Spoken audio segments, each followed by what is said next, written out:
Almost there. Alright. No, last week was CK3. Today is EU5. Next week will be SD503.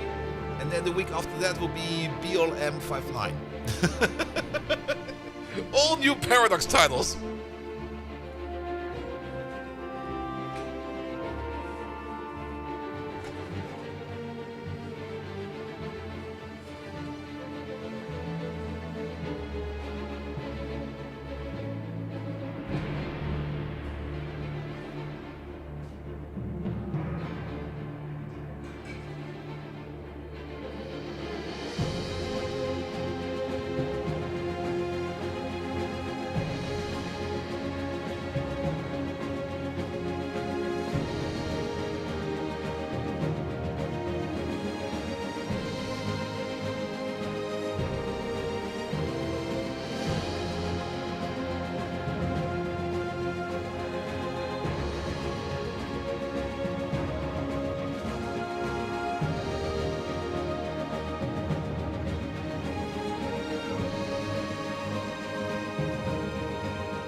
Alright.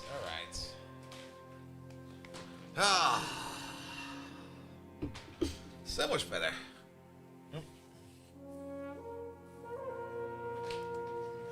Now, there's a whole bunch of Paradox games coming out, like, till the end of the year. We're not fully booked. There we go, that's my mic, sorry about that. We're not fully booked, but we're reasonably booked. I think next week, let me check my schedule real quick. My internal non-public schedule. When does this embargo end? This embargo over here ends on today. Okay.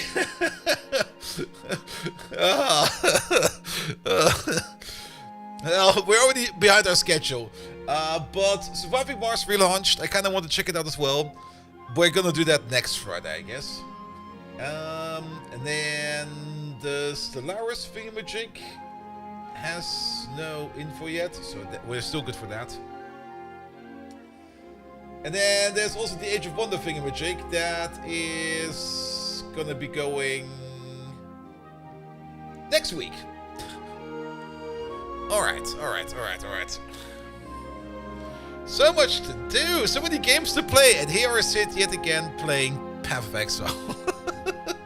It's so much fun again. I do have to admit, let's first of all, let's get going. Oh yeah, my camera's not on yet. One moment, please. Starting issues.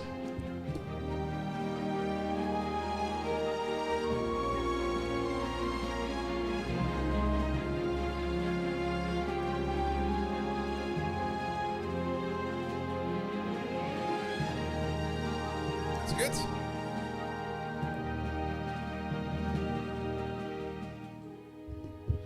There we go. Alright, let's go already. Good evening, Twitch, and welcome back to another Paradox title we've been waiting on for so long, and so many more games I just don't have the time to play. Europa Universalis 5. Now, I have to say one thing. I had access to this game for I think a month now. I've not even managed to play a single game. I dabbled a bit. I learned some hard lessons, and today we're probably gonna learn some more hard lessons. But more about the schedule. Yeah, like Surviving Mars relaunched will be coming next week. It's already out today, so I will be covering that next week. And then the Solaris DLC should also be coming out by the end of the year, so there's more to come for that as well. Good. All right. I never really got into EU4. I did always enjoy watching EU4 content, but the list of DLCs for EU4 was always a bit so impressive that I always kind of thought like, I just don't want to get into this. This feels wrong. So I'm very happy that we now got EU5. And if you don't know what EU5 is, it's basically the biggest medieval times simulator out there ever. And you can play whatever you want. There's not that many achievements yet. Usually European Universalis games come with like a whole bunch of great achievements for things you can go for. At the moment, of course, we got all of the classic achievements, just like do this, do that, do a bit of this, do a bit of that. There are, of course, some minor objectives we could do. I was kind of looking for, where is it? Since we're going to be playing as the Dutch, there was a bit... Where was the Dutch thing over there? Here we go. I don't even know how to pronounce that, because that's not Dutch. Also, one thing, please. Excuse me.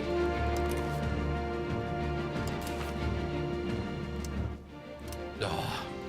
Why is the music always so fucking loud?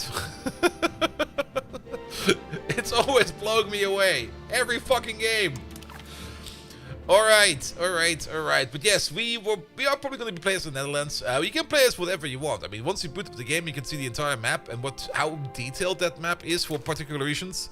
Yes. It's French, meaning it will continue or keep on doing. Oh, okay. The one that I don't understand it. My French is non-existent. My Dutch, my German, and my English are there, but my French does not exist. I already played a bit over here, but we're just going to start a new game. Here we go.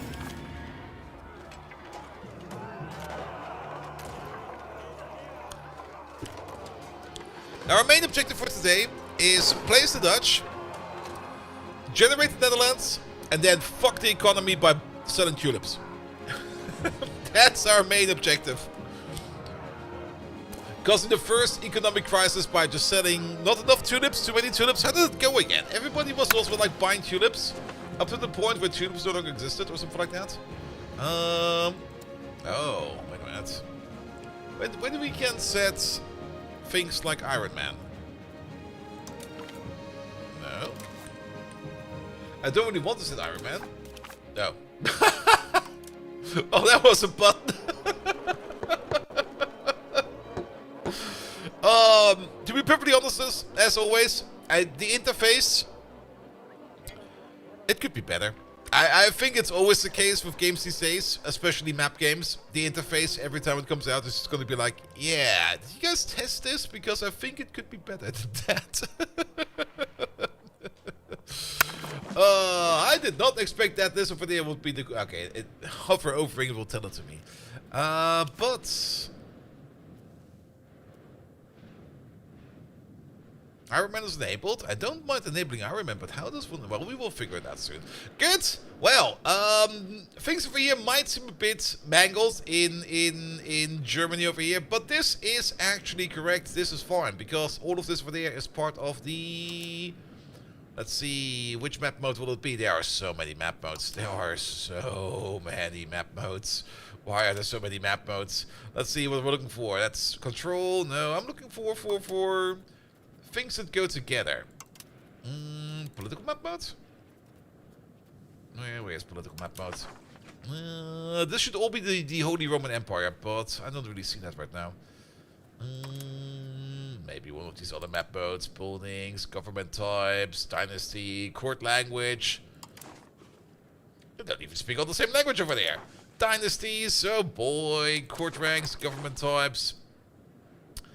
There's a republic in there? Okay, that's fine. Maybe it's not the entire Holy Roman Empire. Who knows? What do we have here? Economy maps, population maps, demography maps. Nah. There's a There's a bundle of maps in there. Can we go back to default map, please? Thank you very much. Good, but yes, the entire world exists over here. Not much is going on yet. Of course, the main objective would be to explore this area. But you could technically start off as an Indian tribe over there, if you would will to please, like that. You sadly cannot start in Cuba. Would have been fun. There's quite a bit going on over here. The Spanish will have a field day over here. Poor lads, they don't even know what's coming yet. What about Japan? Oh, Japan does exist. There we go. The Shogunate.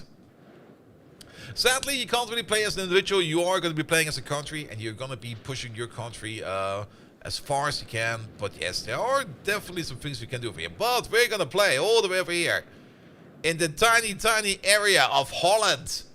We're going to be making the Netherlands, and we're probably going to have to do some unification over there. I think we are also part of the Holy Roman Empire. We're a monarchy. We are a settled country. We are country rank 1. That is fine. We are content. It's good. Let's see. There are... Yes, the Holy Roman Empire. Creation date. Already like about 400 years ago. Give or take a little. Good, good, good. Wasn't this game with... Or was it... I gotta remember a Holy Roman Empire game where they were just bugging me the entire time with weird laws where they're gonna be like, here, please sign this, please sign that. I'm just like, no. We're mostly low Franconians. Ooh, look at that. That's where all our people live. That means we have to claim that area. Alright, the Frisian people who are living all the way over there, we're gonna claim some Frisian people as well as... Who are these even? Are these the vagabonds? I guess this might be the vagabonds. Oh, good. And we got Count Gilmir III of Vences, which will be following along this game. Now, how do I enable armament mode? I do want to get some achievements. Is there a button? Oh, game rules for there. There we go. Press this button. There we go. Achievements are available. We are definitely playing on Iron Man, because why not? I want some achievements, goddammit. Let's go. Yes.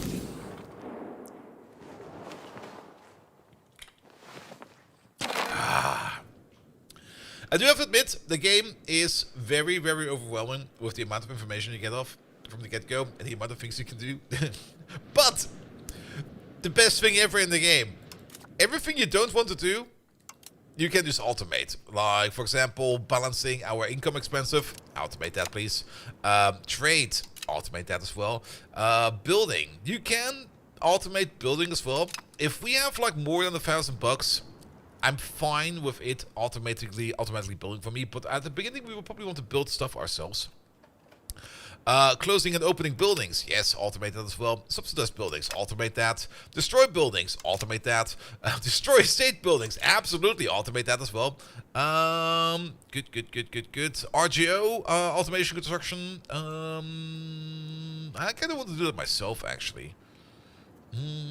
Research you could also automate. Let's keep research going for ourselves, because I kind of want to pick out what we want to do. Laws. You can even automate laws. Wow. Government reforms, the cabinet, the parliament, estates. The game will manage estate privileges for you to maximize your interest or increase the satisfaction of estates if needed. We could automate that as well. It's kind of nice if we got all of these automation tools to our disposal. You can probably just automate everything, start the game, play something else. But we also automate army construction, navy construction, generals, and admirals. We don't really care about that too much. That also reduces like the information overhead over here. The game will pick your rivals for you. Sure. Pick my fights. Utrecht. Fuck you, Utrecht. Diplomatic interactions. Absolutely. Do that as well. Religious doctrines, cultural acceptance, estates. Oh, we could press so many buttons over here. Let's deactivate this. There we go. Then RGO, I also want to do by myself. Then laws, what else do we have over there? Sure, you know what? The more we don't need to worry about government reforms. We're not autocracy. Well, that happened. We obey our AI overlords, and we're now an autocracy. Sorry, peasants. I pressed the button. I didn't expect it would be doing that.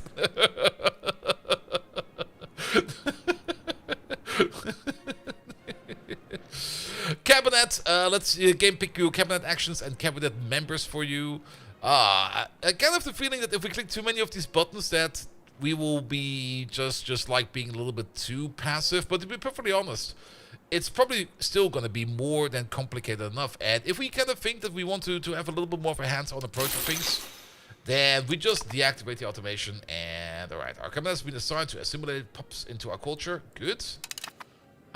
This guy's doing that. Look at this lad. Absolute Dutch lad. And then we got this lad over there also working for us. Alright, what does he do then? Let's look at our cabinet. Where is our cabinet? The only downside of there's our cabinet. Good. So, assimilating South Holland. Oh, that is integrating, right? Yes, that should be annexation of South Holland, which is right over there, because we do want to do that. I would have done it myself, actually. I'm kind of happy that they actually do that on their own. That is good. He got good diplomacy skill for that, so you'll be done with that quite fast. And then increasing control over South Holland. Control is going to be very important. Alright, what else can we automate? Research.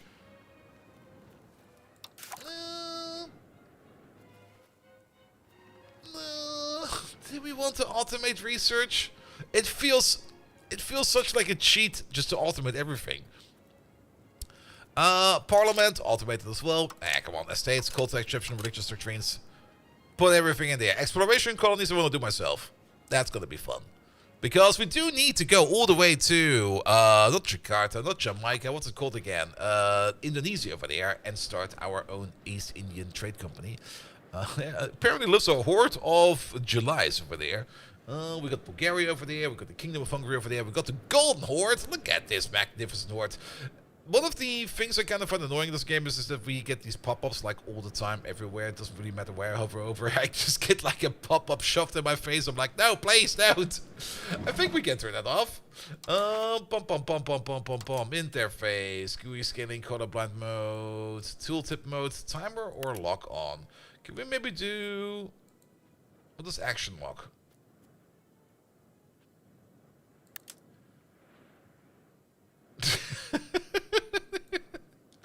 Excuse me, sir, but the tooltip mode does not have a tooltip.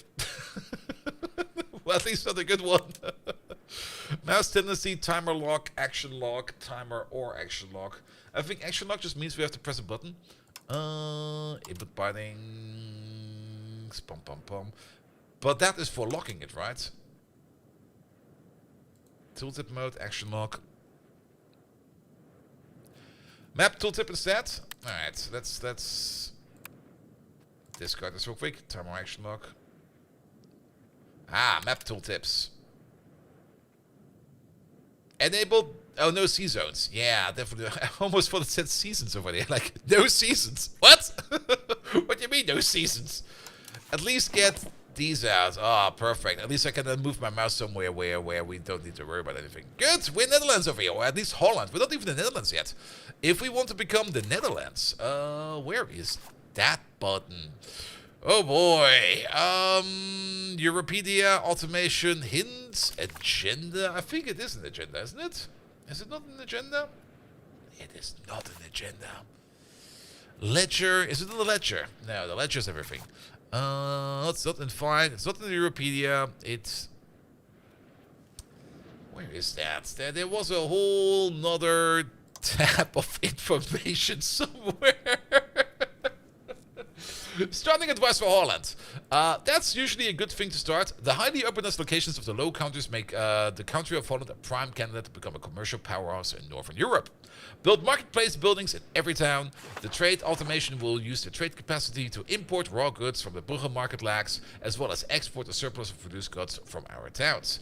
Expand the textile industry.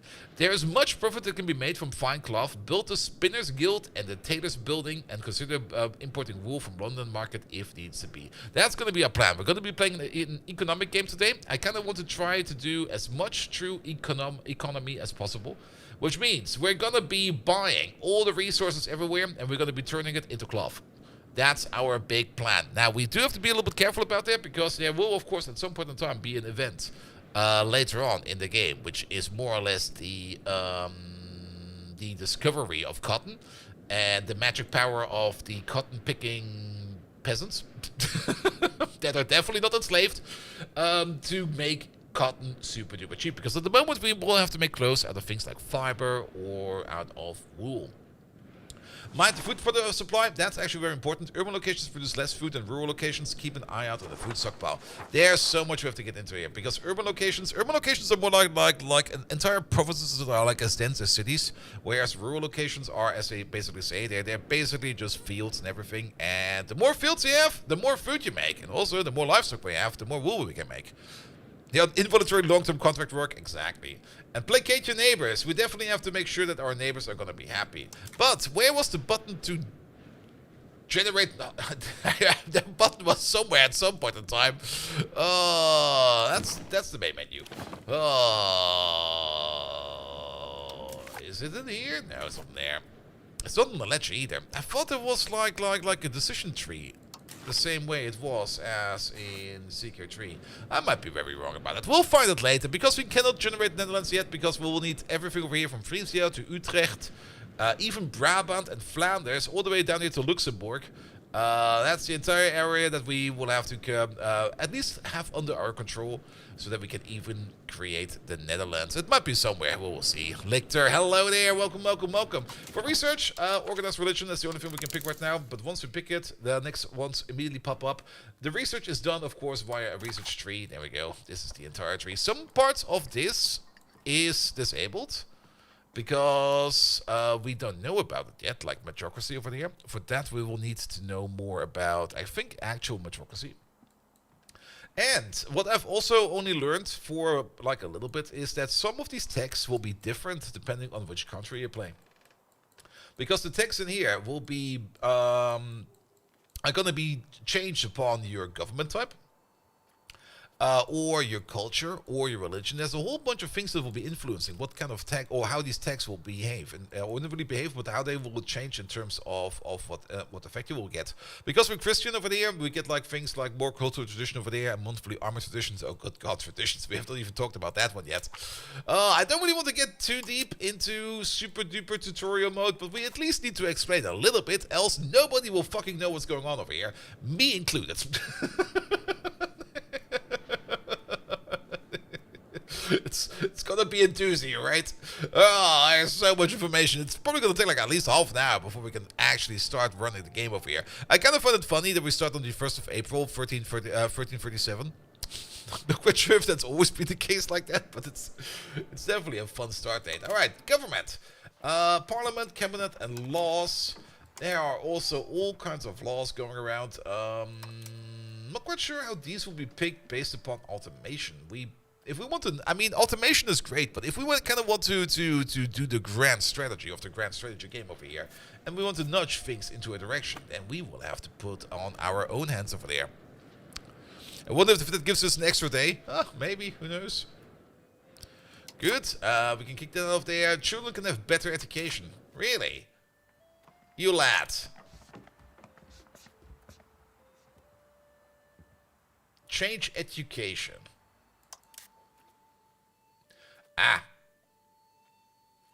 What are you currently being? I mean, it's probably a little bit too late for that. We could give you... I don't really care about you. You're one of my daughters. It's not going as deep as it is as in Crusader Kings, where we go into like family mechanics. But there is at least a little bit. Wally, hello there. Welcome, welcome, welcome. Population with needs. That's also very important, because our population is hungry and they want grains, they want fruit, they want fur, they want furniture, they want fine cloth, they want wine, they want beeswax, they want gacha games, they want medicine, and everything else. So we do need to make sure that all of that is available. And for that we will need to be doing some trading. Let's see, can we see the markets over here? Where's the market overview? There we go. Good, we're in the Bruggenmarkt. This is our main market. All of our imports and exports will be going onto this market over here, which is absolutely fine. And we can already see over here on this market that paper is everywhere. Wheat is actually also everywhere, so we can just buy that from the market. It will be bought from the market automatically because we turned off automatic market on. But wool is in demand, and we will probably be starting to import some wool from somewhere else because we want the wool price to be as low as possible so that we can make as much cloth as possible so we can start exporting and flooding that in other markets like, for example, London, Paris, and Lübeck probably. Not quite sure how much we're going to be interacting with the Köln market because, well, we're going to be working with boats mostly. So that's something we need to take care of as well. I kind of dislike that. Let's see, there we go. Put this one on again. Need to get used to some of these. Actually, we can probably put you under control one, right? Come on, mate. We can pin it, we can unpin it. I thought we could put it into a control group, possibly it. Guarantee, hello there! Welcome, welcome, welcome. Well, if we're already talking about trade over here, let's see. Where's the trade button? Society, military, geopolitics, government, economy. It should be on the economy. Markets, there we go. British market. What are we looking for? We're looking for things like wool. There it is. Wool. Wool is dirt cheap over there, as far as I've heard. Can we import that? We can definitely import that, but did they change things over here? I thought for sure there was another menu. There we go. Select market to import wool from. Brugge. No, I want to import from London. With no trade capacity to the market, to London market. Alright. Do we perhaps need to do something else?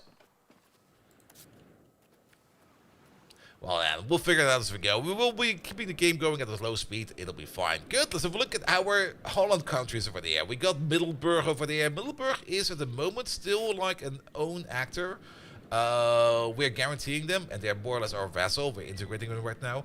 We got Den Haag, which is our capital. We got Dordrecht over there. We got Utrecht, which is, well, that's our rival. We're gonna have to conquer Utrecht. We got Amsterdam over there, which is not our capital because Den Haag is our capital. Good. And the one thing we want to do over there is definitely make more cloth or make more markets. For more markets, oh boy, there are so many buildings around over here. We already got the level 2 spinner skill over there. There is a maximum for this building level, but you can already see over there. If we build another one over there, we're going to be making even more money out of it. We're just going to start off with this real quick, and that's the game already run.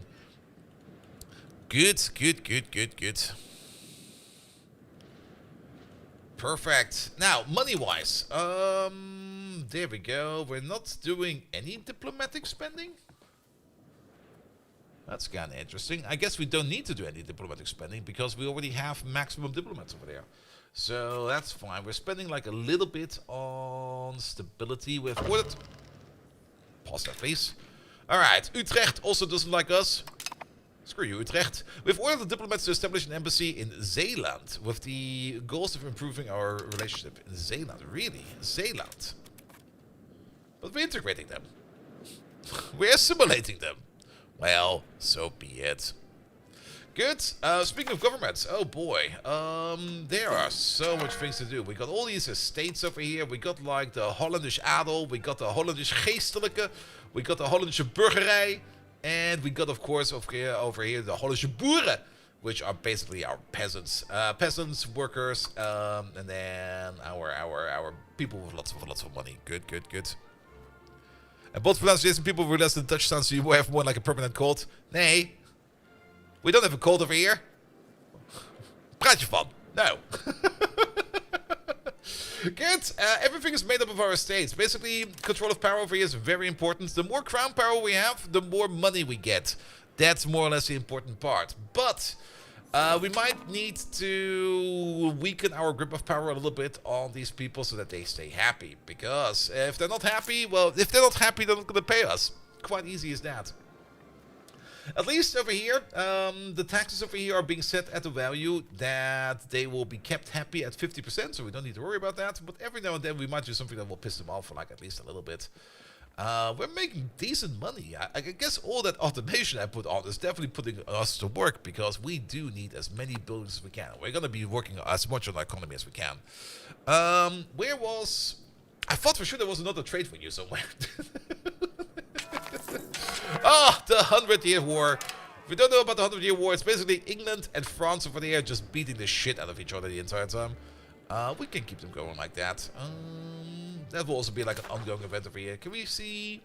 Yeah, the death of the last direct heir to the French throne has left a power vacuum, plunging France into turmoil. With competing claims and long-standing tensions over territory and feudal rights, the fragile peace between France and England has shattered.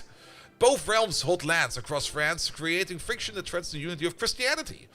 What began as a dispute over succession has escalated into a protected struggle for dominance, and we now threaten to scar the continent for generations, and we're gonna sell them weapons. And grain, and everything else they need. Alright. I'm still missing my trade window. Trading, there it is. There are so many menus and menus over here. Trade automation. We are gonna lower this like a little bit. I kinda want to have at least one trade capacity for manual trades. There we go. And then from Brugge to Paris, London market, trades, owns trades, market automation, countries, food, goods. Okay, we're already importing wool apparently. So maybe we can just leave it going like that then. I mean, it might be fine. Maybe it'll be fine. Maybe we don't have to worry about that. All right, here. Do more self-trading. We're just going to give you more capacity to work with. Speaking of more capacity to work with, for more trading capacity, of course, we can build some more marketplaces over here. Every marketplace over there will give us more trade advantage, more trade capacity to the owner, and also just more trade capacity. So let's add one of these two over there as well. We're going to be pushing quite a bit into Den Haag, which kind of reminds me of something. Where is that? Building missing inputs, that's fine. Children, I don't care about my kids. Wasn't there like a quest thing in there as well? Did that auto quest? Wait a minute. Geopolitics? Economy? The game feels so different since last time I played. There were already a couple of updates, and there was also a reason why I kind of waited for this for like a little bit, because there were already updates coming out, but wasn't there? Wait a minute. Actions, culture, religion, people, buildings, goods and food, balance, markets and trading, values. Wasn't there a quest system as well? Something to keep us going on our way.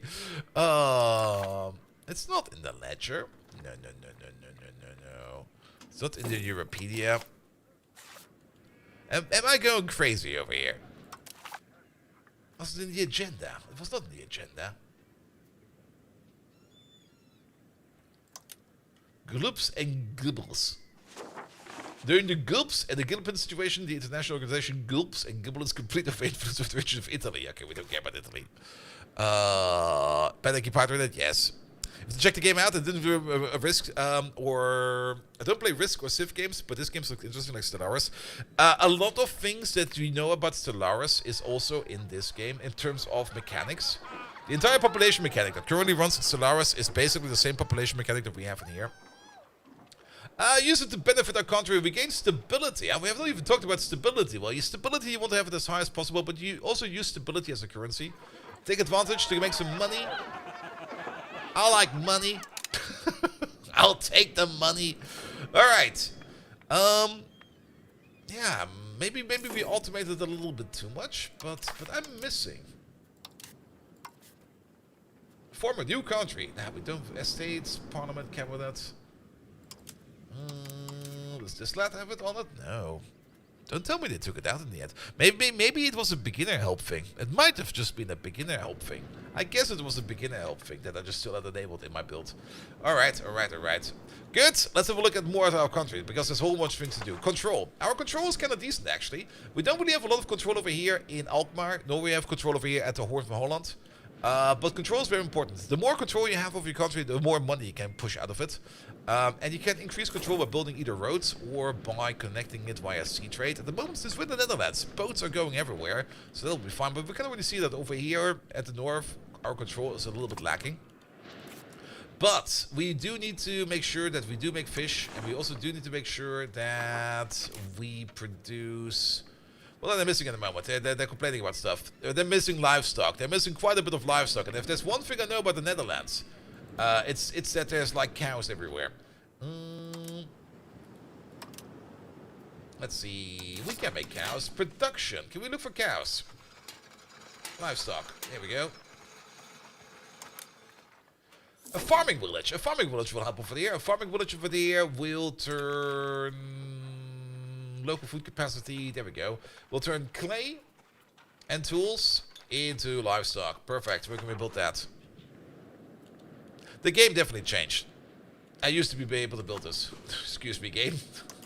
Should have maybe played that game on Wednesday and not played a whole bunch of Path of Exile. Good God. Well, we'll figure it out as we go. We'll just figure it out as we go. Let's see. Is farming village the only way we can do that? Apparently we can. I wish another games studio would be by the rights to SimCity to make a new edition of that series. Well, you had like City Skylines. City Skylines 1 is still great. City Skylines 1 is still an absolute magnificent city builder. City Skylines 2, did they ever fix that? The last time I wanted to, I mean, I got City Skylines 2 as a key for Paradox as well, like ages ago.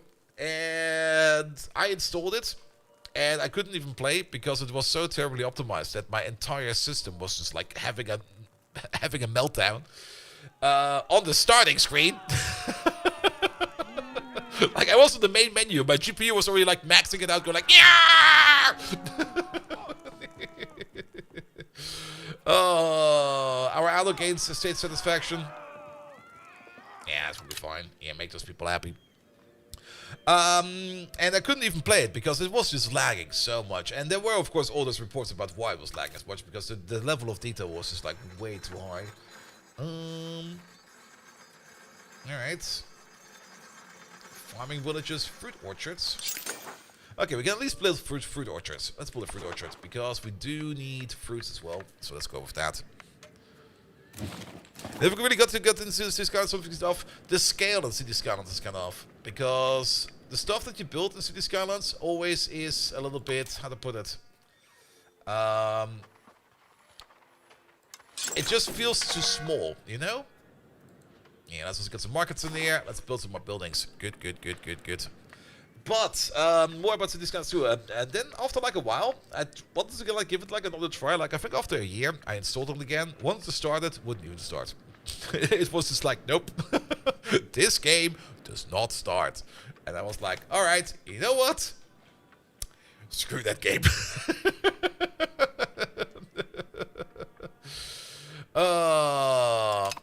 Yeah, the Holy Roman Empire is expanding. Let's have a look at this real quick.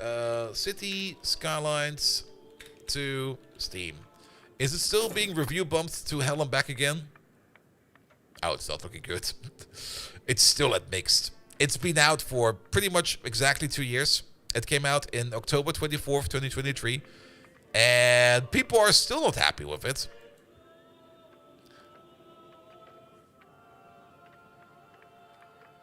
Let's see. What will the latest reviews for this one say? It's my first negative review I've ever written on Steam. 1700 hours in CS1, 300 hours in this. I have to say, you're not impressed. 2 years the game really isn't much different from release. Oh, good God. Yeah, it's not good. Definitely not good. There we go. Alright. We're working more on economy. We're making good money. I do like that we're making money. Actually, wait a minute. Okay, minting is set up correctly as well. We have a very small inflation rate going on, which I think is fine. Our current inflation is 0.1% and it changes monthly by 0.0%. Perfect. Yeah, you can't just print money if you want to. If you need money fast, just print it. Just get your printer out and start printing money. Problem is, if you start doing that, you will get inflation and everything will become a little bit more expensive, which you can most likely compensate in this game. Alright, we've got the marketplace over there. We do want to make more spinner guilds, so there we go, place one over there.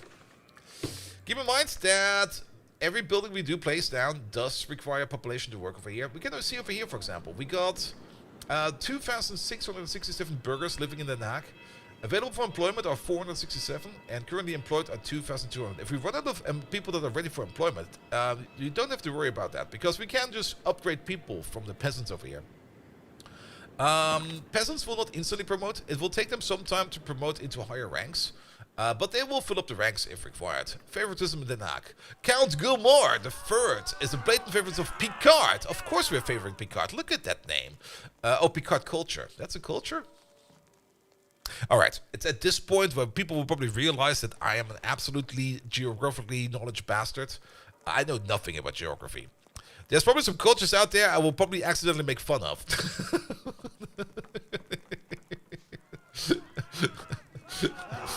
I maybe should not be playing EU5. You had to explain when you started playing this on the 4th? Yeah, there's a lot to take in. And you know what? When there's a lot to take in, Smeagol, just play a game, let it roll, and see what happens. The best part is still automate everything, in my opinion. Because then you can focus on the things you want to focus on, and you can slowly either remove the automation or just play the game you want to play. It's like the French region in Picardy, but it's not really sure the same for you. Ah, see? People know better in chat. Alright, got others along the low Franconian people. Alright, Picard? Where are the people? Yeah, we can even see where they are here. The people from Picard, there they are. The low Franconians, there they are. Okay, okay. We would lose some prestige. Or we lose some legitimacy. We got a lot of legitimacy, so we're just going to lose some legitimacy. We're playing Holland too. I kind of want to play as Holland, because I kind of just wanted to be a bit more like, hey, you know what? Let's see if we can make a trade empire, and then let's see if we can just tank the economy by just blowing up the tulip bubble. That was my plan over here for today. Not quite sure if we can actually pull that off. We're just going to let the game run and see what's going to happen. No, the baby sucks. We do care about culture. I mean, if we take gold from you, we're going to come back and make sure that you're going to be fine, because you're going to have to make new gold.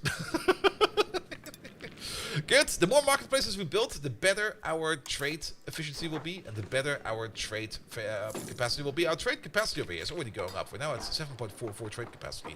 The more trade capacity we have, the more materials we can push around.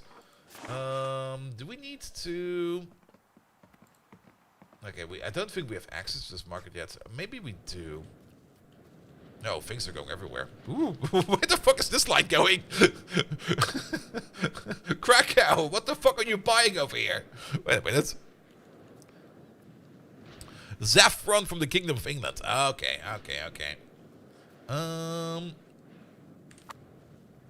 Let's see. Markets. Brugge. Alright. What's going on over here? Is there only one trade over there? Apparently there's only one trade. Fine cloth. Flanders and Holland have a higher trade advantage. Oh, there's a whole bunch of there. Oh. This is... Do we need to pause this to do... Oh, it's very dynamic apparently. Alright. 2 gold or else, exactly. Please prepare some more gold for us for next time. We appreciate more gold. Well, in the meantime, we're just going to focus on our cloth industry. Granaries. Granaries could also be very important. Granaries increase our local food capacity, and in times of either long droughts, or even if we have a lot of people, or during the winter even, we can make sure that we can support our own cities first. Because you will notice at some point in time that the more people you have going around, the more hungry they are, the more we have to buy gold or food from the public market. And the more we can stockpile ourselves, the less we have to buy, because we can just stockpile it for ourselves for a bit. That's also the reason why we're kind of going a little bit more into fruits over here. For now, we're just going to be working on the pop needs over here. They also want some wheat, so let's have a look for wheat. If we turn on, wait a minute, can we turn on flat map mode? Let's see, tactical map mode, religion map mode. Is there flat map mode? Political, building, the love of the voter. The people are pleased. Perfect, we love that. Geopolitical map, geography map. Treaty map, continents, vegetation. Dangers. Winter, regions. Where's the GMO map mode? There we go. Alright. Oh, look at this. Oh, cows are coming from Amsterdam. Alright, so we have to put the more cows down over there then. More livestock. Things like grains. Utrecht is good for grains. So grains will be coming from over there. We can also get grains over here from this place. I know that place. I got no clue. Flattens the game up to itself, yes. Frisoria. Yeah, something like that. We're actually going to see over here. County of Holland. No, wait, this is the County of Holland. Wait, this is County of Holland? No, this is Starum. There we go. Oh, there we go. Starum, County of Holland. This is kind of confusing. Like I said, the game, of course, has built upon like 10 years of EU4. But I still sometimes find some of these menus very confusing. I think they could do better, but I'm happy that there's now an EU5. The Chromium. Hello there. Welcome, welcome, welcome. Nevertheless, can we get some more cows going here in Amsterdam? I've heard livestock. There we go. Make more cows. The more happy we keep... Actually, do we need cows? Well, we always need cows. The more happy we keep our people over here, the more our population will prosper. The more our population prospers, the more our population will be able to perform in trade operations. So, Würzburg, Öhringen. Öhringen? I know where Öhringen is. Wait a minute. A friend of mine over there woke up once after he had a short drive in Öhringen somewhere. There we go. In the local city tram. Kreuzheim, Schwäbisch Hall, Ellwangen, Oettingen. That's where Oettingen comes from. I think. I'm actually not quite sure. Balingen. You know what's more fun? Like pick any of these. There will probably be like some kind of heavy metal festival in there in the summer anywhere, somewhere. In, for example, where is it? Dinkelsbühl. That's where Summer Breeze is. It used to be that in Balingen over there was Banguet. Not quite sure if that still exists. Of course, all the way over here in the north. Where is it? Neuhaus, Steinburg, Stade, Husum, Schleswig, Flensburg. Was it part of Steinburg? Or was it still over here? It was... Shit, where was Wacken? Fuck! Somewhere over here must be Itzo. If that already exists back then. Neuhaus, Stade, Bremervogel.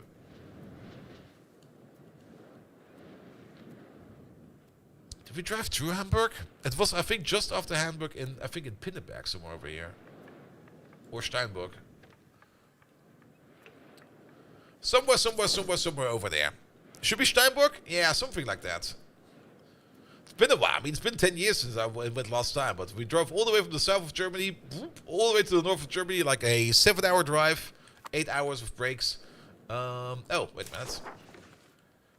Our sweet daughter over here. Here. The county of Baden. Here. Baden is great. Look at this magnificent chap. Look at that chin. He's probably inbred. Wait a minute. Okay, he's only craven. I thought he was an idiot. Sure. Let's have a marriage with Baden. There we go. Perfect.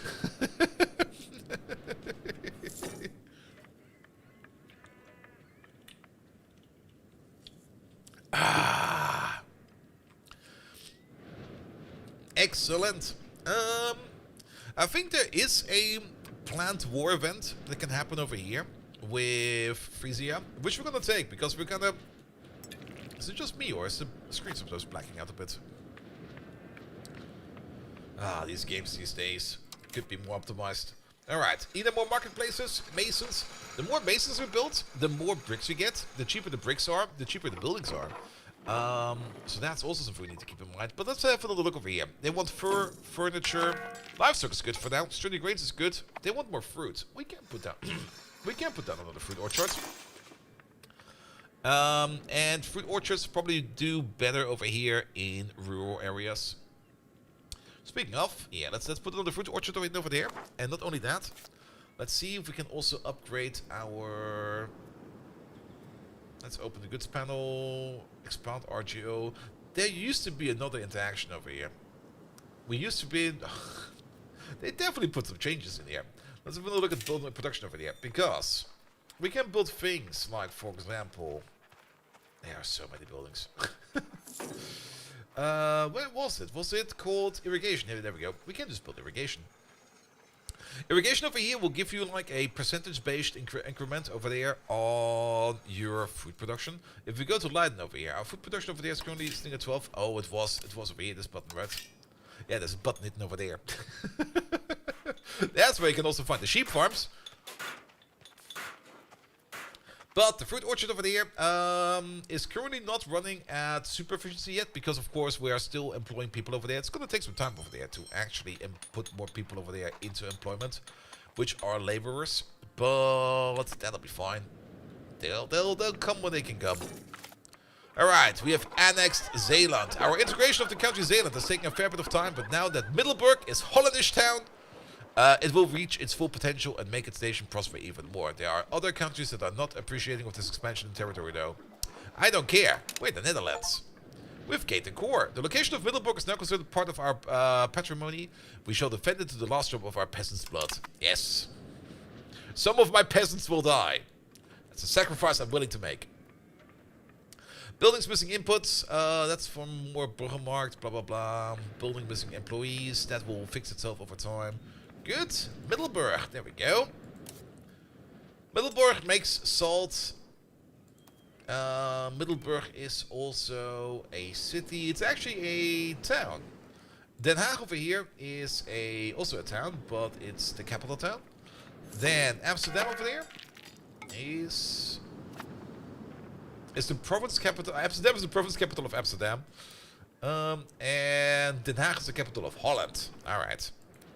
And Dordrecht is a town. It's just a town. It's Steinburg. Okay, good to know. Also, what happened to the music in the game? I mean... Oh, it is there. It's just... I swear, on the main menu, the music is just louder than in the game. Like, what the hell? What the hell, man? Or is it just popping in? And it was just silent the entire time until we kind of missed it.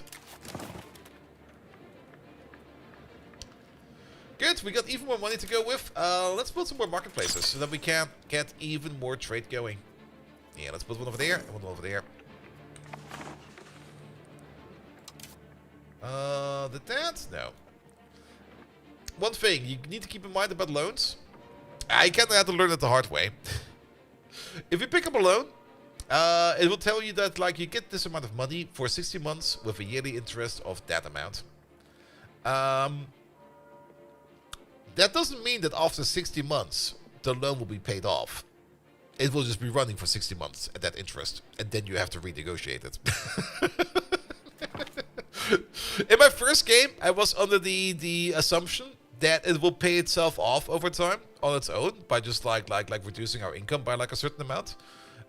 So I was just like getting loans and loans and loans. As long as I kept my economy positive, it should have been fine. I fell so hard on my face. I have ruined the Netherlands for generations to come.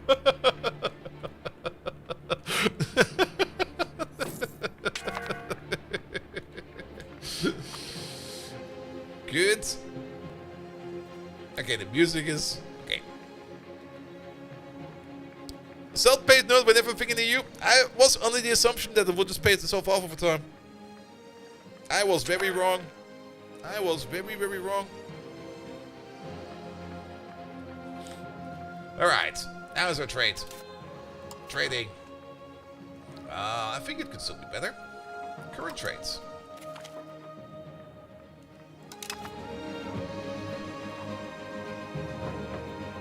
Why is the music suddenly louder? Is there something wrong with my headphones?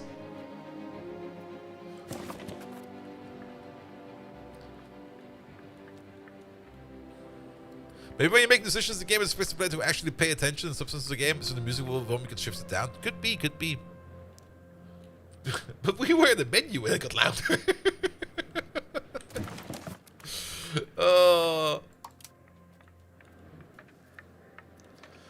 I was kind of thinking, why is it not green everywhere? It's snowing. It's winter. By the way, our diplomatic range, or at least our range of vision, is only going all the way over here. The other places out there are still doing stuff, and then the map is just freaking huge. I love that. Alright, Parliament called. Well. Things happened. Thank you, automation. Huh? Alright, clergy appeased, noble appeased.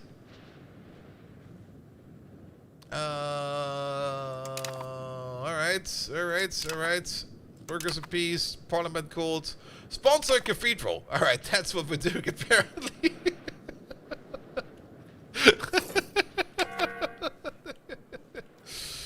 Unhappy estates, that will go away over time, because the auto tax mode over here will lower the taxes for the people we kind of pissed off for a bit. We'll make a little bit less money over time, but it will get better over time. Good. I can even see over here that a particular building over here, will gain us certain amounts of monies. I was kind of thinking about putting down more spinner guilds, but that seems to be maxing out a bit. But we can put down some more tailor guilds. Tailor guilds over here will be turning cloth into fine cloth. So, make one of these, please.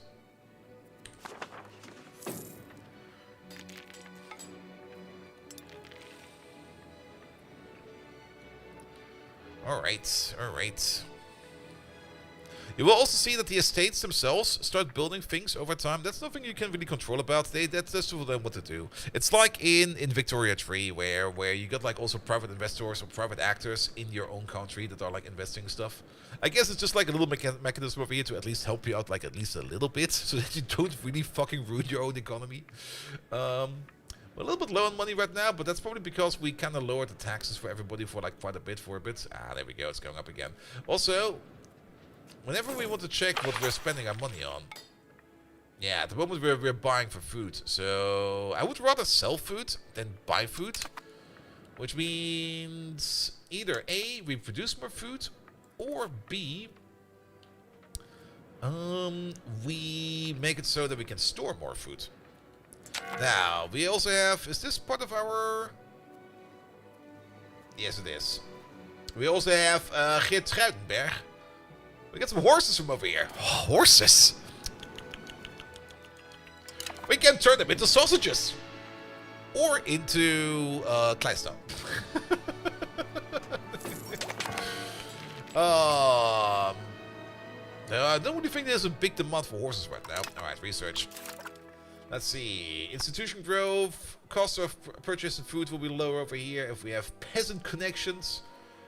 Universal Christianity for more diplomats or diplomatic capacity. I think paying less for food sounds like a good idea. Start doing that.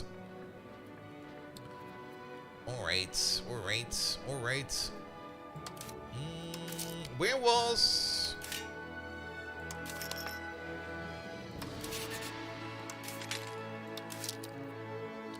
Territory. There we go. Alright. We need more sailors for that. Okay. We need to get our number of sailors up. If we want to do some exploring and some colonization, then we will, of course, will need a good amount of maritime people over there. At the moment, we're gaining sailors. But to make more sailors, I think we need to build more harbor buildings over here. Yes. The wharf is already at maximum level. There might be a better building though. What do we have here? Let's scroll to these real quick. We've got spinners, markets, tailors, jewelers, masons, potters, weaponsmiths, brewers. That's the wharf. Castles, sheep farms, monasteries, rural smelters, hospitals. We might want to invest into a hospital sooner or later. Because there's, of course, a very specific event coming up very soon that will fuck everybody. It's a fun event. Overseas trading port, Tarkhill, market warehouse, settlement, lumber mill. Hey, Grandmaster. You're streaking. Where did your pants go? Oh, they're in the other room, apparently. Market village, fishing village, stud farm. Stud farm. Charcoal Kin Distillers Guild. Oh, we can make some schnapps. I don't see any additional buildings over here for more people or for more sailors, but we can figure that out. Okay, we'll do our people currently need. Wheat, still need more fruit, still need more grains, fur and rice. We could yet again put down. Well, they're still spinning up over here, so let's just wait for that a little bit more. I mean, it's a slow game, all right. We don't need to do it super fast. How does EU5 compare to the game we played last Friday? Last Friday was a very chaotic game of CK3. I actually didn't really enjoy that. This game today will be very much more relaxing because we're just going to be chilling, talking about the Netherlands and trying to figure out how this game works while we will probably just ram our economy down into the ground. What we should make over here is definitely a market village. What was it again? Market villages. There we go. Because they will increase even more trade capacity. That event is attempted to be one of Medieval's various plagues? Maybe. That number over there will go down hard. It's gonna be brutal. It's gonna be the great equalizer. How's it done over here? The Byzantine Empire still exists. Wait a minute, they moved the city. Isn't Constantinople more over there? Why is it over here? And also, it's already not looking too well over here. Where's the plague map? Let's see. Diseases.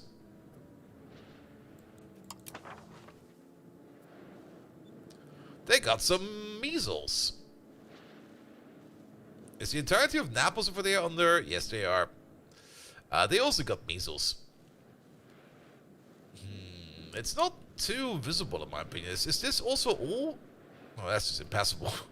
They got the impassable disease. Oh no. Oh wait, did that finally happen? The unpressed causes belly. We can punch some people in the face. Wait, corruption, we lose stability, or ignore them, we lose prestige. I don't mind prestige. We can lose prestige. What do they have over there? They got malaria and measles. Oh, it sucks down there. Don't go down. Don't go to Tunisia. All right, what do we have over here? Unpressed causes belly on Frisia. Let's pause the game real quick. The event, we probably missed it because I just ignored it, as I always do with all these events. Sorry about that. I should be better about that. But we can declare war on them because they insulted us. They were like, oh, those people from Holland, they're bags of potatoes. They're kind of shit. But what they kind of forgot is that we are slightly stronger than them in land armies, and we're slightly stronger than them in naval armies. And we have a valid war goal because if you tell somebody that if you tell somebody they're a big poo-poo head, you can declare war on them. So yes, insulted us. There we go. Declare war. Yes, Frisia. Show superiority. We have declared war to the Republic of Frisia. Let's hope our preparations are enough. The countries are defending our Frisia and Cleves. Kleve. Kleve, I think, is... There we go. Cleve. Good. Where's our armies? Do we need to press this one? No, that's the overall war thingamajig. There we go. Raise the levies. Left click to raise, right click to lower. Wait, is that how we do that? There are currently no armies to raise. Oh, they're already being raised, I think. Are they already being raised? Is this an army? That's a navy.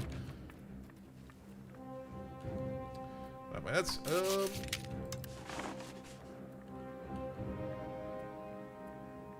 excuse me.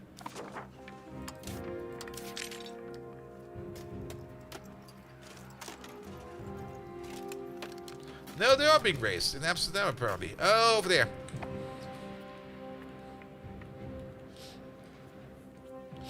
Alright, I still kind of suck a bit at fighting in this game. It's not too bad. There you go. Ah, that's disease resistance. Okay. We're still in the disease map mode. Can we turn the disease map mode off, please? Thank you very much. Good. Our army over here, it runs on food. So we have to keep sending it food. If it does not get enough food, they will starve. But we can send them all the way over here to Volvega. And we got over here our navy. We can send it over there. And not only that, we can set it up so that it will distribute food. Can we distribute food to nearby armies and supply those needed? There we go. So we're just going to set them over there. They're going to take care of the food for us. And these lads over there, they will be walking in.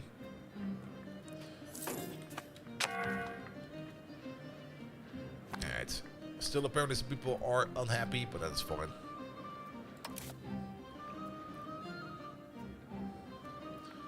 There's the army. Also, our army is just like a bunch of people with spears. It's just like, alright, bring the people with spears. But sir, I got an axe. Not you, Timmy. No axes, only spears.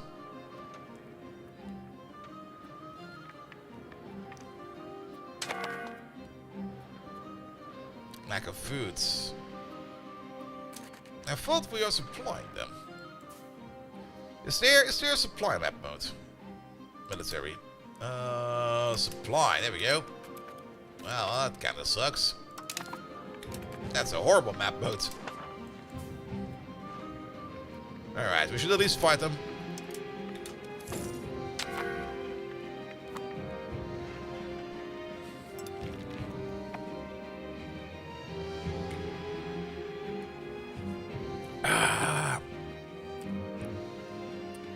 I mean, we greatly outnumber them. So we don't need to worry about anything. Oh, look at that. Our numbers are bigger, so we win. Yeah. Oh, our leader died. Our new leader is Count Guillermo IV. It was his son. There we go. Isn't he also in our government? Well, he used to be in our government, I guess. There we go. Oh, a daughter is born. That's one ugly baby. Alright. Yeah, I think we conquered this place and it got reconquered because I think there's a fort over there. Can we see forts? We can probably see forts in here, right? Fortifications? Ah, there we go. Yeah, in the zone of Grins. Ah, because in Grins is a fort, and we can see the fort over there. Because there's a... Can you punch this in the face, please? Because there's a fort, it will automatically conquer these areas if you conquer them yourself. So either you have to reconquer them, or you have to take out the fort. But taking out the fort takes some time.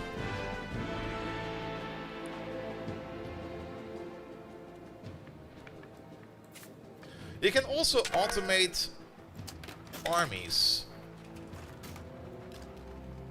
Auto refill garrison not allowed. This unit does not automatically refill friendly garrisons and forts. It passes through. Yes. Disband unit. No. Consolidate. No. Where was the automation button? There was another way to automate these. Detach siege. No. Attachment allowed. Balance unit. Split unit. Right click? No, right click. With a full retreat. How did you create a new unit?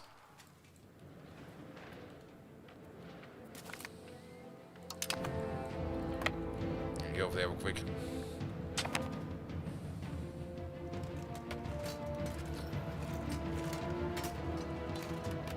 That's the consistency of the units. Ah, they will love them over time. It'll be fine.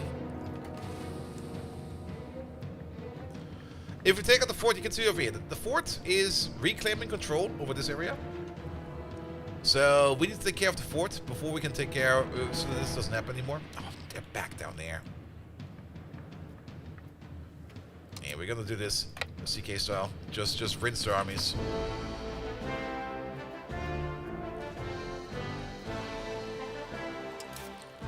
Can we maybe... Yeah, you over there.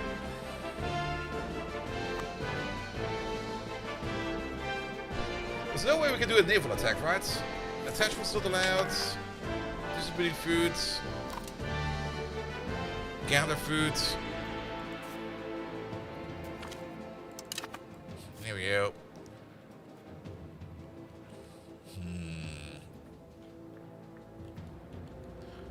Should maybe shut these off real quick first, so that they don't bother us anymore. I mean, we're doing 5 a war score. That we are gonna win this war either way, because we're winning every battle.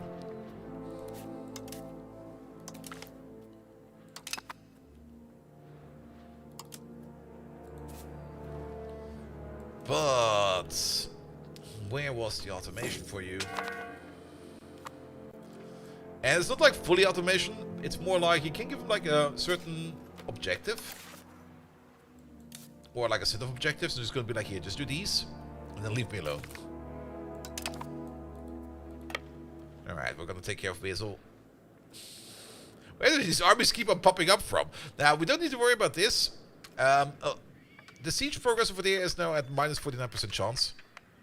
And it's probably not going to go up much anymore because they just don't have enough people over there. Meanwhile, this over here is at 100% chance. So once we get like one full circle over there, it means we got this under control. And here we go. Alright. Punch these lads in the face, please. In the meantime, I'm going to try to figure out where the automation button was. I could have sworn there was a button in here somewhere just telling us, like, here, just do these objectives. So maybe just on the military. Oh. Why are Paradox games always like this? Hey, we made a thing. How do you use it? I don't know. And once you do know, it's going to be the greatest thing ever.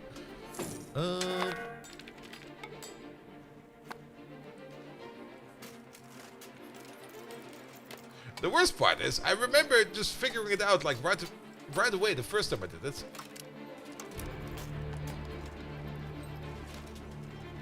They don't really seem to be getting back into it. Well, we're just going to move them manually for now. It'll be fine.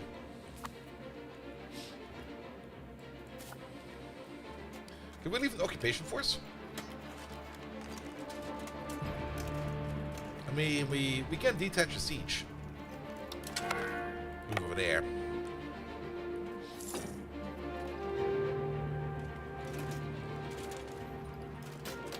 Detach a siege. Move over there.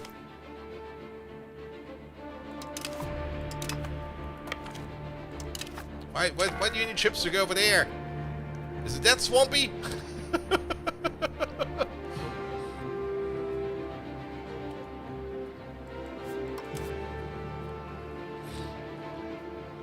Oh, here are the boats.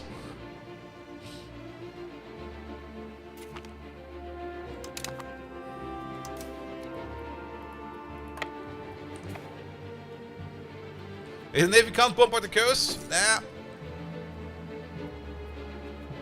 Not that possible, apparently.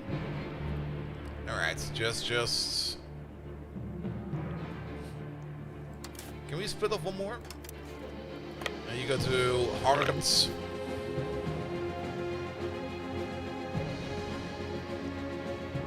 And let's just hope we can get these sieges in.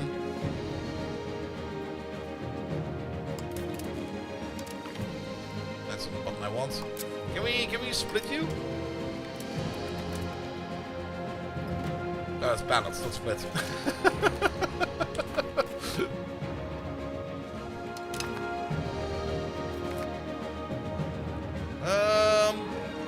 We'll deal with them later.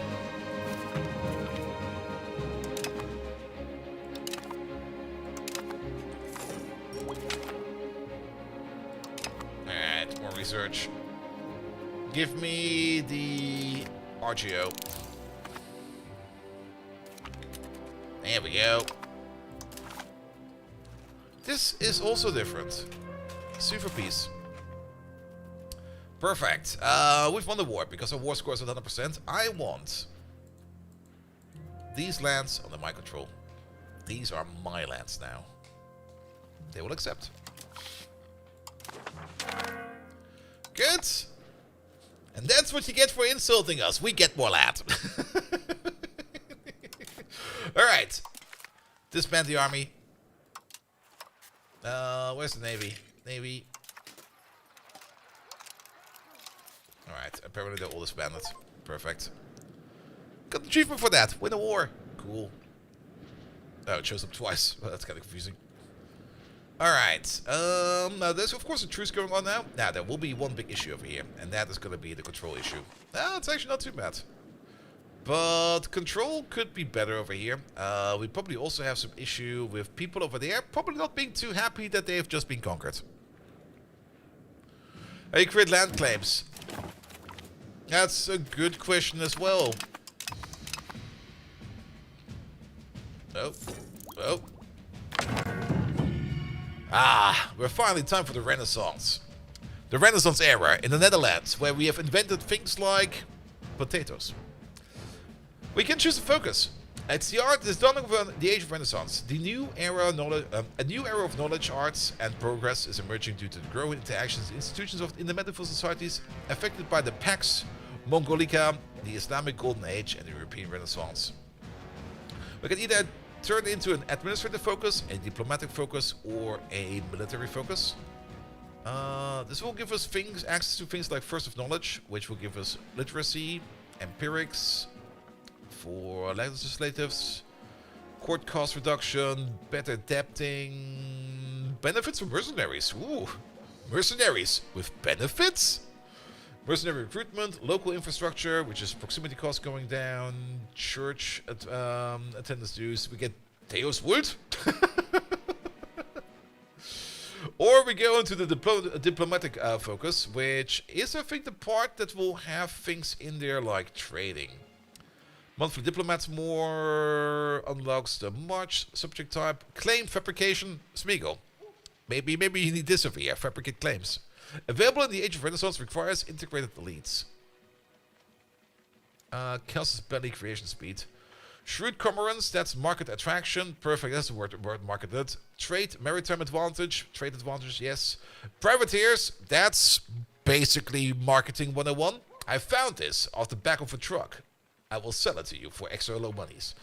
Benign diplomats, improve relations, tribute system, subject income, and yeah, we'll go diplomatic focus. There they are. Rebel movements. Yes. I think because we automated everything. Oh, wait a minute. Control. Yeah, that kind of went zero. We got no control over here. So we will need to raise control. Now, good thing about this game is you got the entire Europedia over there, and we can just look for control. There you go. The control that the owner of a location has determines the tax base, the army levies, the naval levies available in the location. That also affects the speed of promotion, assimilation, and conversion, as well as the amount of monthly manpower and sailors it gives. The control of a location will slowly change toward its maximum control, meaning control will slowly decrease if it's above maximum or slowly increase if it's below. We have to check that. There are some buildings that increase max control, but primarily it depends on the proximity to the capital of the country. Tracing a route through roads or maritime presence along our coast increases the proximity. Maritime presence. So does that mean if I move these lads over there? Wait, where's my ships? There they are. If I move them over there, will that increase my control? What does it say over here? Maximum control is 0%. Okay. Why? Do we get a average satisfaction is low, conquered minus 10%. So yeah, because the conquered will probably go away after a while. But yeah, they're kind of pissed off over there. Apparently it does go up, but I don't really see it going up with a maximum being at 0.000. Some buildings increase control, let's say. But is this just a building tooltip? That's just a building tooltip. Maritime presence. The maritime presence we have along our coast is vital to both for trade and for control of our territory. Maritime presence builds up over time if we are at peace, just by having ports, while a blockade will quickly reduce the presence. A navy in the sea zone can quickly build a presence up again. Alright. High maritime presence reduces the proximity that it has lost between sea zones when calculating control. Maritime presence to coastal sea zones if a market is also important for trade advantage. Good. Self-control. Wait, okay. We don't have that over here. So, either by building fleets or by making sure that these lads over here have access to... There's nothing in here. We conquered the boonies. How much money do we have? We don't really have a lot of money, but we just need to build a wharf over there. Let's start by building like a wharf. Where is it? It's with an H. Wharf. We can't build that there because it's a rural settlement. Alright. So, what do we need to build in a rural settlement then for that? Well, what's the equivalent for that? Is it just a village? A market village, maybe? I don't think it's a market village. Now, we don't really want to invest too much over there. A forest village, a farming village. There's also a fishing village. Wait a minute. Fishing village, there it is. Ah, local maritime presence, plus 001. Sailors, plus 1. Trade capacity goes up. Local food capacity goes up. Yes. There we go. Have one of these.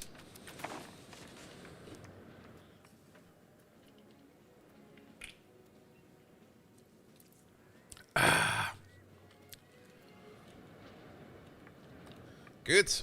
And then to increase control, we could also build a road over there. Problem is, the road between... Is it from over here to over here? Is being built somewhere in, what was it, like 1940? It's gonna take a while before we get that road. Alright. Is there... Oh, infrastructure, there we go. And then road builder, fish builder. Is there... No, there's not. Yeah, for example, if we want to build like a road from all the way over there to... We can't even...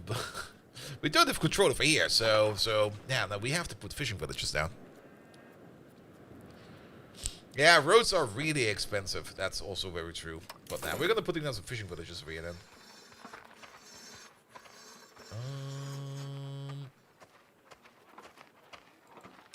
Fish. There they are. They cost 47. We got 50. Make another one. Just so that we can invest a little bit over there in control. What about you over there then? What are you then? You got over there going for yourself a sheep farm, and you got yourself over there going for you a market village. Maybe you also want to have a fishing village over here then. Let's build the next one over there. And I guess you over there probably also want to have a fishing village. Just so that we can get that maritime presence going up a little bit more, because we do need that. Ooh. The game has some weird lag events every now and then. Alright. The Kingdom of England. Scotland!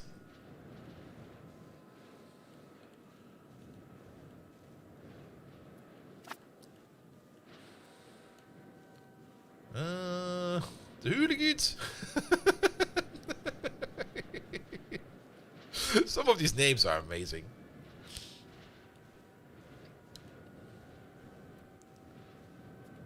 Look, it's the Trapeze Empire. The Trapezutine Empire. Wait, Empire? Empire?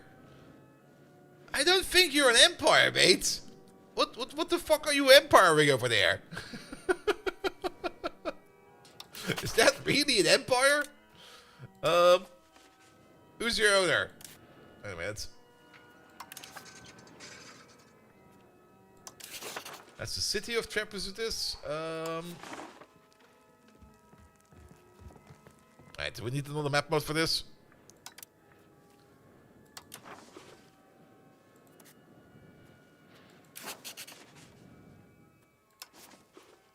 What are you?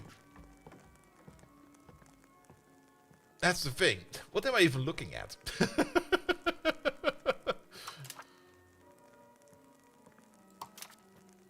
Am I looking at my... Is this my own relations? That's my own relations, right? That's my own relations. But I want to know... Ah, there we go. Why did that take so long? Apparently it is an empire. It's a empire rank. Alright.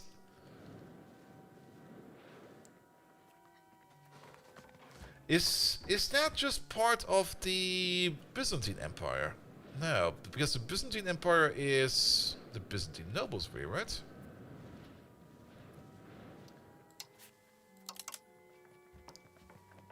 No, you're your own empire, and if we go over here, that is... Yep, that's a totally different guy over there. Apparently this is an empire. Alright, it'll be fine. We're just going to focus again on Netherlands over here. Or Holland, as it's called. We're still a county, actually. We're not even a duchy. Which kind of reminds me. Let's okay, we can definitely declare... oh, wait. You know where it is? I know where it is. It's here. That's what I was looking for. Form the Netherlands tier 2. For that, we would need all of this over here. That's probably a little bit too much. For the duchy, though, requirements are not met because we don't have the prestige. We are at least one of these, okay. We're not the leader of the Holy Roman Empire. The military rank to the ask for ducal rights diplomatic action. So I guess we will need to... sorry about that. Let's see. Diplomacy. Actions. I guess it's a friendly action. For alliance, profess trust, curry favors. How about... it does not exist. Oh, by the way, Great Castle's belly. Smeagol, it's over here. Marticus, hello there. It's under diplomacy on the actions. Subject actions. Also become their vassal, also become their fiefdom, also become their state bank. Can that be your sugar land daddy? Economic actions, covert actions. Alright, well, maybe at some point in time. Oh yeah, that's also a thing that's going on. I forgot about that. Apparently we got some kind of connection over here with the Hanuts. I don't even understand that. Alright. We can vote on something. In our union over there. We vote on the Union Foundation. Vote for established seniority. Vote for maintain federal status. When implemented, the Hollandish-Hanutian Union enables the senior partner and junior partner special statuses. Holland becomes a senior partner. Yes, please. I stopped reading after that. I wouldn't mind to become the senior partner over here. Alright, economy-wise, it's kinda meh. I think this number could be better. Make number go up. We could imagine this as a game of Path of Exile. Make the number go higher.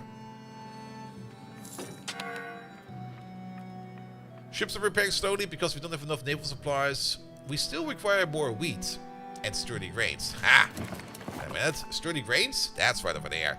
But, okay, these are operating, but at the same time, because of our low proximity and our low control, I don't think that we're even going to get any of these sturdy grains over here. Let's see. Sturdy grains in the Brugge market. Open goods panel. Is control only for money? Control. Here we go again. The control that the owner of a location has determines the tax base, army levels, navy levels. But it does not determine goods, apparently. That's fine. Ah! In Parma, the Renaissance has appeared. Well, we don't really care about that. Where's Parma? There we go. Is that's Italy, right? There it is. That's where the good Schinken come from. Schinken. Alright, we need the fishing village over here. And I think we can already buy it. It was not too expensive. I just saw it in here. Farming village. Alright, let's look for fish again. Fish. Well, that... good game, mate. GG. Make me a fishing village. So that we have more naval presence everywhere. Naval presence is going to be very important for us. Is there an overlay for naval presence? Military access. Naval range. Harbor capacity. Natural harbor sustainability.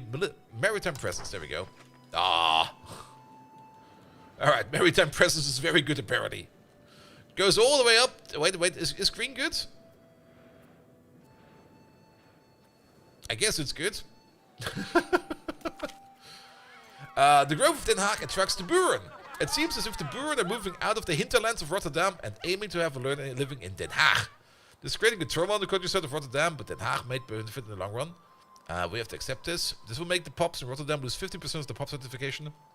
We changed societal values by +5 to centralization. Currently 60 towards decentralization and changing to more towards decentralization. Rotterdam loses development and we gain. The Buren belong on their turf. Yeah, could you go back to your fields? I require more resources.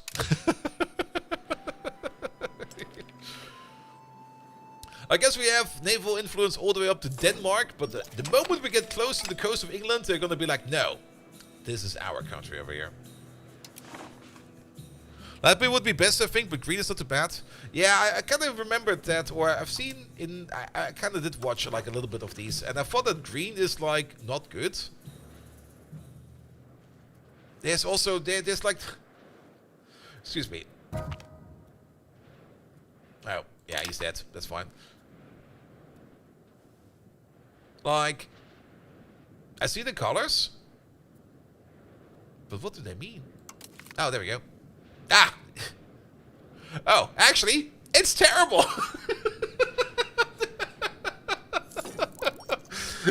Light blue is the color we want to see.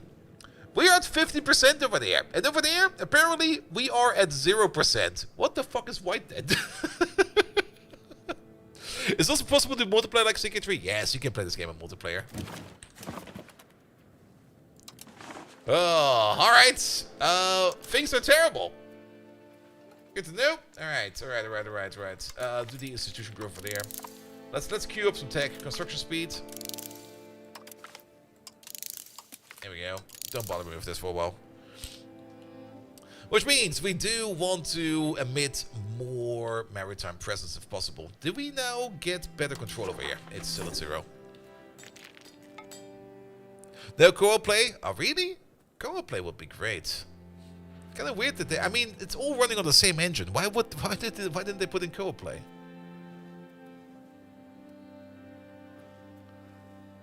Excuse me?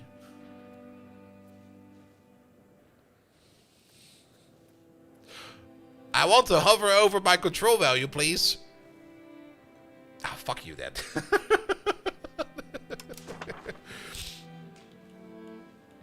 An actual significant navy. Now, we got like 3 ships over there. Look, that's our navy. We got like a rowboat and a galleon. And actually, that's not even our ship. That's somebody else's ship. We got a rowboat and whatever you are. Yeah, we might need to increase our navy. We can build... Oh, I think we are auto-building ships, actually. Yeah, they're being built. Traditional galleys and cogs. Because I guess because we automated navy building over there, they're doing it for us. Good. So the AI in the background is helping us out, building up our navy. So that's at least good. Do we need to raise them then? No, they're just being built.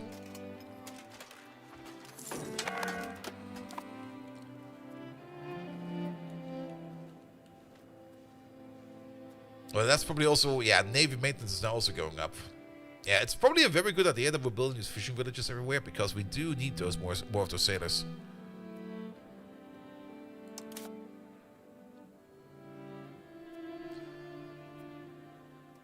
Holland sailors H1. Can we get some H2 sailors, please? Show recruiting buildings.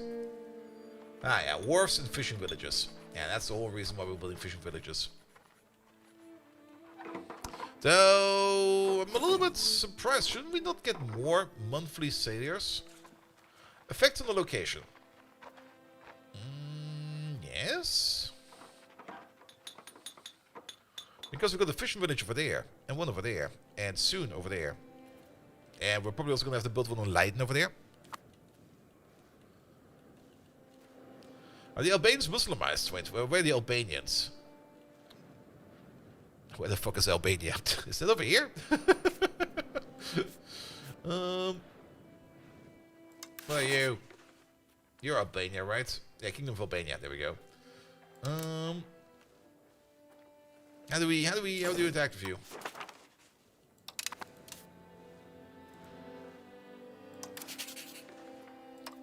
There we go, Kingdom of Albania. Actually, we can check over here. Let's just check the religion map mode. Diplomacy, war, truce. Oh, dynasty. One moment, please. One moment, please. Culture, religion groups, Christianities. Yeah, they're so Christian. The Muslims are down there. European folk religion. I kind of like that one. Permic folk. All right. And what are you? Asian folk. Good. Yeah, I still need to get used to like all of these map modes over here. Where was it even? Was it over here? No, it was over there. Language families, holy sites. Did we got one over here? No. We got, of course, Canterbury over there. We got... whatever the fuck is over there. I don't know. I'm sorry. We got the Kölner Dome over there. I think it's kind of impressive. Ah, professional armies. That's a technology that spawned in Genova over here. Genova is over here somewhere. I think it's... isn't it over here somewhere? Doesn't matter. But the technology will take some time for to get all the way over to us, so we'll have to wait for it. Yeah, some technologies spread like in certain locations and need to spread like all the way before they get to you. And some technologies you can just research directly. Oh, I think we can build another fishing village. We should definitely, absolutely build another fishing village. I do want one over here. We require... requirements not met. Let me guess, the requirement is more money. Let's wait for a month and...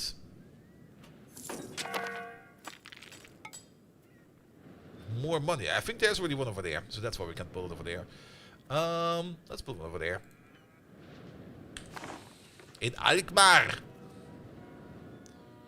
Alright, control map. Control's still kind of shit over there. Now that we got the fishing village over there. I'm not quite sure if building fishing villages everywhere is going to actually increase our control. Let's maybe focus on some other things then, in the meantime. What does our economy say over there? Except that graph goes brrr. Trading, for example. Well, we got a decent amount of trade capacity. 12.727. It's still kind of hard to put this into relation to anything. Oh. Köln? What are you doing over there? Oh, it's because, okay, Friesland, this belongs to our market over there, but Köln is trying to push out through over here. We need to do something about Utrecht. We need to lay claim on this area over there. Hello there, Utrecht. The Bishop's Tomb of Utrecht. I'm not quite sure if we can actually declare war on you. Because, yeah, we are weaker than them. And we might have a stronger navy than them, but the only reason why we have got a stronger navy than them is because they don't have a navy at all. It's like, my navy is bigger than yours. Dude, we're living on the mountain. My navy is bigger than yours. Alright. Did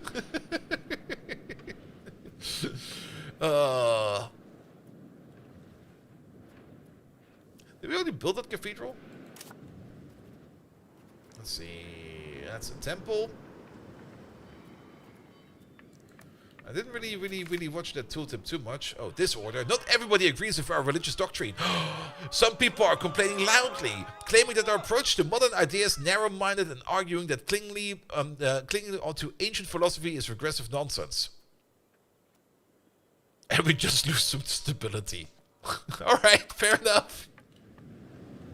Here, have an event. You lose stability. Okay. Oh. War exhaustion is something we also need to keep in mind a little bit. War exhaustion is a value that goes between 0 and 20. 20 is the maximum war exhaustion. So we're now already more or less at 10% war exhaustion, or a little bit over 10%. The higher the war exhaustion, of course, is, the more deficits we get. For example, it goes against our trade efficiency. What? Alright, maybe we should not be warring around too much.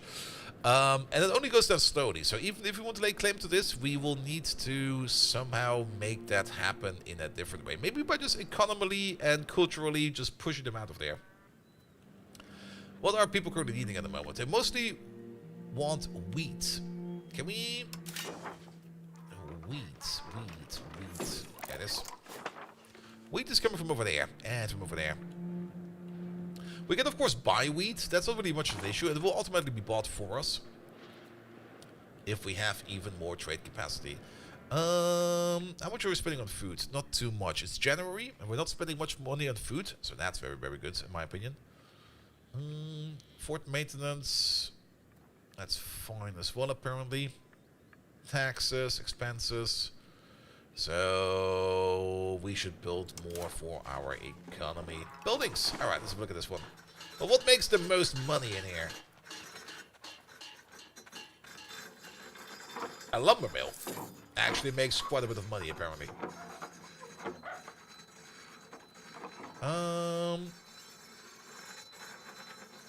Especially if we build that in Den Haag. Well then. I like money. Running is an inherently physical state. Inherently unstable physical state. It's a condition of constantly falling forward and catching yourself. So what's falling then? Actually, is it not more like constantly jumping forwards in micro hops?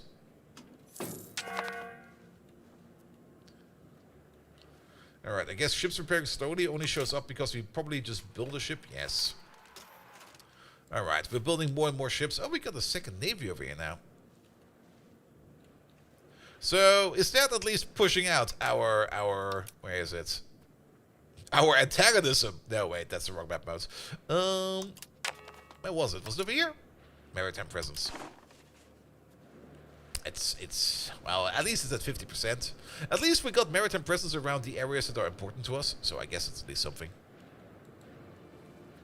You made it 100 years in, you only have to declare war once. Must have been a record for a Paradox game.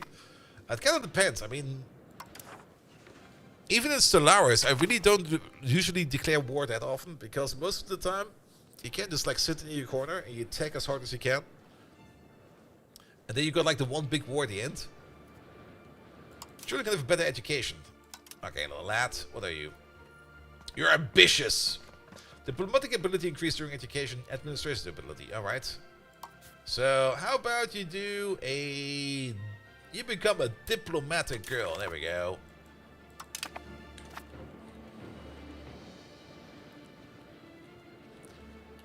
Good, good, good.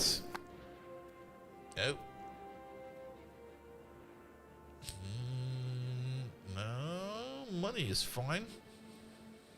Also, it's not a 24-hour clock. It's a... It goes from like 8 a.m. to like 8 p.m. Nobody works after 8 p.m. They all get drunk.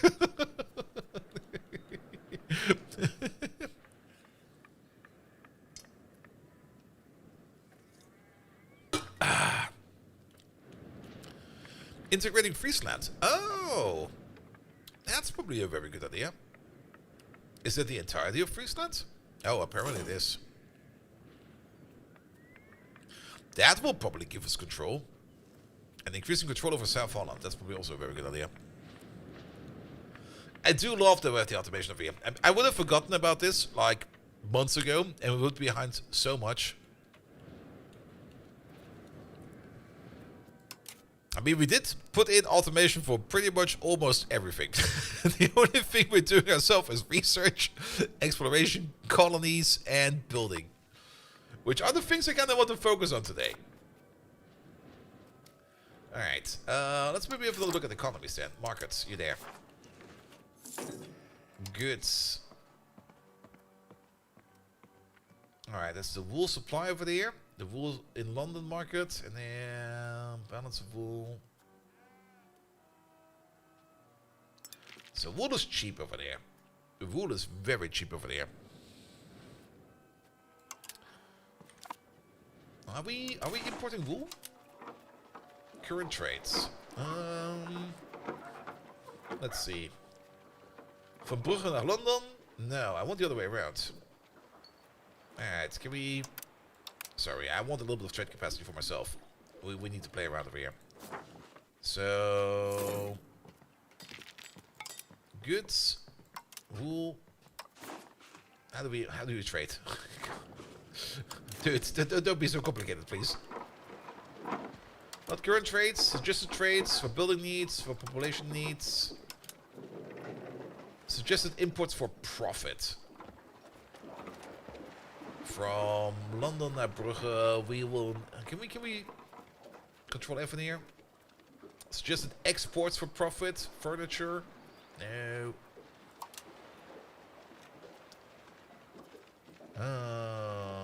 Unless we're already doing that.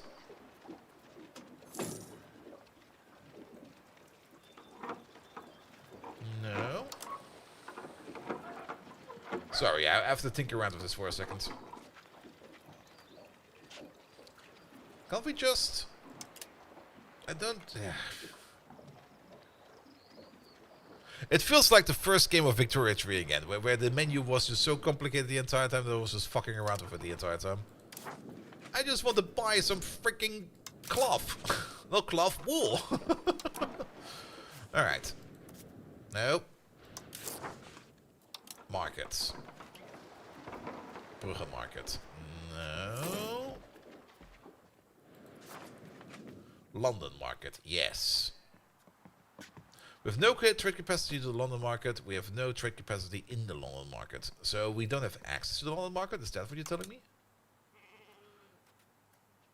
But we are importing from there.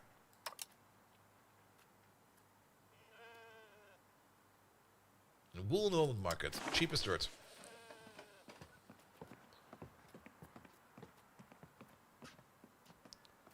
Select the market to import wool from.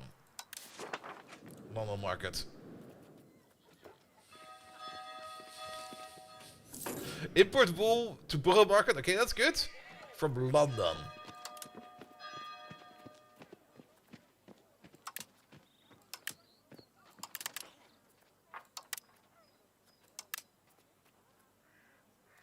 What does that button do?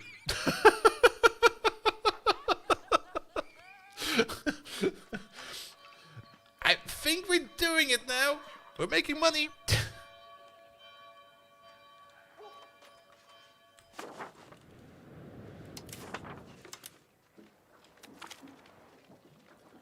Maybe not.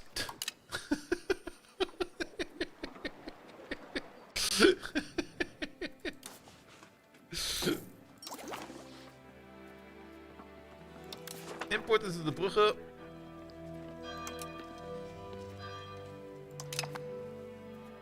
Okay, I think it's set up now.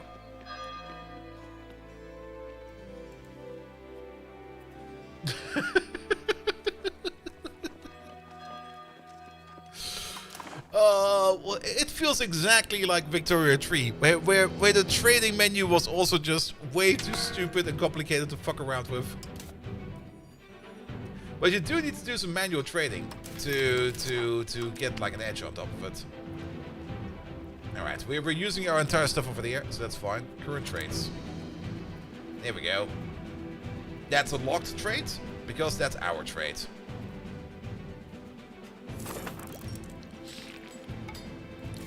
Good, that should lower the price for the spinners over there. Because we're supplying them now with more wool. And they should be able to turn that into cloth. But at the moment, apparently we're using fabric, fiber corps over there.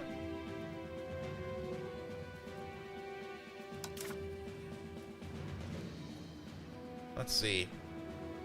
Building is closed.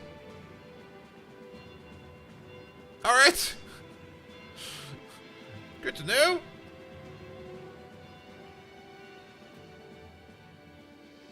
Why is the building closed? I mean, I do know that we have the automation going on for opening and closing buildings when they're not working efficiently.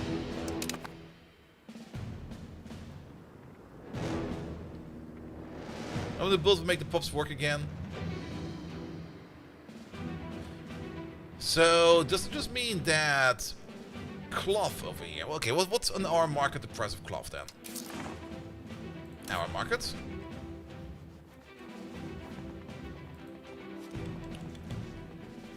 Cloth. There we go. No, I don't want to trade. I want to see the current state of cloth in here.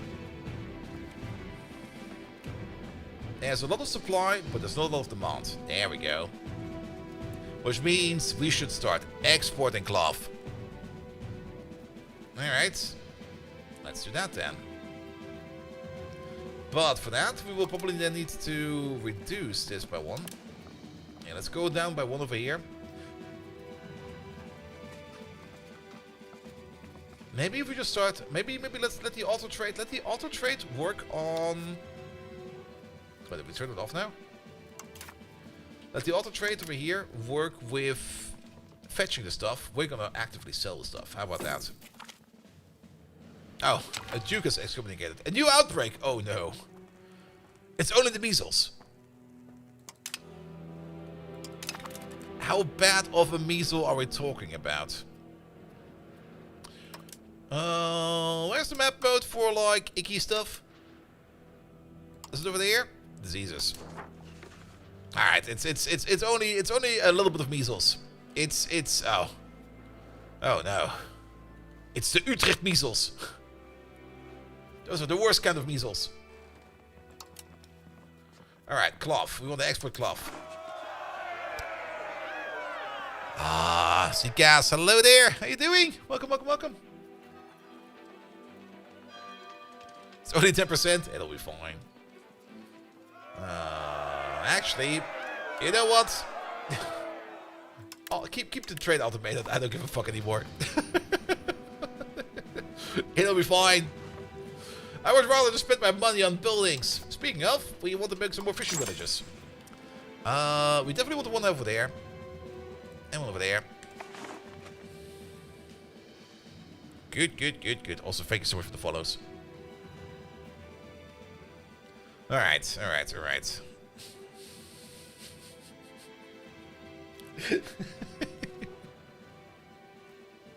I mean, the game is trying to be very ambitious. EU4 was already a very ambitious game, and it took them quite some time to get to the point where they are. I mean, EU1, 2, and 3. And of course, all the DLCs on top. But I'm always kind of surprised how terrible sometimes these user interfaces are. The concepts are good. The ideas and the models behind it are probably perfectly fine. But sometimes the way they present this stuff is just a bit like, why? Alright, this is just, yeah, there's only 30 people have died due to the measles. Yeah, whatever you do, just don't scratch them, even though it looks kind of funny to do, and you'll be fine.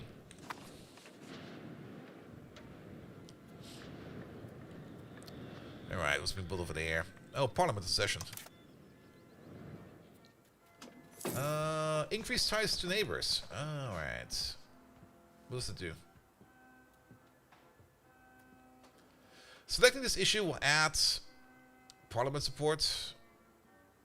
Wait, no. Issue will pass. The Landtag will pass the increased ties to the neighbors. Oh, diplomatic reputation will go up. There we go. We gained 5 diplomats. Frisia will get a better opinion of us. Brabant will get a better opinion of us. And Flanders, not the guy from The Simpsons, will get a better opinion of us. Alright, that'll be fine. Flanders. Utrecht. Frisia. Frisia still exists, by the way. Brabant. Where was Vlaanderen? Was it in here somewhere? Oh, there, Flanders. That's where the market is. Alright, we still have some truces over there. Yeah, those will expire soon, we don't care about that. Rebel movement. That should be fine. That should go down over time. If not, maybe a plague will take care of that.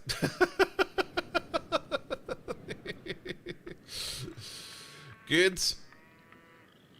Oh, I love to see this control increment over there. And then, yeah, that's actually the complete integration of the entirety of Friesland over there. Oh, the Landtag agrees. Everybody's happy. But this over there is still going to take some time. It's going to take like another 40 years before we got this place fully integrated. Oh. Well. It will take some time before we can make good use of that. So be it. Let's hope the plague doesn't eat it. In the meantime, I'm still a little bit surprised about our spinner guilds over here. I don't really understand why they don't want to... I guess they don't... of course, they will not operate because they would not be making any money over here. They will be running like at a loss.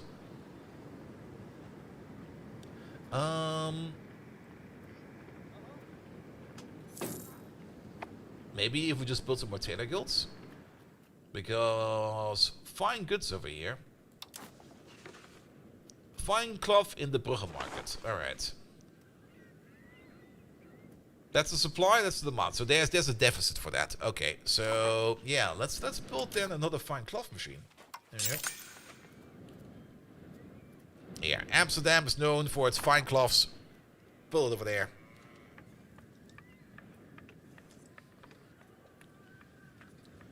And the latest Amsterdam fashion trend called the loincloth. There we go.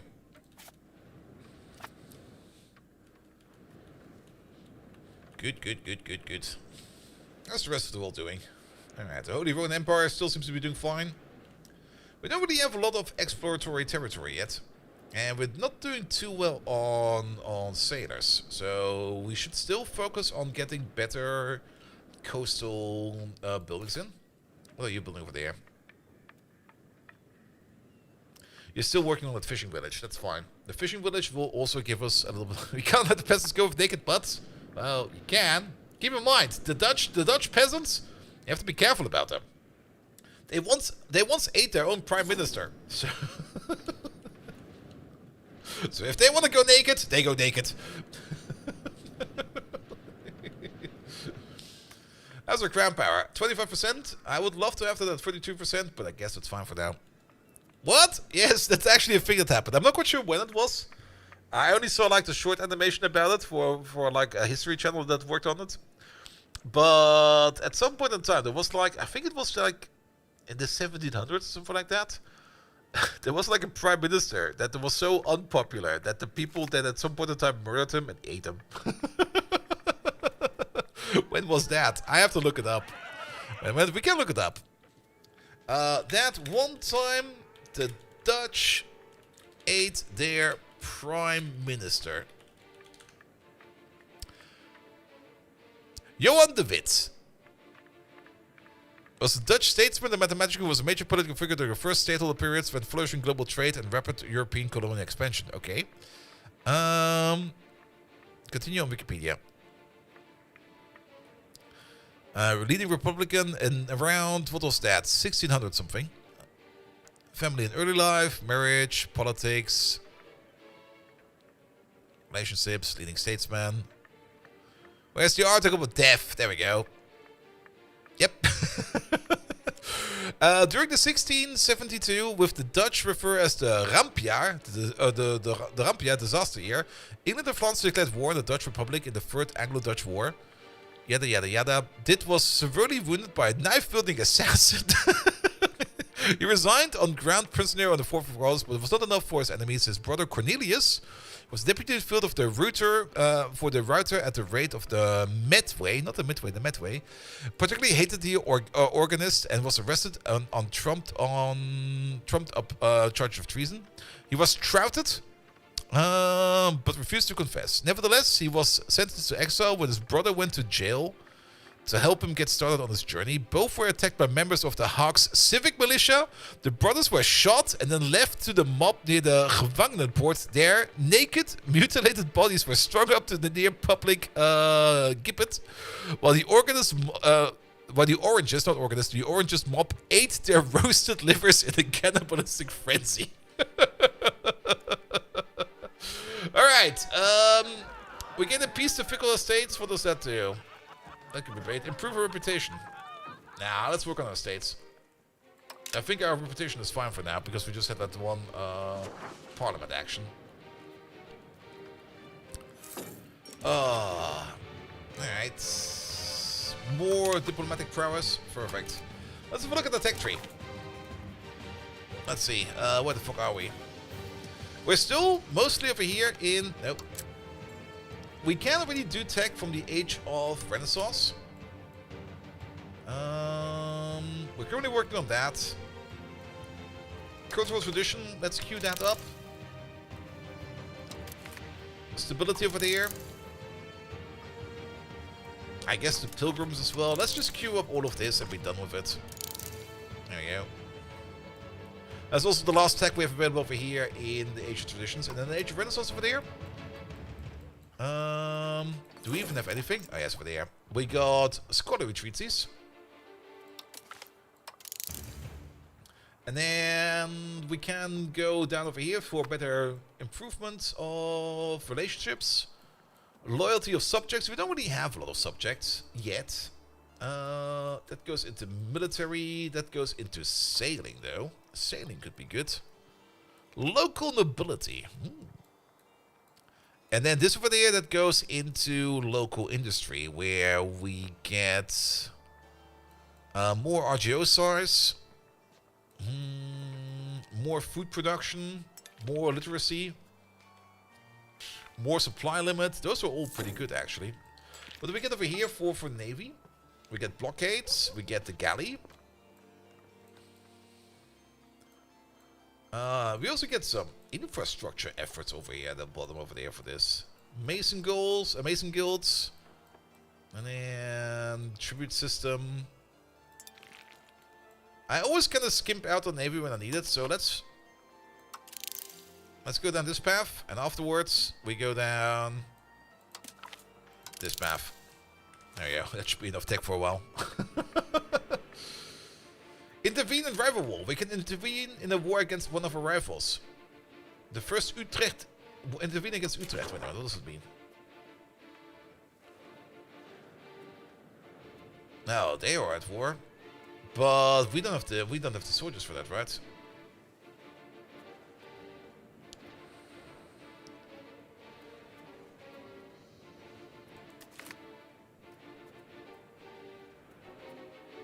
There we go. This war started by Utrecht. Alright. They also want to be having a part of the Frisian part over there. But what is that army? Infantry levies. What is our army at the moment? Our current army, as it is, not including the regulars, is smaller than that. And I don't think we have regulars. I think we still need to train them up. Yeah, we don't have regulars. We can have regulars. We don't have regulars. We could, however, pay very much of a lump sum of money over there for... Okay, that'll be fine. Yeah, sorry, you're on your own. Uh-oh. The Black Death in Ibas. The stubborn news has reached us from Ibas. We recently... Where is Ibas? Terra Incognita. We don't know where that is yet. We don't know where it is, but we have heard about the Black Death. Alright. Rats. Oh, but my son is born. It's Florent. They'll be fine. Alright, the Black Death. We can spend some money over here on procuring remedies.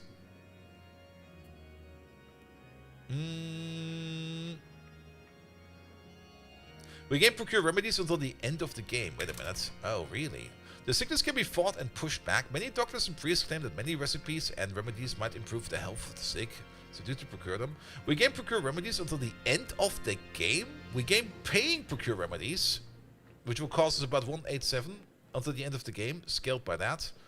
We gain stability for that, we gain legitimacy for that. But does it actually do anything?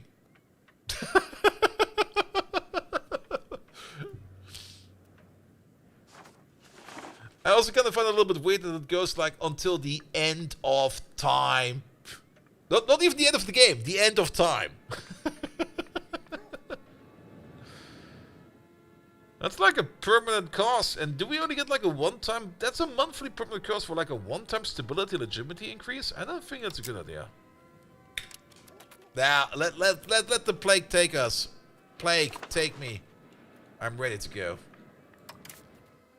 I'm ready to go to make another fishing village. Fishing village. Where? Fish. Fish. There we go.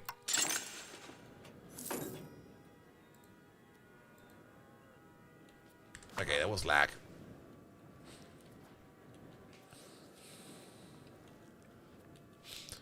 Good. Alright. How you doing? You're still working on control. You're integrating Friesland. That will either be way easier or way harder once... Uh-oh. The people of Middelburg got smallpox. Wait, is that a different pox? Oh, England! Ew! Wash your hands! England is giving us the smallpox over here. That's not even the great pox, it's the smaller version of it. England, what the hell, man? Bad England. Disgusting. Localization depopulation. Oh, is that... Alright, that is a number. So we're getting smallpox, and then we're getting the big pox right after. Oh boy. I don't think we need to worry about the plague, because England is the plague, apparently. That's the bubonic plague. But it's not the Black Death. Or is the bubonic plague the Black Death? The minor bubonic plague part of an IBUS. Yeah, no, that is this one over there. No presence in our country. They are the same. Alright. Alright, so we get double plague. Lovely. We don't need this population, right? Yeah, the bubonic plague is the thing that's going to happen. It's probably going to happen a couple times, and it's just going to fuck us over so hard. But on the plus side, everybody gets fucked over. So, at least that's something. So maybe we should save our money for a bit. Even though I would love to make like another fishing village, I think we should start saving our money, like at least a little bit. Because that's minus 13,000 in the last month, and that's not even with the Black Death. That's just the fucking measles, the bubonic plague over here just going at it. We're still waiting for this thing to come over. Freaking England. Intercultural exchange. Oh, you have the pox here. You have the plague. If we get all the diseases, at the same time, they will cancel each other out. That happened so early, so you don't really lose what you had built up. That is true. That is true. But yeah, I mean, it will affect everybody equally over here because nobody's prepared. So it's just more or less the great equalizer where everybody's going to be like, all right, everybody. We're going to start a new game 10 years later, 20 years later. We started in 1337, so yeah, it will hit us probably at the 10-year anniversary. Alright, maybe we do want to build one more fishing village, because then at least we got it completed. Fish! And it will give us trading capacity. There you go, done. We got a fishing village everywhere, so everything over here should be connected by sea. Even though control over there is still kind of terrible, but it should be fine. The plague killed 65% of the population in England. We can't check those numbers once it comes over. Oh, it's going. It's going. You will see this thing over here just explode in a second or two.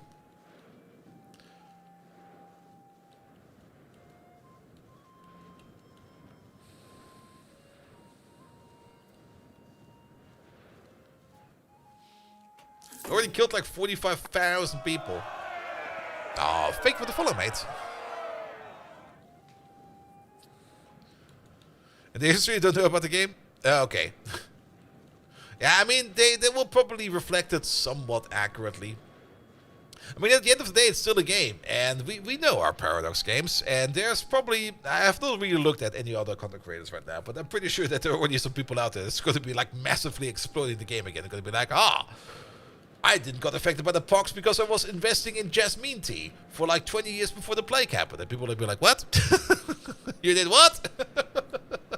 Also, ritual cannibalism made everything better. Huh? Come on, plague, get over here. Actually, I kind of want to see it happen. I kind of want to see it like go from all the way over there to all the way where you are. We're probably just going to save our money for now because I kind of have the feeling we're probably going to have to buffer some money after the plague hits. And, oh, yep, there it goes. And being plagued is one thing, but being plagued and in debt, yeah, that's a killer, all right. In the meantime, sit back and enjoy the world burning.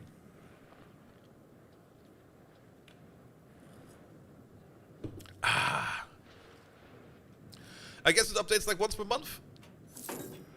Maybe not. I'm actually not quite sure how often the disease transfer triggers. Once per week? No? It's not once per day.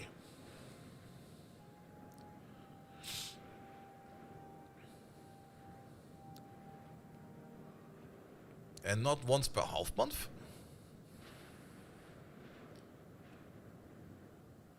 Also, it's accurate months, isn't it? Oh. Strength and faith. Yeah, you should start believing there's something coming.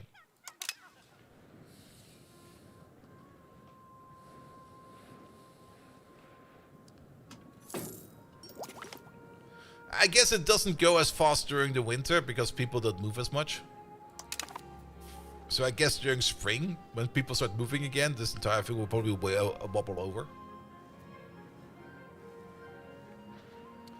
Deaths, 120,000. Nice. The Golden Horde is getting decimated.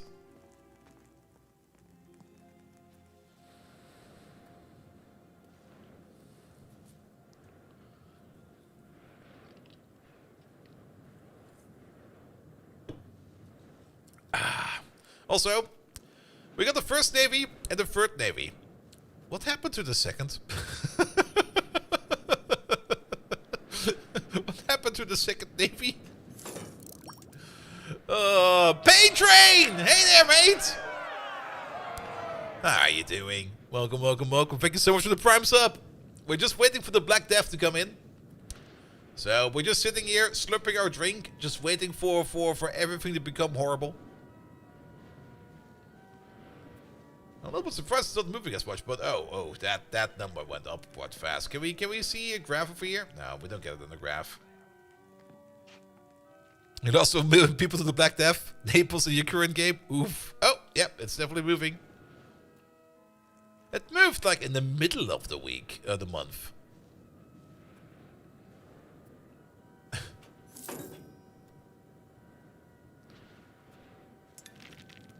Maybe it is a daily update. Black Death has infected 75% of our people. Our people? I know that tooltip is not quite correct over there. Current population just under 3,000. Oh boy, there's like 3,000 people living over there. Yeah, it's still winter, so that's probably why it's not moving as. Oh, there it goes. It was like on the 20th. I guess it updates once per week.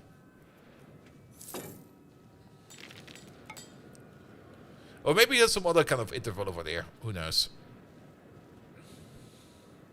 How was my flyover? Oh, it was great. But sitting 12 hours in the plane was kind of shit, to be perfectly honest. Like, Pain Train. When I arrived in San Diego, I was like really like sitting in the plane for like 12 hours. I was really like awake for like 20 hours or something like that. And I got off the plane, I got out of the airport, which was like no contest whatsoever. There were like no checks. I was just like, I'm out. All right, you're out. But once I got out, I was like, all right, now I need to get to my hotel. I could take a cab. I could take like an Uber. No, I'm gonna walk. And I just walked.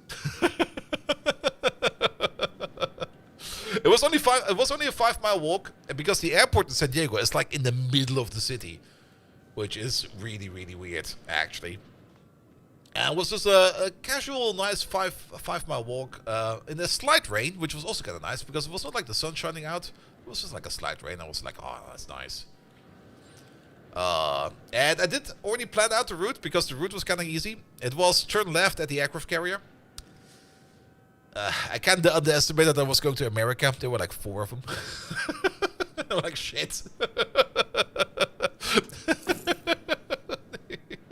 What do you mean there's like 4 aircraft carriers over there? Yep. Alright. Plague, do your thing already.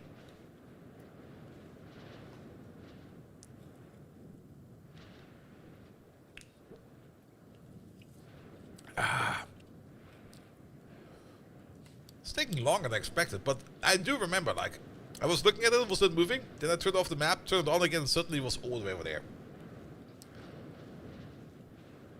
I guess it's gonna run over in summer, which will basically start, I think, now? In June? Yeah, June is summer, right?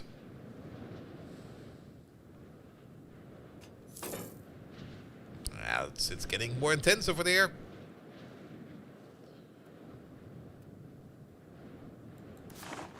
Okay, there's still like 3,000 people over there. That's the control map mode. Yeah. It's kind of interesting that we see your control. What about my control? Okay, that's my control. Yeah, control over there is still kind of shit.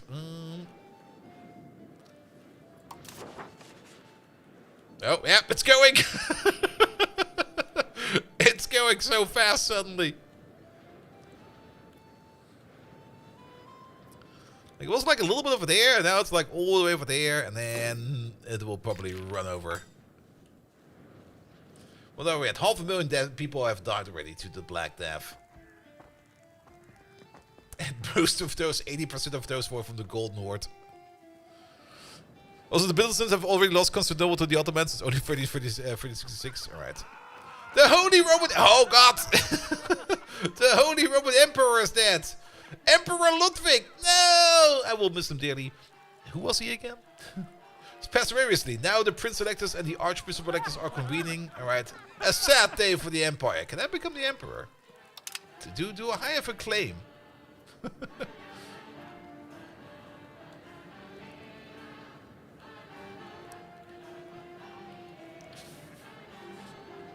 Still stockpiling food over here. We could maybe, well, we could probably afford now something like a hospital or something like that to help over here. Let's actually have a look at that real quick. Hospital's one thing. Isn't there like a medicine maker as well? Like hospitals over there, but hospitals cost like... Oh, we can afford that actually. Do we already have a hospital over here? Wait a minute. Sorry, let's pause the game for a second. A hospital. We can build in Amsterdam, Middelburg, and Dordrecht. Do we already have a hospital on here? Granary? Mason? Lumber mill? Castle? It's not one of these, right? Spinner? Marketplace? That other thing? Brewery? Weaponsmith? Potter? Paper? Jeweler? Wharf? Temple?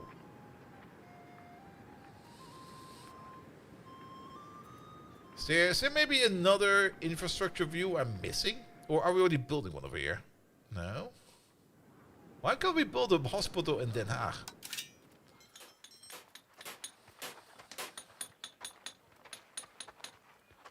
They're the best places to build a hospital.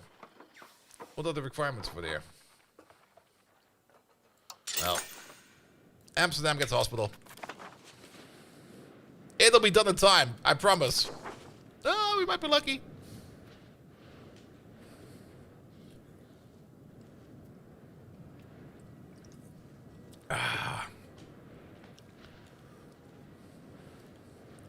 Yeah, it's not quite clear to me why we can't build a hospital in Den Haag. And there's definitely not one in here, which makes little sense to me. Why can't I build a hospital over here? I would love to build a hospital over there, please. There's a whole bunch of things in this game. There's like tiny details that probably make sense if we know what you're doing, but make no sense to me right now because I just don't understand why it's like that. But I mean, it's a grand strategy game as always. The learning curve will be high. I was already prepared for that from the get-go. And I do kind of enjoy that I'm trying to figure out more stuff while we're going. But, as always... Oh, yeah, now it's growing really, really fast over there. I mean, even with Victoria 3, I mean, at the beginning it was really atrocious. It was so horrible. I still remember that stream. That stream was basically just me for 5 hours going like, what the fuck is this? What the fuck is that? How the fuck do I do this? This one at least is a little bit better. But Victoria 3 got a lot better with all the DLCs that came out lately. over the last 2 years. Not really lately.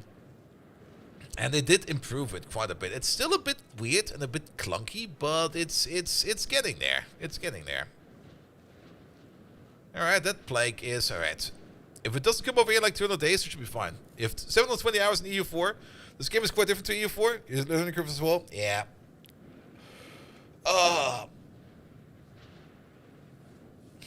But that's also why I kind of chose over here to be Netherlands. Because if we would be playing, for example, England or Hungary or the Golden Horde, which would now basically be game over, we would have so much in front of us that we probably couldn't even focus on anything at all. I do like that we got these automation systems over here. These do help out so much. Because if we had to do all of this by ourselves, I think I would go... Well, I would probably do them on my own at some point in time. Because that's also how I play Stellaris. Because whenever I play Stellaris, the reason why I play Torn in Stellaris is if I would be playing White, I would explode.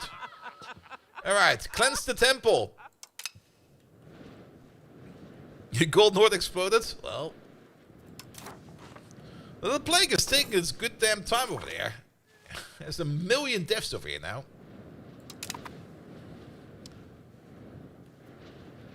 We could maybe afford a second hospital. I wouldn't mind to have like another hospital. Or maybe at least save a couple people.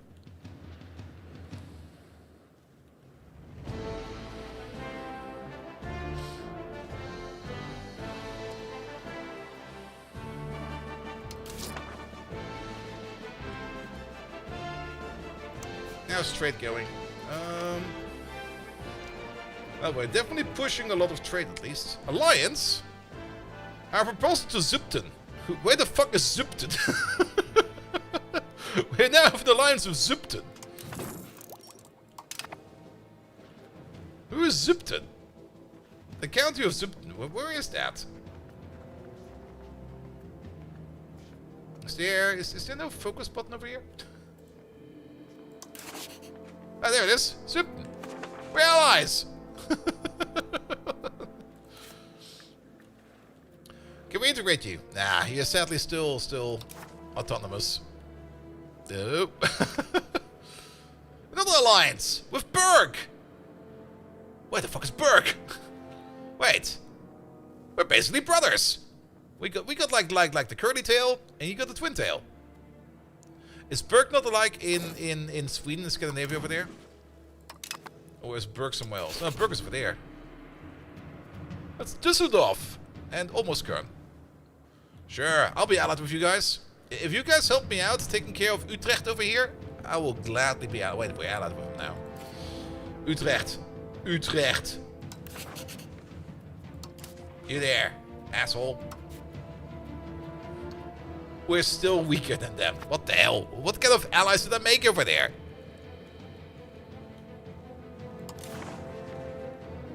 Alright, about 80 days, that hospital will go live. It's gonna be like, we're open for business. And it will just be like brains. Because it will be so... It's over here. It's already in London. It's already in Brugge.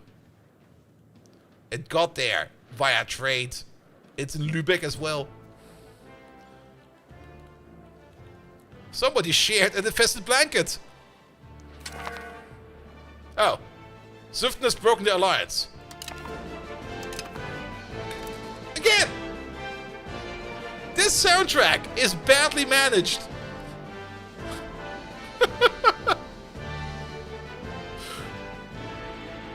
It just ramped up for no apparent reason.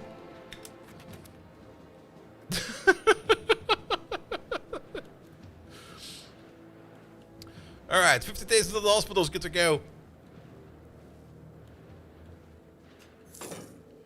It's actually not too bad. It seems kind of like, almost like it's falling asleep over here.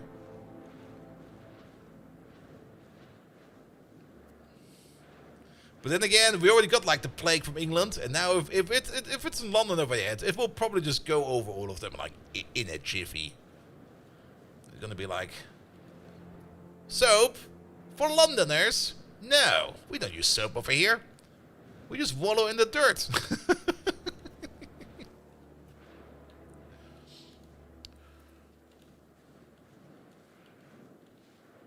We kind how you get like this wave almost? It started over here. It spread like up north and south, and then it goes like slowly from east to west. It's going over it like a little wave. All right. Okay, we're improving. Oh, alliance broken. What the fuck are these alliances, man? Hey, you want to be allies? Sure. Hey, you want to come over next week? Fuck you. What? Why?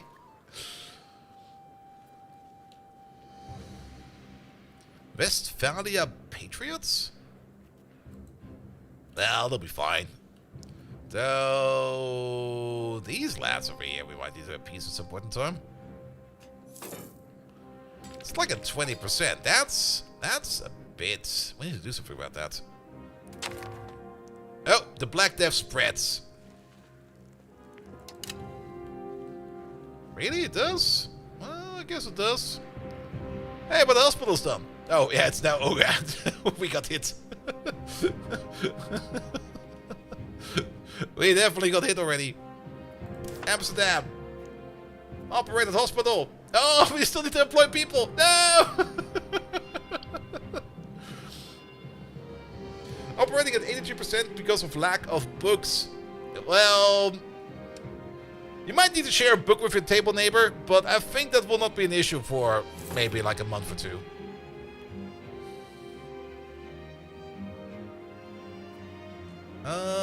Yeah, character life expectancy +5, disease resistance +10. Is that like global disease resistance? Impacts disease resistance in a location. Alright. But is the age that characters in this location will start being susceptible to death by old age? Okay. I understand. So if our character were from that location, he would just become 5 years older. Or up to 5 years older. Oh no, Flanders, Brugge Market, it's all over us. Urbanization. While only a small portion of our population lives in the cities, the growing prosperity of the burgerij is attracting the increasing numbers of people in the countryside. Yeah, about that. Some cities are growing so quickly that existing problems in terms of sanitation and overcrowding have gone from troubling to catastrophic. Don't worry about that. According to the burgerij, the poor have taken up residence outside the city walls where filthy suppers are sprung up and disease thrives. That problem will solve itself in like maybe a week or two. The burgerij find the situation intolerable and now are requesting for the state to step in to provide help, both in terms of resources and enforcement of rules outside the walls. They claim that only government intervention can turn this violent urbanization into a positive change. We must accept that. Then they will be happy. We lose a bit of money, but we get development for free. Or we can keep it as it is, and they will hate us. And we get stability. I like free development. 0.5 development for like a bit of money. Yes, please.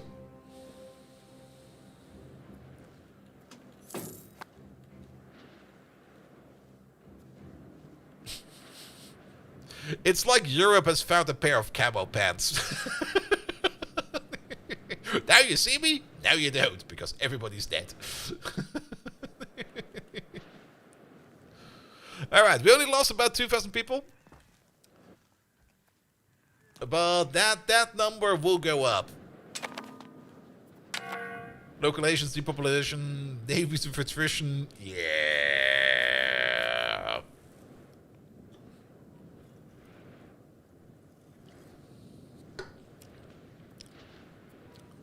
Oh, yep. How did you get the plague all the way over there?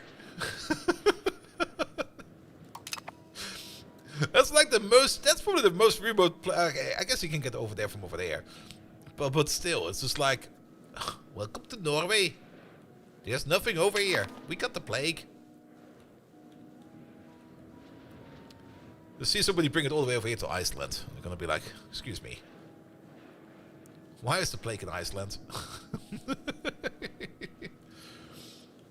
Yeah, there's nothing much we can do about this. We'll just have to. It's like a kidney stone. It just has to go. It'll just pass through, rip up our urea tract. Everybody bleeds and everybody dies, and then it will be fine.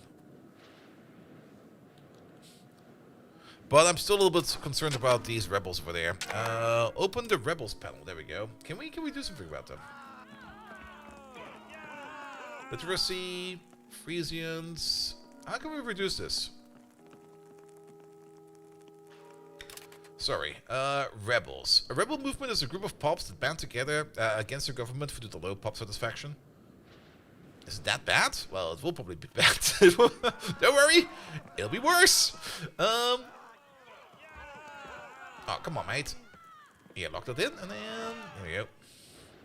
There are various types of rebel movements for instance pops of another culture, religion, revolt, well, an unhappy estate. But they're not that unhappy. They're like at 60% almost. That should go down and not up.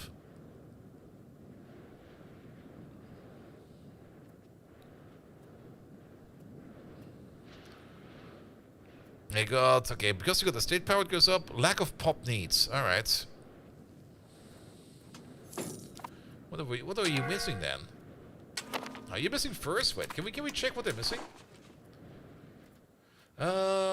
Satisfaction. No.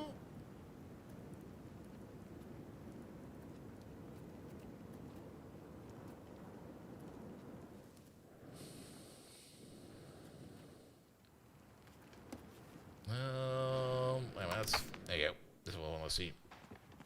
Alright, they got some things going for them. Bribe the estate.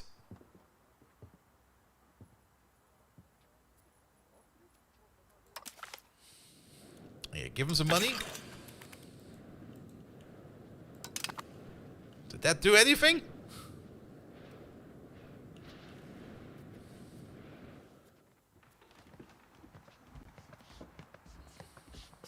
They gain more satisfaction, they gain some money, we lose money.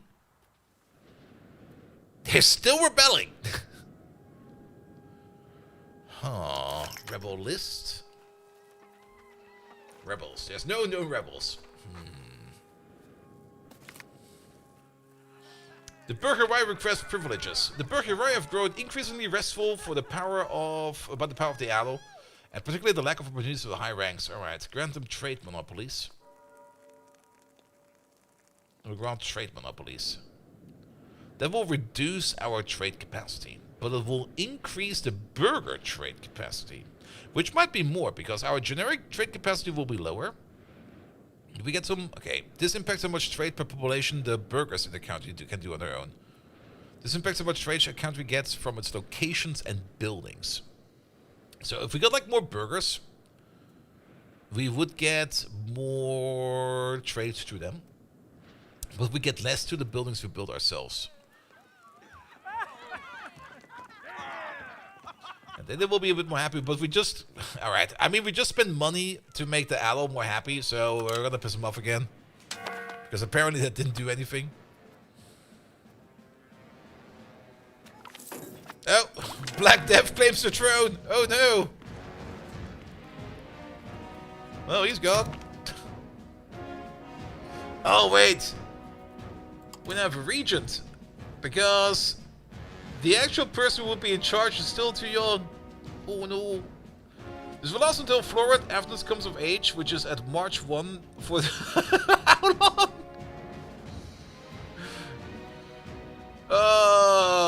Our current ruler is a 2-year-old.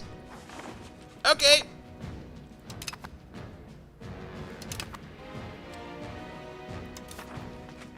Oh yeah, that's how I remember the map. Okay, England is also getting it. The succession of Holland. With the death of our previous ruler, Count Guillermo IV of Arns, the succession of Holland hangs in the balance as no clear, uncontested successor is determined. Leader Florent Avnus is the first rightful claimant to the throne by law, yet his claim is challenged by consort Jan Avnus. Holland is on the fringe of a bloody conflict.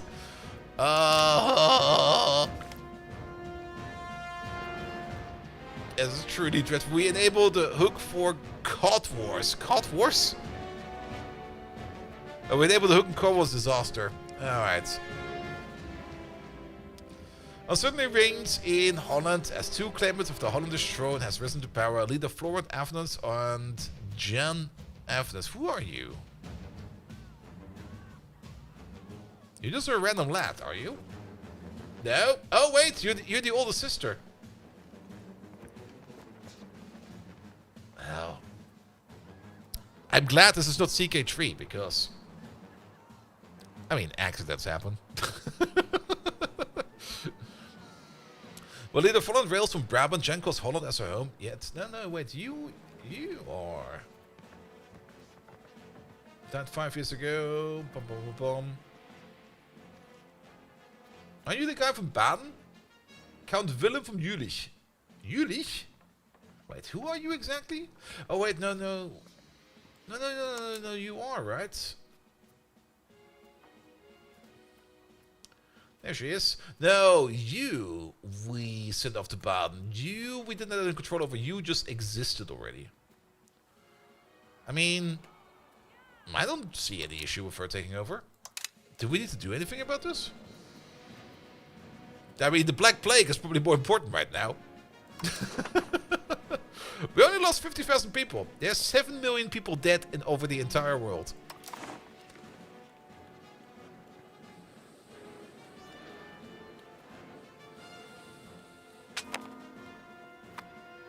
Yeah, location depopulation.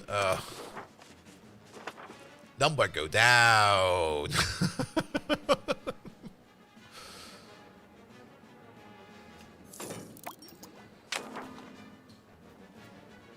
The Hook and Cut Wars. Okay, it's now an event. Plus 100% chance to appear each month. Ground power is reduced. Oh wait, that's. Do we need to do something about this?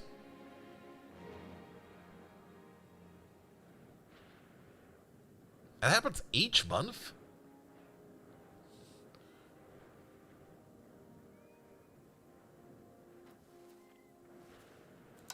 Do we need to do any kind of claim or something like that?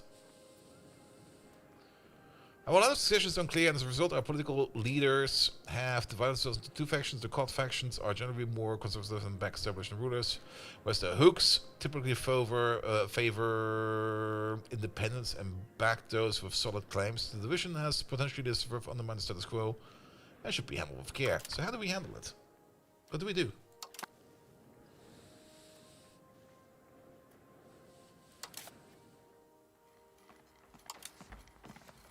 Marry a lowborn, join an order of chivalry. He's well connected. Can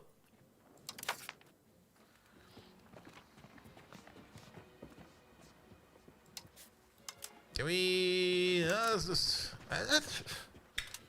do we have any options?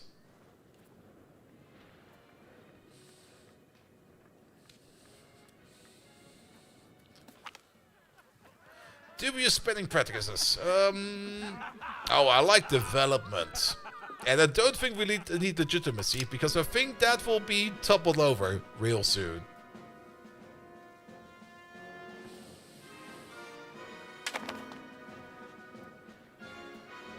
It would be kind of funny if the other claimant would die to the plague.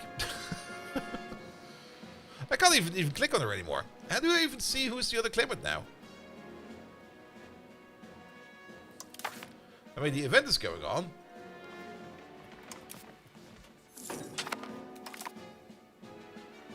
Here we go. Alright, so we just have to... Okay. The interferences of foreign countries in Holland has reached an absolute peak. Leader Florent Avnes and Consort John Avnes, neither of them a resident of Holland, have decided our fate. A bloody conflict for the Hollandish throne. In the midst of the cries for a royal succession, the estates themselves wage a conflict against each other in order to expand their influence and privileges. On top of this, the two claimants have found external and domestic supporters for their cause. Consort John has the popularity of the Burgerij, as well as the loyalties of the cities, and has founded the Cod faction. On the other side, leader Florent has managed to earn the loyalty of the Adel. Yeah, you know what? Fuck the rich kids. We're going with the little lass over there. So, who is she again? She's part of the Hooks, right? In the midst of the cross succession. That's the Cod faction, so she is part of the Cod faction. So, we lose stability, we will side with the Cod, favoring them above other factions. We'll gain extra bonus if favorite faction wins the overall conflict, while receiving extra penalties in the case they fail. The Burgerij gains more estate. Yeah, fuck the rich kids. They're already rebelling, so fuck them over.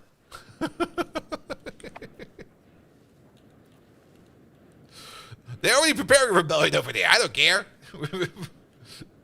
Let's see what happens if we press this button.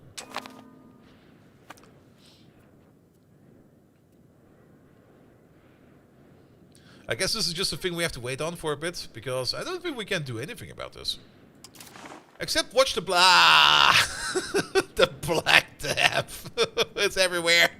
13 million people dead. Of us, interestingly, only 82,000. Which is still a lot, actually. That is so many people. Well, we could give him a better education, but since we're probably just gonna, like, oust him, I don't think we need. He's gregarious. That's actually pretty neat.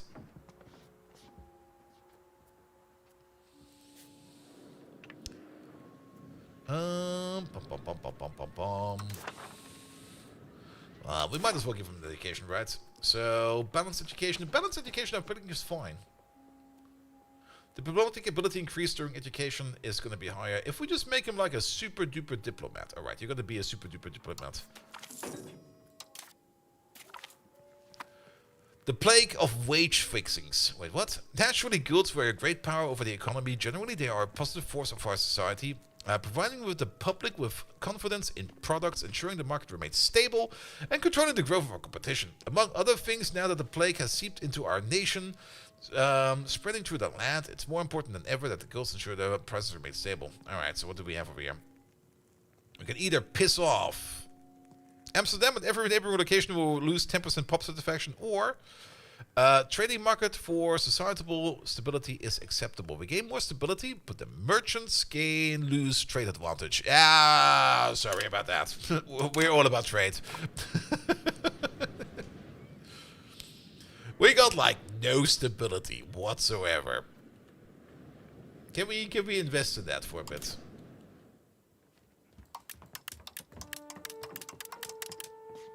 It's just getting regulated. The game doesn't want me. Can we do a partial automation over here? And not the full one? You can't click on these individually. Why can't I click on that for stability then? Well, it'll be fine. Don't worry about it.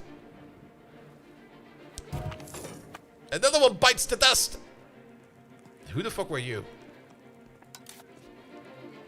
Oh, you were integrating Friesland. No!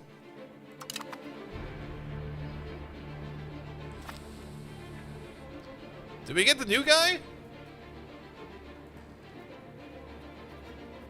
Wait. Is there no new guy available? Excuse me? Cabinet!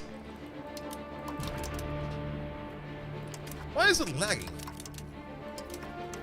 Okay. What do we need over there? Somebody who has military expertise. Barons! Nope.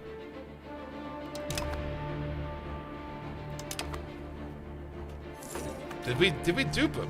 What happened over here?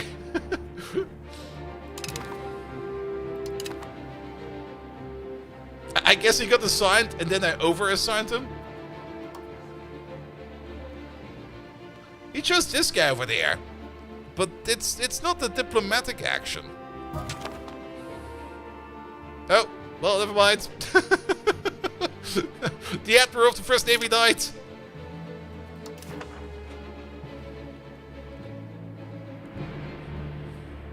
The good thing at the end of the day, everybody dies. It's like RimWorld, just with more people.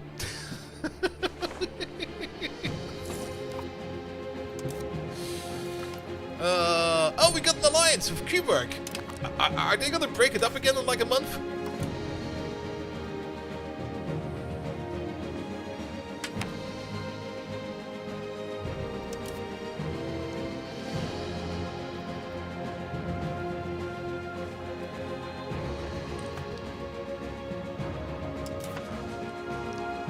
Interestingly enough, look at this.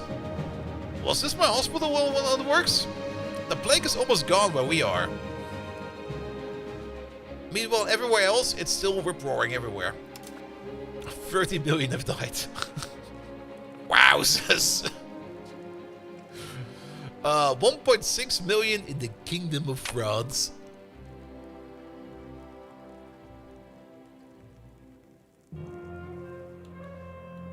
No, it's actually looking pretty good for us over here. We just don't have any stability. We don't need that in the first place.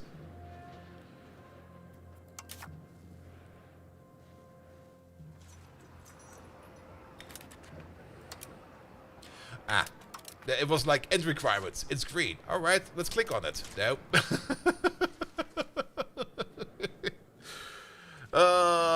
The gods of secure 20 influence. Currently at 1. Can we improve of that? Can we get us along? I mean, the god faction is definitely doing better. Alright, each month, possible outcomes, 20%, an event relevant to the estimate of war or no event. Okay. And that minus 20% is just while the event is going on. Okay, so it's just a waiting game. Alright, we'll wait for it. It'll be fine.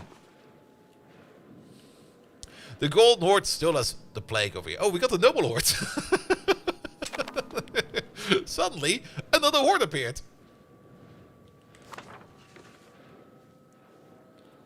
Alright, what do we need? Okay, these insurgents are, okay, the Burghers' Rebellion. The Hooks have assembled a rebellion force in order to combat the Cots.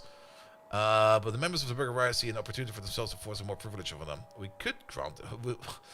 We can't really lose more stability, right? Actually, we can go negative. I think we can actually go negative. Or is it only 0 to 100? Give them no quarter.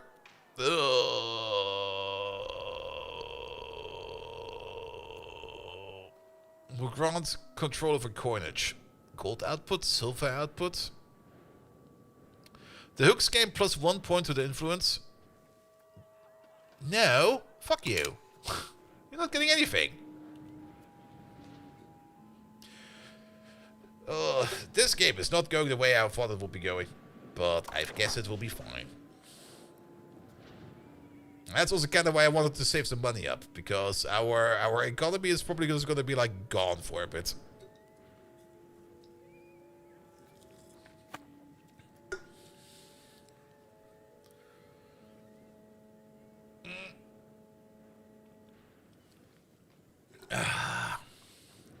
So they need like 20 points for this to move along? Really? It's gonna take forever. I mean, if there's like an event every month at a chance of 20%, it means like per year we get like 2 events. So this entire thing over here will go for like 10 years. Give or take a little.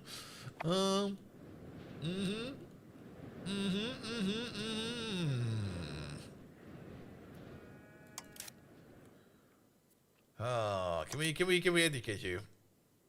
Promote to head of cabinet. We lose legitimacy. Gets the head of cabinet as long as he wants to work the cabinet. We gain blah blah blah. Alright, military divided. Opposing factions and the military are advocating different tactics. We change defensive. Oh, this is something that has nothing to do with this. Forts are our strength. And we were playing tall, right?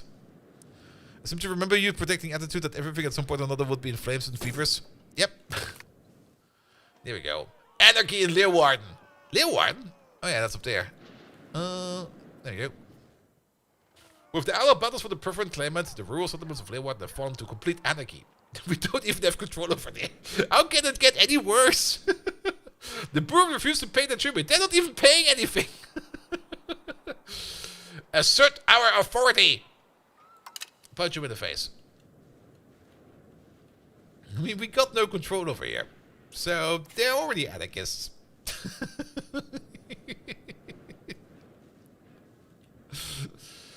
How's the Black Plague doing? Alright. Yeah, the wave is almost over. 40 million people died. Of us? I mean, the number is kind of small. It only says like 100,000, give or take. That's a third of our population. A third. God.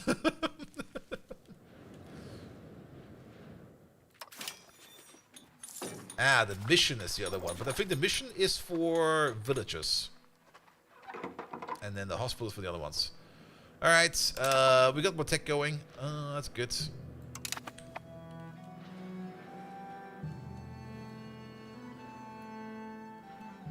Senior partner status threatened. We can lose senior partner status in the Hollanders Union. Have greater power score than us. Hi, dude. Really? No, we got more power than you.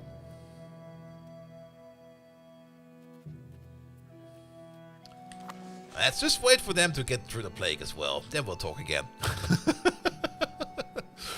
Alright. Yeah, everything is kind of shit. We got like no sailors. Parliament called. Alright, alter parliament, go. We decided Bunnico support as they desired. Bunnico support. We gain 1 antagonism towards the current, towards us centered on Den Haag. We changed the South of Virus by 2 to belligerent. Oh. Alright, the game has decided for us that we want to become... we're already an autocracy. Never mind. We're already assholes. Alright, population go up again. The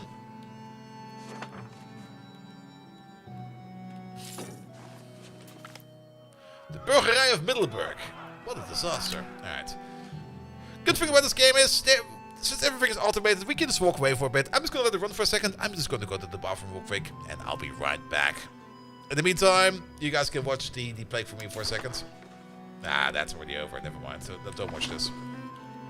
I'll be right back, and then let's see if we can get things back into a good orientation.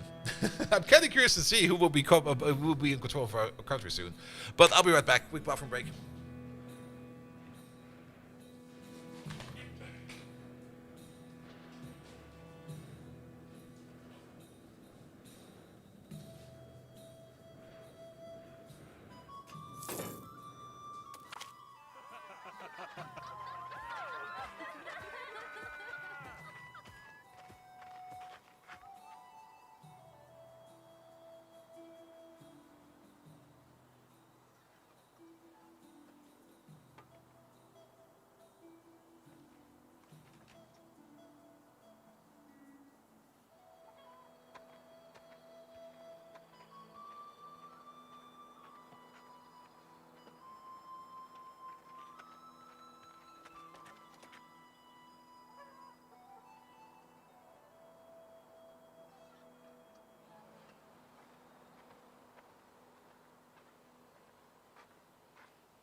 Here we go.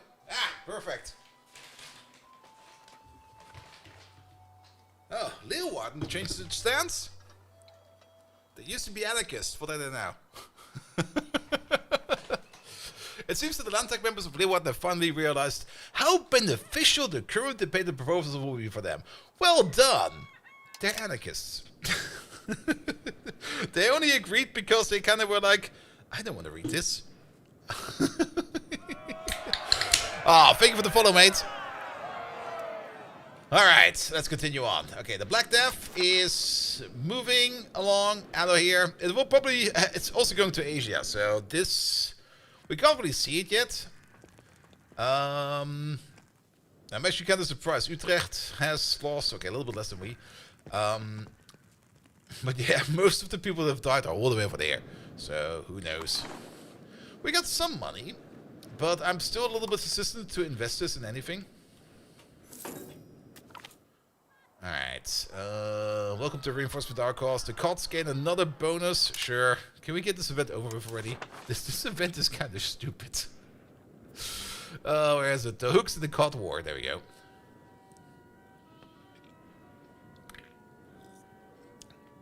We have not enabled the hook and COT war disaster. Can we enable that somewhere? At least one of these. I guess the disaster is if things really escalate. Probably there's maybe like a hidden timeout or something like that going in the background. If we like stall too long or it ends up in a stalemate, it will just be like total anarchy. Ah, who would have thought that they have broken the alliance again? Every time. Good. All right. Let's look at our economy then. So trading should be decent. There's not that much trades going on right now. The biggest problem we currently have, we can probably make another Tailor's Guild. Let's make one over there. Because Tailor Guilds will still make us money. And we'll maybe reactivate our Spinner Guilds over here, because most of the Spinner Guilds are currently off. On top of that, what is also gonna look like it's gonna make us a decent amount of money? A tannery. Oh, we can build these? We need leathers. Fur, wheat, fruit, books, wild game, rice, and gems. Alright, sure, why not? That's what they usually all want. Or a tar kiln. Apparently a tar kiln makes good money. Apparently. Profit in 3 years will be 0.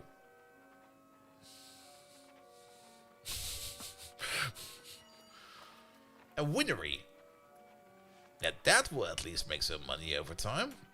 But I don't think we're gonna be doing for wine. Oh, never mind. Our money has been spent for us. We're building a cathedral in Amsterdam. Sure. What does the cathedral do for us? Local max literacy for clergy plus 20%. Ooh, migration attraction. Ooh, local pop conversation. Okay, that's actually not too bad. Having a cathedral will probably help us out with getting like our people back under control. Alright, you're still integrating over there. Do we? I would love to have like, wait a minute. Not country value, cabinet.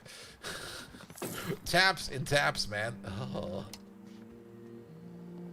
What are you? We can replace you with the same guy? No, you are this guy. This guy, of course, is better, politically wise.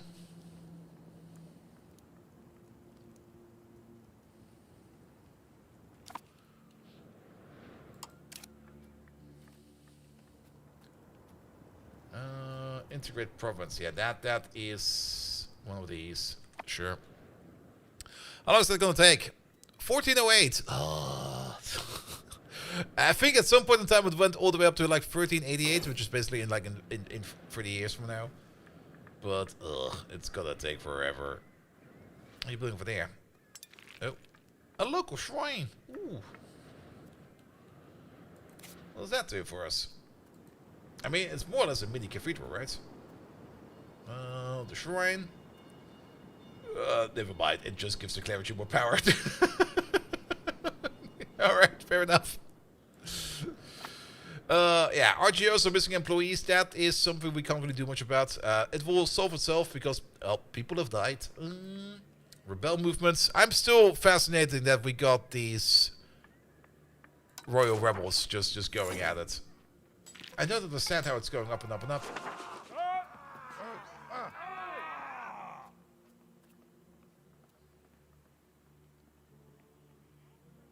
I mean, all the factions are happy. I mean, these numbers might be red, but that just means that the fact that happiness is going down because it's going to reach its own satisfaction equilibrium over there. But there should be no reason for them to be rebelling. I don't understand. Why are they rebelling? Them over there. Base value for every country. Hook and cut wars and the hook. It's mostly the hook and cut wars right now. Military divided. We're still going to be going more on defense. That's just adding like 2% flat on top of that. But we would still be like... due to the lack of control. That's why. Yeah, to get control, we need to integrate it. Well... Because apparently...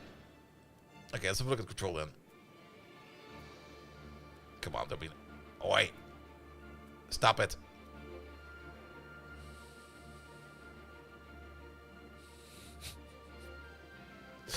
Dude. There we go.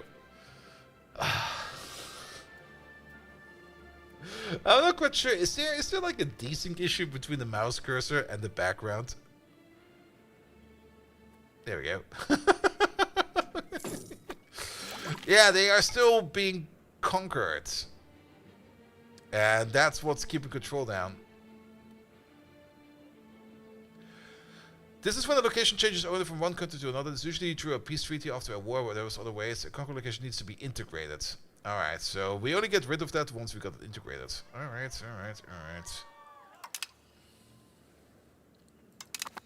Well then.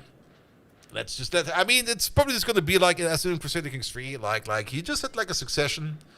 People are creating factions against you. You're going to be like, alright, make your faction. Then you just crush them. Get rid of all the people you don't want. And then you're fine again. If you press the middle mouse button, you freeze it.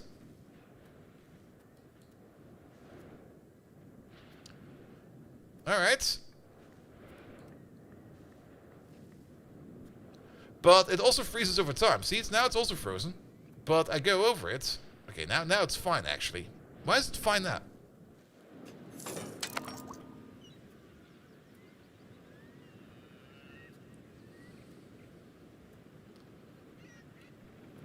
Is it? Wait a minute.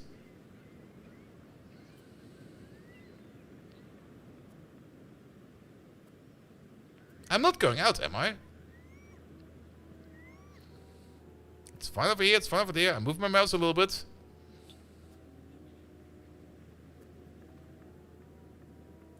It's a little bit too sensitive in my opinion. I mean, I know this from other Paradox games. It's just like that over there as well, but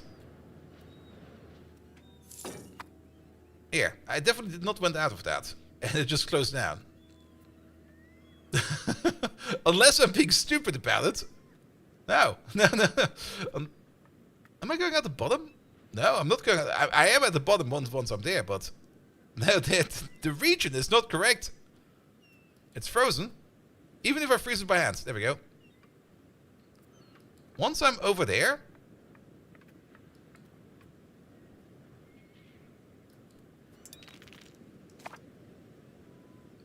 It's weird. There's something weird with it. There's just something weird with it. I was kind of hoping it would be fixed by today, but apparently not.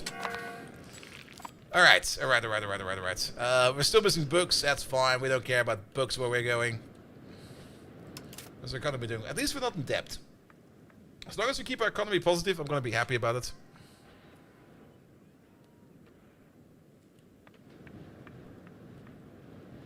Yeah, the game is... I mean, the game definitely has bugs. I'm a little bit disappointed that it has so many obvious bugs. I mean... These are user interface bugs. Things like this should have already been fixed like ages ago. Well... It's fine. It's fine. It's not like every other Paradox game, like the last year or two, has released with massive amounts of bugs. At this point in time, for me, it's just the expected state to be. It's also the reason why I didn't play this. I think on Monday, I could have. I think the embargo fell on Monday, so I could already have played it on Monday. But I was like, no, I'm just gonna wait. Thank you for the key Paradox, but sorry. The amount of bugs you see in here sometimes is just really, really annoying. Didn't make it to sprint every time. Who knows? I mean, I can also understand that it was maybe just like a low priority issue, and they just didn't care about it because they just didn't have the manpower, which could also be very true. Alright, pay the town off or ground the town more authority. Middleburg loses control. Middleburg, that's down there. Yeah, that'll be fine.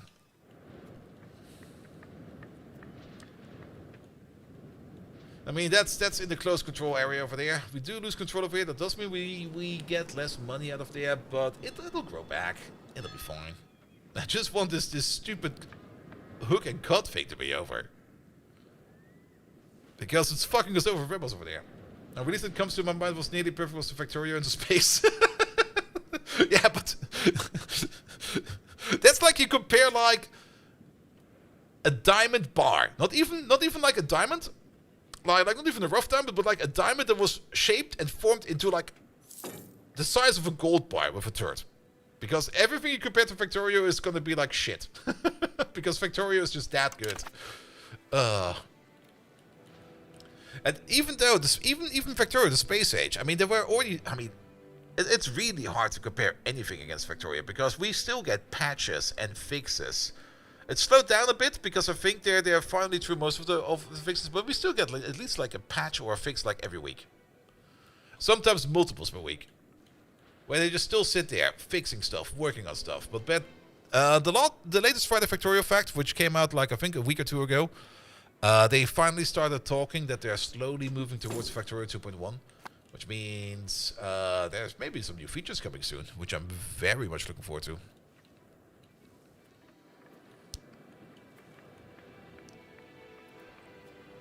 Alright, we got some money.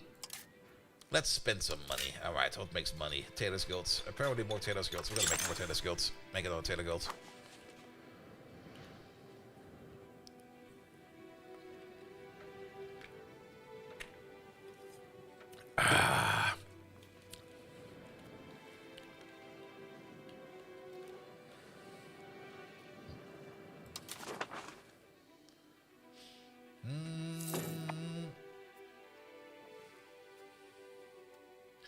Oh, that's...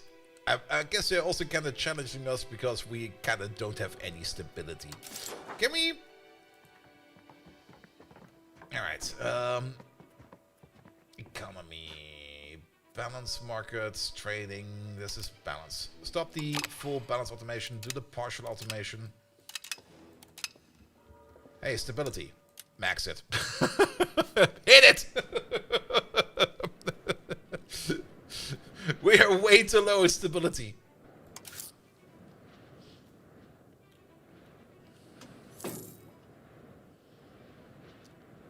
There we go.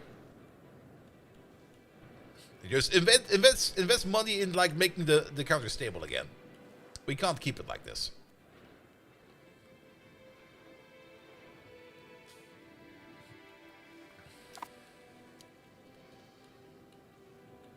Alright, alright. What's the little triangle? Burgers Estate. Oh, they are building... they're building a road, right? Or is it the market? No, they're building a road. They're building a road to Amsterdam. Oh, nice. Oh, they built roads for us? Oh, that's so good. Because roads seem kind of stupid to build, in my opinion. The Burgers Rebellion. Give them no quarter. We will piss off everybody. Okay, how many more points do we need? You need 13 more points? Oh.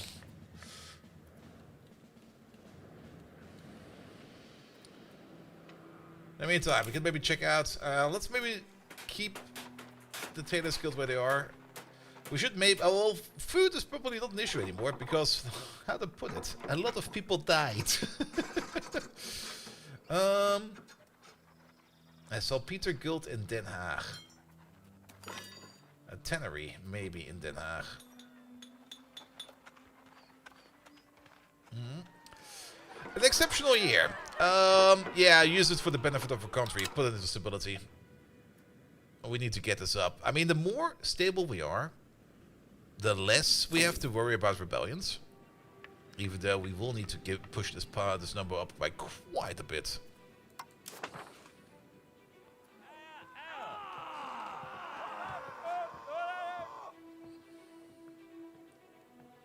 even quite sure if we can even counter that number. And was it kind of stupid to build? Look at yourself, spending several thousands a day and an insane amount of gold to build a road over a Norwegian mountain for nothing to help Eddie at all. No, I mean for Norwegia around here, I mean boats. It's all about naval stuff. The only place where you could maybe think about the roads is Tree, I guess. If you have them both connected. But I guess still a boat would be faster. Alright. Investment. Apparently tanneries are in high demand. Oh, we got another alliance with Hesse? Well, we'll see about that. Let's see. The required squad's 154. 160. Yep. They broke it already. Fuck you, I guess.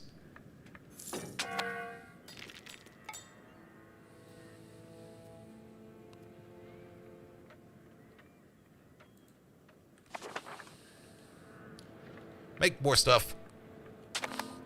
There is a thing we maybe at some point... We don't need to worry about it right now, but where was that? There is a population maximum over here. And I think we can see that over there. Yes. The population capacity. The population capacity is only for this. There's a lot over there. The Holy Roman Emperor Karol Z... I guess he's from Poland. Is the new Holy Emperor. Wow, look at those stats. Yeah, you're an emperor, right?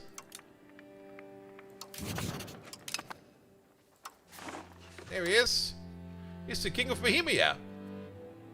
Okay, he's from Czechia, from Czechia. But look at those stats, man. Wow, those are some good stats. What does our region do? Ah, fuck. Watch a few others EU5 stream and a lot of issues with people when clicking on territories and territory hover menus. Yeah. Due to the default method, it gives you an angle to your map view. Oh. Is the angle causing it? Because that's kind of stupid.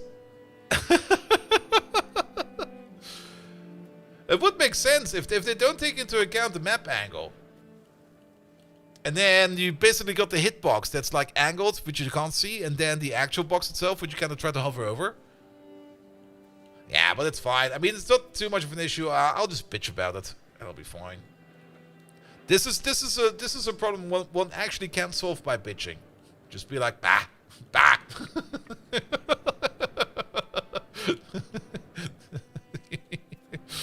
Oh, all right. There's a whole bunch of people over there that are unhappy. Well, you know what? We're just gonna quench down that rebellion once this pops up. I'm actually kind of curious to see how bad the rebellion will be. Can we trigger the rebellion? Can we like?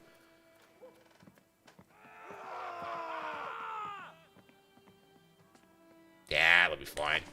I mean, we already lost people to the Black Plague. We can lose some more. Underage ear. Yeah, we know about that. How old are you? 6. Grow faster. What are your stats? Alright, yeah, at least getting some diplomacy going for you.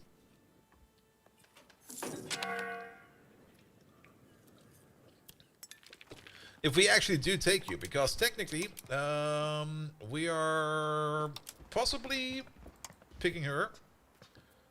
She's not too bad. Like she's like generic all over. Do you at least have some children? Do you have an heir for us?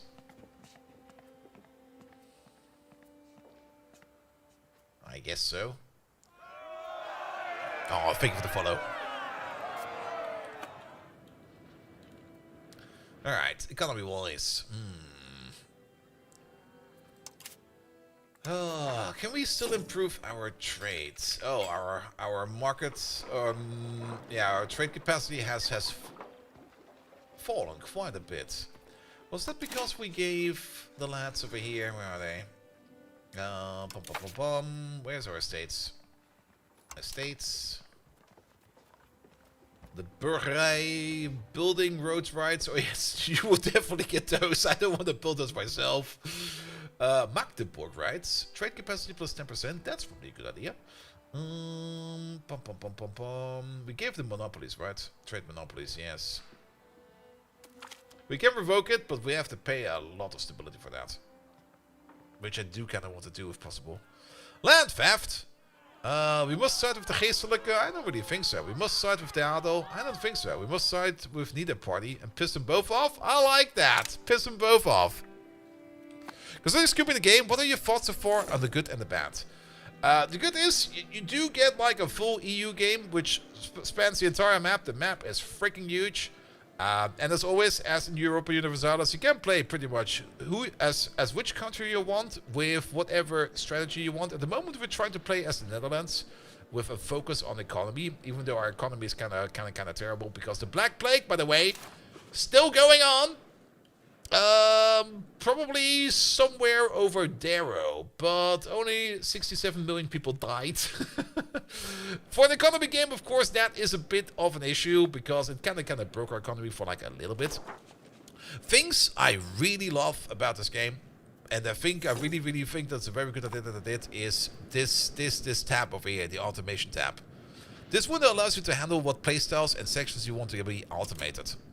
You can automate, I think, almost everything. Like these are like the big automation buttons, and usually when you have the option to automate something, you can go over there as well and then choose specific parts you want to automate. We just activated the automation on for most of these things, because if you try to do everything yourself from the get-go, you will probably look not at a learning curve. It's probably going to be like the learning Mount Everest. But over time, it's definitely, I mean, the game definitely has a learning curve, so there's no denying that. But over time, you can like deactivate like the automation for some of these, and then try to do it yourself and see what needs to be done over there, or leave it automated. You can play this game however the fuck you want. That's one of the things that I really do enjoy about this game. Okay, as the Hook and Cod wars continue, our other neighboring countries have shown interest in our internal affair. Spies of the Ommelanden in particular have observed the conflict, yet remained neutral. However, it's obvious that it's only a question of time. Alright, bribe them to join the COD faction. Yeah, want to play some COD? We'll have to take a... Yeah, but I kind of... Wait, the COD faction is the one we want to support, right? Yeah. Here we go. You see, I'm pretty intelligent, super stagnant. It's... Well, it kind of depends on what you automate. I kind of also automated government reforms, and we just immediately turned it into autocracy. The AI will do its best to, I guess, keep things stable. It can, of course, not do things like estimate what you want to do.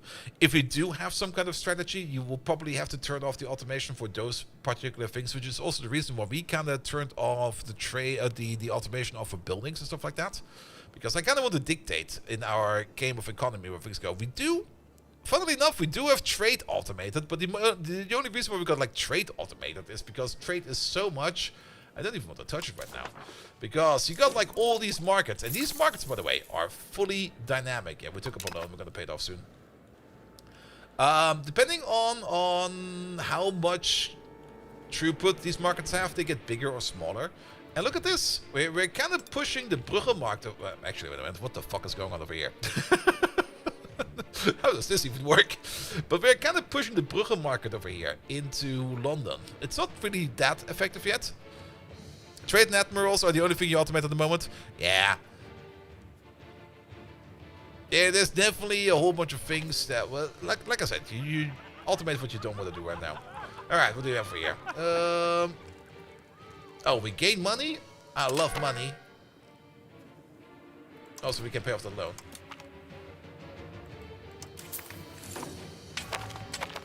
How do you push zones into your control? With trade advantage. Trade advantage is how you get better deals. Basically, in very simple algorithmic terms, every month when trade happens at a certain date, the country with the highest trade advantage goes first. It does all its deals, and then the country with the next highest trade advantage makes his deals, etc., etc., etc., until you go like through the list. Which means if you max out your trade advantage, you can more or less dictate the market.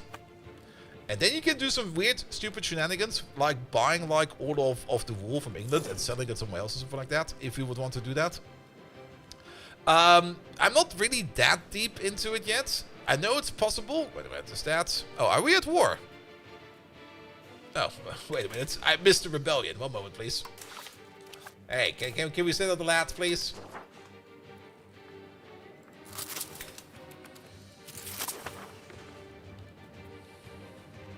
One moment. We have to punch some people in the face. You can call an ally. No. It's only 70 people over there. Bring the people with angry spears, please. Put them together. It's gonna be like, yeah, we're gonna rebel. Hey, yeah, of course. How many people have we got? 70. 70? That's like an army. There you go. We're gonna make our own country over there. With blackjack and hookers, and then like 2,000 people show up and punch them all in the face.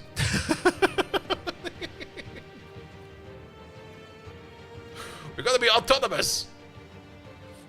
We're gonna be... Oh, we're dead. Actually... Oh, no, there they go. Alright. And then do the quick siege. Then just murder everybody who does not belong to this, please.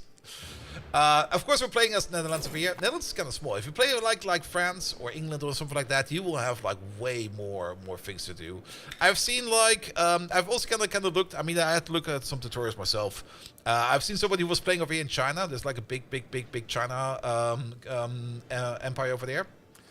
And over there, you definitely want to put buildings on automation because you start off with, I think, 20,000 gold, which you have to invest in buildings, and you just sit there and gonna be like, you know what? Let's take that over. But what's really nice over here, especially, I would love to see some more of these kinds of sliders. You do have them here and there.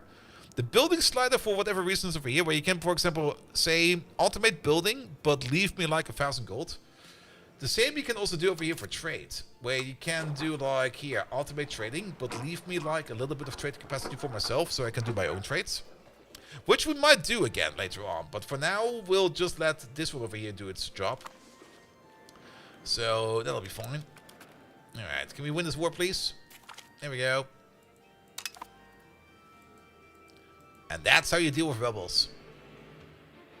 Why is the game stuck? No, the OK button was stuck. What the fuck? Annex the revolter. What the hell, man? Alright. Disband all levies.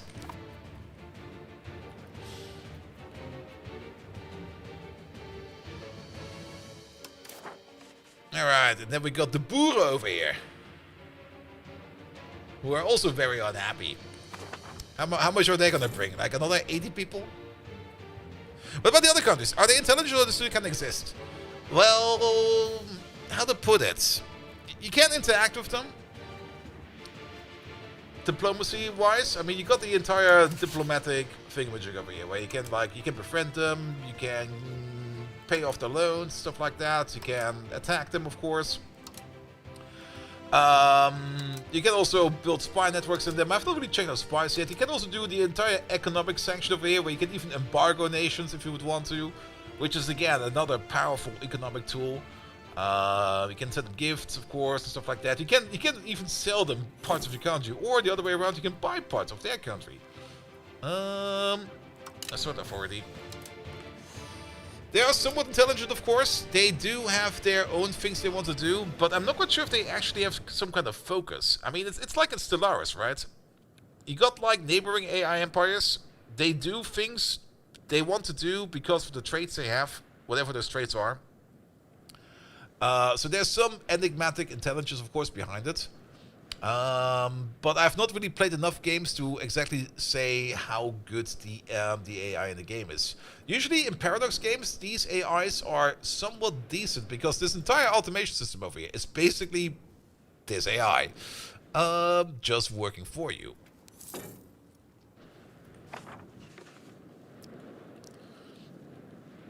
Yeah, they are intelligent, so supposed to like be a player, but they're limited to their abilities. At the end of the day, it's not necessarily a neural network. It's more like a set of checks and balances, more or less. A range of percentages where they will do either or. That's usually how AIs work these days. At least for computer games. You don't, and technically that's also how a neural network works. Just way simpler.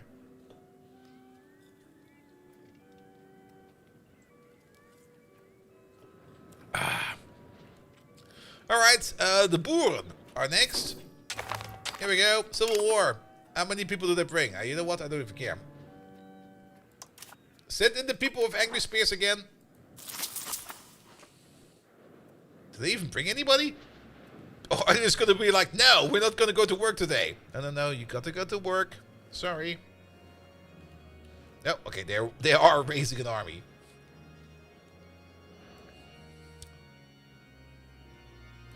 Alright. Send in the lads.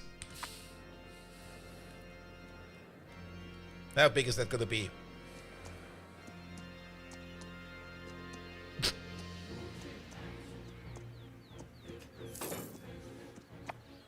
Oh, did they starve? Did they run away? What happened? I saw 7 and then I saw 0.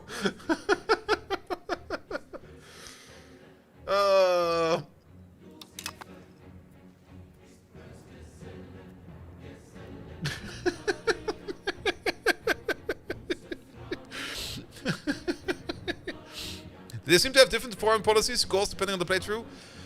It will be random. I mean, the game always starts out at the same point, of course. And you pick whoever you want to play. And after that, it will just be more or less going through like chance events, more or less. I don't really think that they maybe some of them have like ground. I mean, I could see how maybe the Kingdom of England over here, or the Kingdom of France, like the big players, the real big players over here, have some kind of plan maybe behind them. But most of the time in these Paradox games, things will be decided on a chance, more or less. Like for example, the Kingdom of England maybe has like a 60% chance or something like that on declaring war or something like that. Or if our opinion with the Kingdom of England is too low, they might declare war on us because they're going to be like, ah, you got some nice land over there, I'll take it. And warfare is definitely a thing in this game. I mean, if you ever played Crusader Kings 3, you do know how much warfare there's going on in that game alone. And it's the same engine, so there will probably be similar decisions in here. There are definitely some events that will most likely be, how to put it, not guaranteed, but most likely. For example, the rise of the Ottoman Empire, the creation of Germany, if that is part of EU4 or 5. I'm actually not quite sure. I'm not a history buff, I don't know. I think the natural resources spawn differently every game. Really? I only played in Holland, so I don't know. But well, Holland is kind of small. Alright, and then the Burger Rebellion. Oh, this might be a bit more. This one might actually be trouble.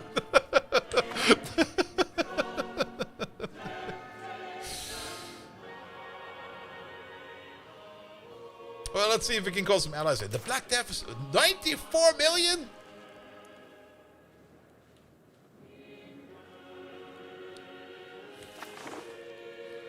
Major Cupid? Let's see. Is there a free weekend? No.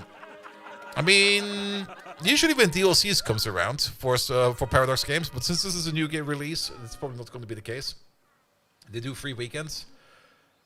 It's not really the game to recommend to buy and then to refund via Steam, because if you really want to get into it, more than 2 hours will have passed, and then you're going to be there and going to be like, alright, I'll guess I'll own it now. I got it for free. I got it given from Paradox itself. Thank you, Paradox, again. It's one of the reasons why I stream. To not have to pay for Paradox games.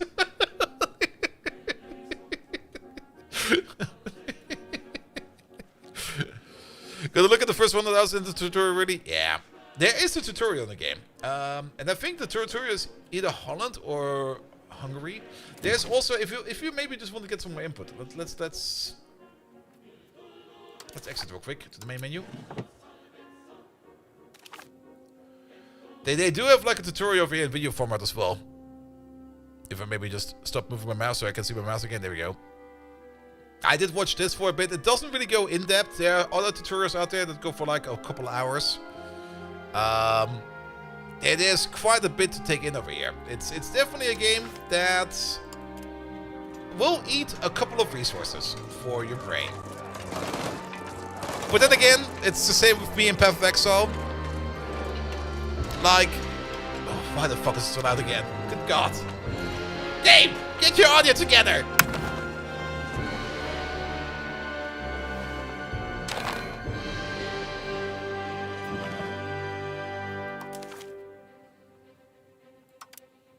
That's 30% of 30%, by the way.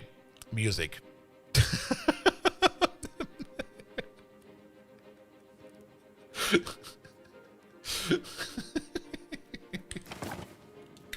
Freaking game music, man.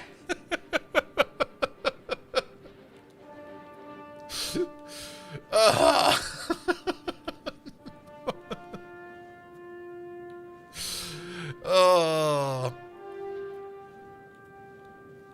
Alright, back to the game. Plague as punishment. The end times are upon us. Wait, again? Or so claim the ever-growing groups of the flagellants who wander through the countryside, processing the preaching of an apocalyptic events to come as punishment for our pride, which only through Christ's ire of flagellation we can dispel. Yes, more flagellation, please. Instruct local garrisons to disperse any flagellant gatherings. Or, never mind the church, they might be onto something. They might be onto something.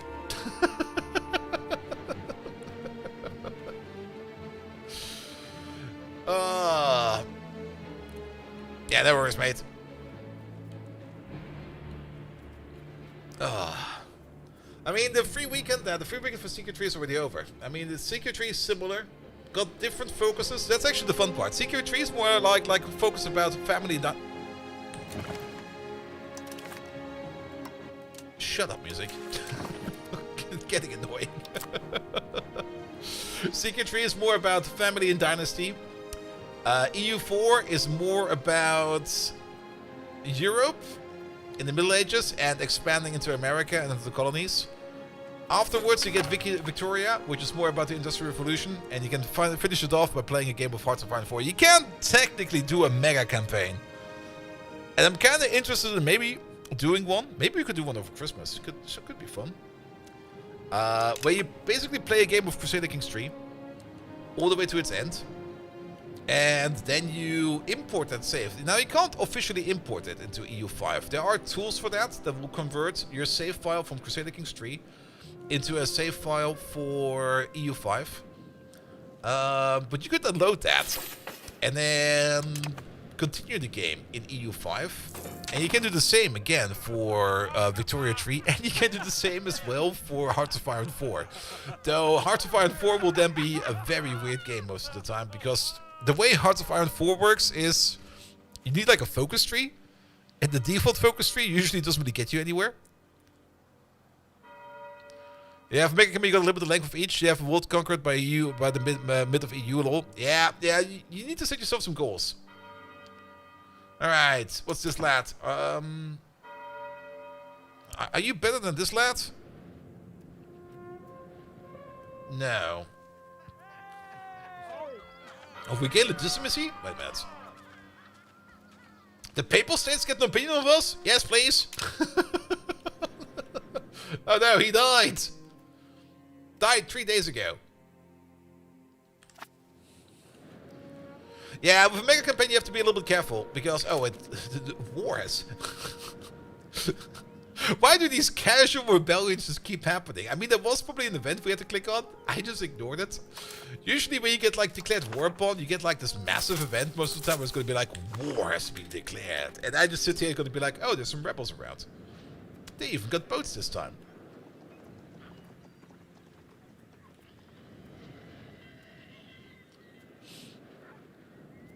But yeah, with Mega Campaign you have to be careful, because technically already in Crusader Kings 3 you could like already like conquer everything. But usually if you kind of do it a little bit more story driven, where you just kind of like focus yourself on a task or something like that, or on a goal. For example, in Crusader Kings 3 you try to become like some kind of fun empire.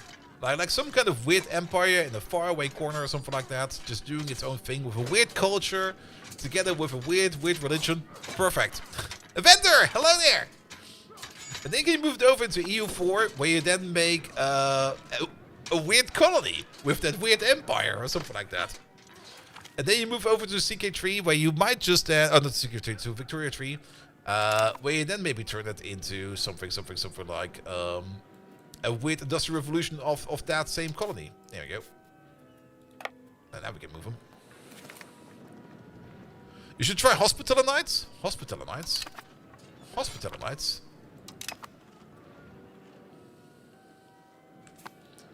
What are Hospitaller Knights?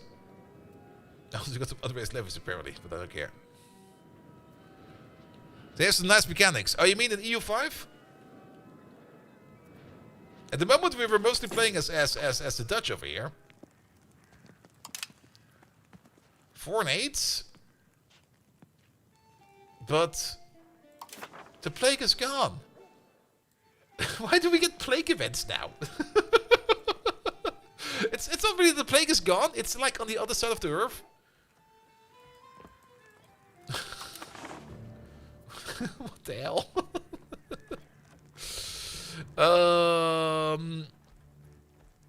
Now, our merchants gain trade advantages in Perga. Yes. They're located in Rhodos. I know where Rhodos is. Where the fuck is Rhodos? Wait, is that not over here somewhere? Yeah, there it is.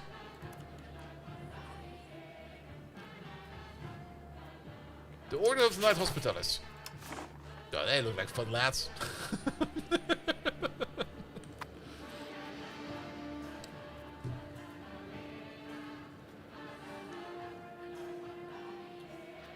Oh, do we need to do a full siege over here? Oh no. You saw a mod to prevent the Black Death in India? Might be nice. No, I want more plagues. Did we lose even more people? Somehow we lost more people. I guess it's all the rebellions we're kind of killing over here. Sorry.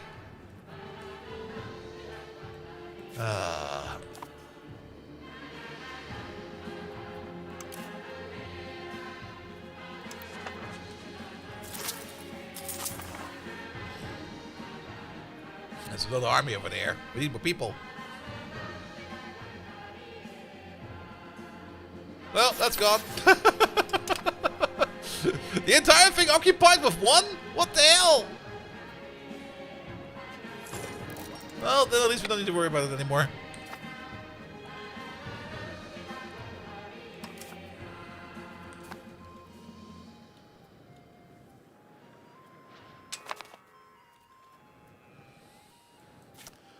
Require food access.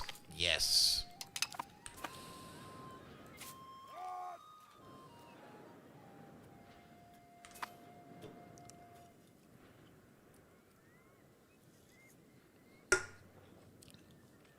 At least he will send out a group of AM to take care of. You're reconquering that, right? Merchant shipwrecked.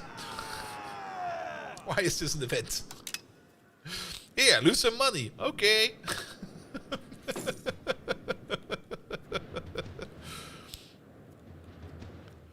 Oh, did that? Oh. Did that stop the integration, which we have been working on for like 30 years? Oh, please don't say that was the case. If we have to start that process over from the beginning,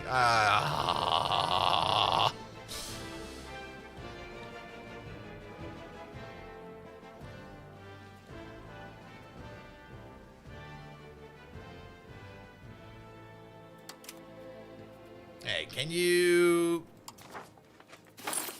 Okay, that picks it up again. Whew. That would have been terrible if that would just be reset. It would be like, oh, no, sorry. Whatever you've been doing over here, you're no longer doing that. Can call it an ally. Okay, Hesse, come to my aid.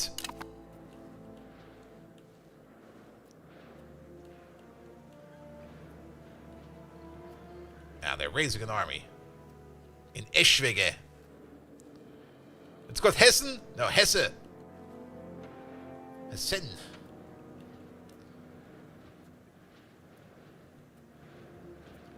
Over here. Marburg. Oh, Gießen. And almost Nvidia. Hesse was an offer? That's true. Alright, that siege is still going on. Well, at least we don't have any issues again with rebels, so that's at least something. We can probably... Can we combine these lads? Attach. Merge. Detach a siege. Go get him.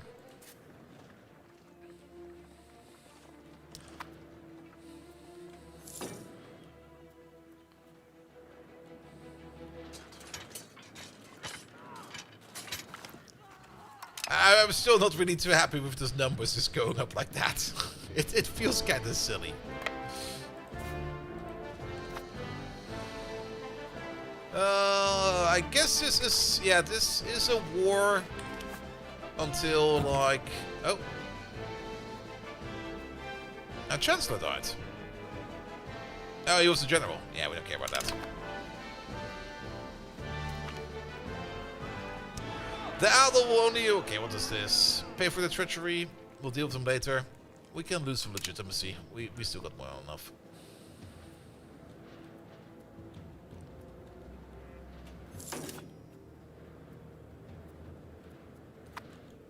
We should maybe use our money for something. That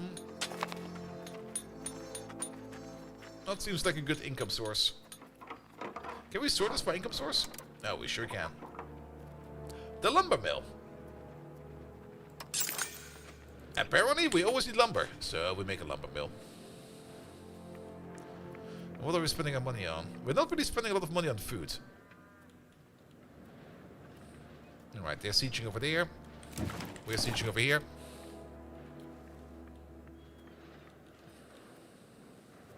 Did you just stop sieging over there?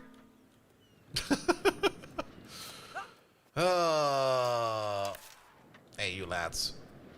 Get over there.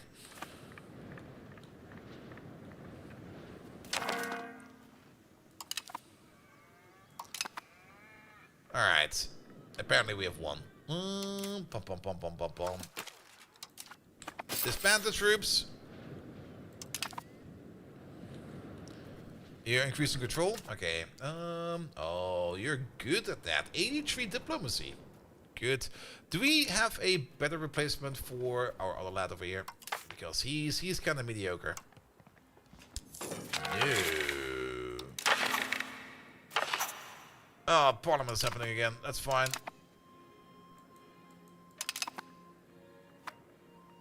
Our Chancellor reports the Queen has been excommunicated. Wait, what? The Queen of Naples. Alright, sure.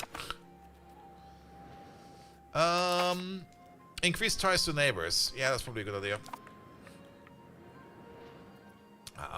Where did our money go? Okay, now we're spending money on food. Look at that. We're spending 16 gold on food. Probably because we ran out. And now we're no longer spending 16 gold on food.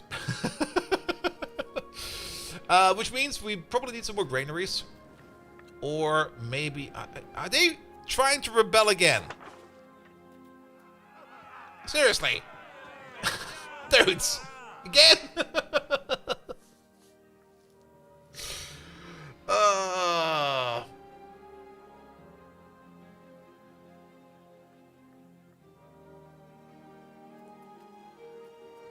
But they're happy. I guess this is maybe part of the Hook and Cod Wars.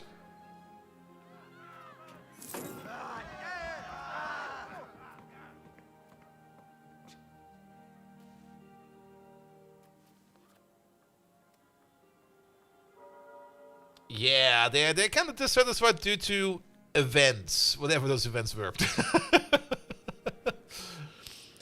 It will become loyal again if the satisfaction rises above 30.4%. They are currently at minus 12.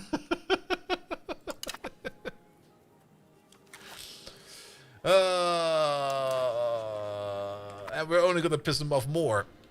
Well, if they want to rebel, we're just gonna punch them in the face again.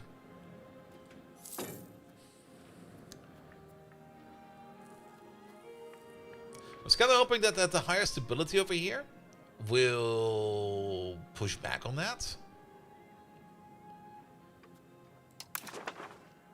Well, that doesn't seem to be the case. Okay, they are... Hideout is almost stronger than we are.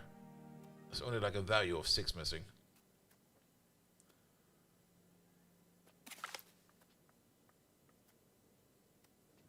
Oh, Hesse has broke our alliance. It was Hesse. Prestige, army tradition, naval tradition, high legitimacy. Population scaled by control.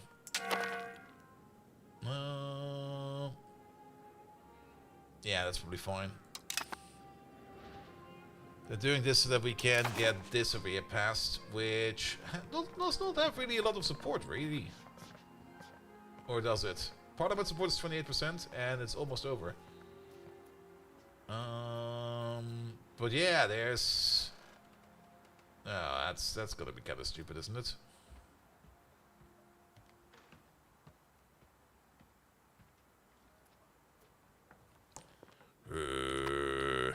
By the way, how's the Black Plague doing?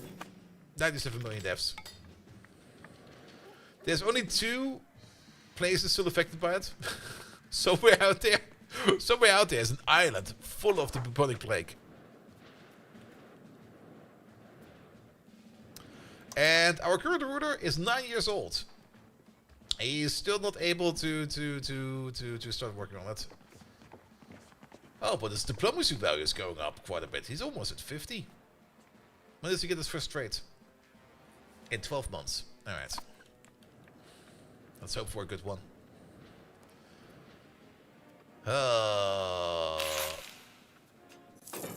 Yeah, we lost the ability to do that. Yeah, the automation, you have to be kind of careful of it. I think sometimes it tries to do stuff that's not that intelligent. We do have the overall issue that for... And I'm still not quite sure how we got here, to be perfectly honest. That we somehow managed to piss off these burgers so much. I guess it's because of events from the Hook and Cut War, which we hadn't had an event in, like, forever. Like... We're now at a score of 10. Do we know when this started? Well, it started when you were like 2 years old, 3 years old. So it started like 6 years ago. On average, this should already be done, but we're only like halfway there.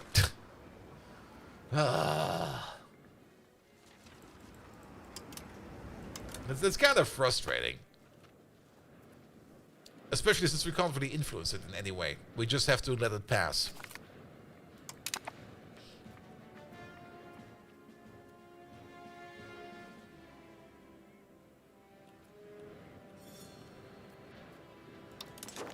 Oh. Oh.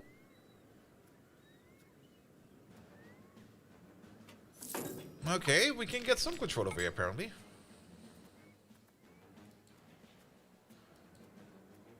What the hell? Alright, first of all... okay, that's the peasants in there. One pop satisfaction minus 50. Yeah, I guess this is why they're so pissed off. How long will they be there? Okay, we're just gonna piss them off some more until this entire event is over.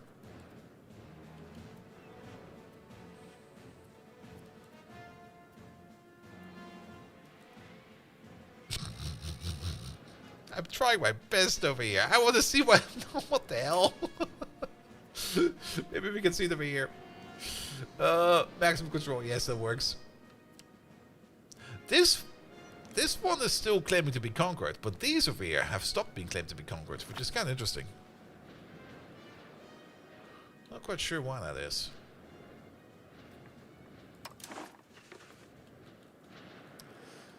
Alright. Mr. Black Plague.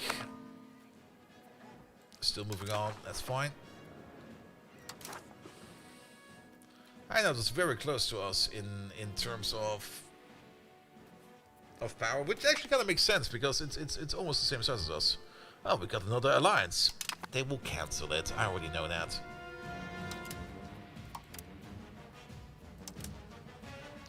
Is there maybe a law we can introduce? We have not really looked at the laws over here at all. We got the religious laws. We got socio-economic laws, border controls, cultural traditions. We have to accept this. Yeah, actually, this is a movement of development. That's fine. Actually, decentralization. I do want to be more towards decentralization. And we're already pissing off them. We're gonna piss off everybody today. Can we even change this? No, apparently we can. We got back Otnog. We don't even have mining. Why am I looking at mining laws?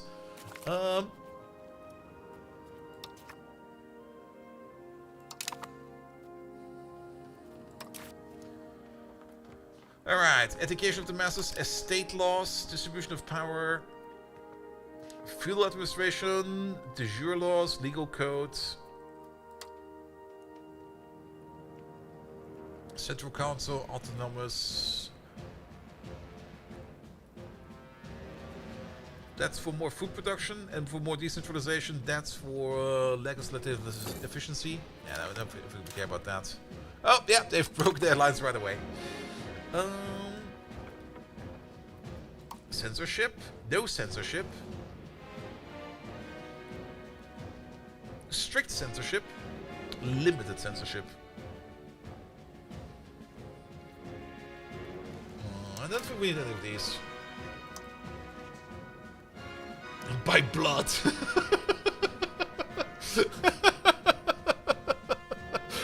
Do you want to do this by blood or by tradition? By blood, please. Alright.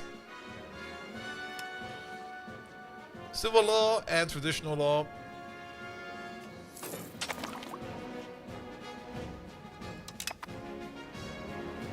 Yeah, those laws, we might unlock some better laws later on. Alright. We got some money.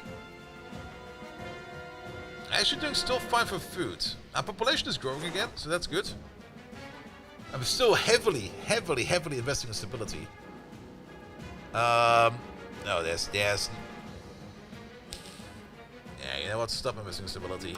Start investing in buildings. The only thing that's actually stable is a building.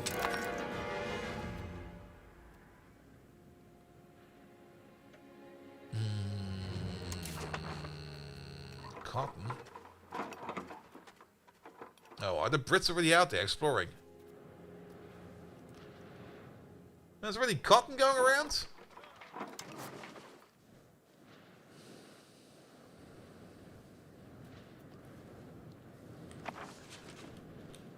We can just buy up the cotton.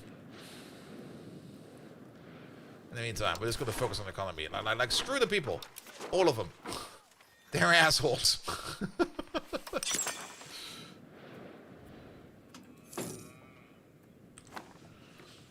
We're just going to work on this economy over here, and we're just going to make more money. There we go. Yeah, they're making profits over here. As for Victoria Tree, the higher the level of the building is you have in front of you, the more efficient it's going to be, of course. So it does kind of make sense in making like localized, maximized buildings.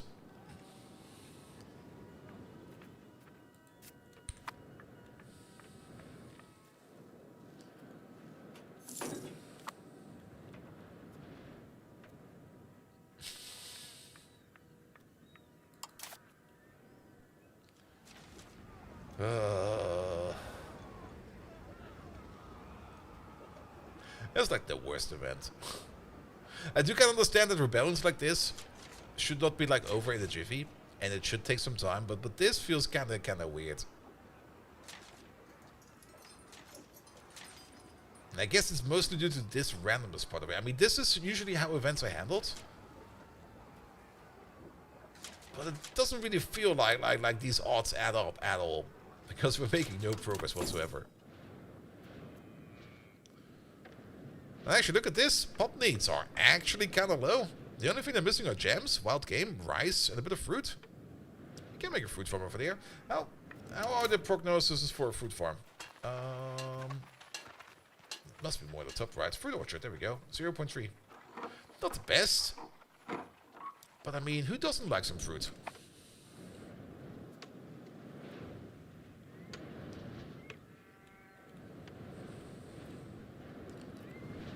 Alright, you're not even halfway done of it. That's 1397. 98. Alright, give them no quarter. The cots will piss off more people. Just make more rebels. At this moment in time, I don't really care anymore. Oh, that's where the stability goes into. I see.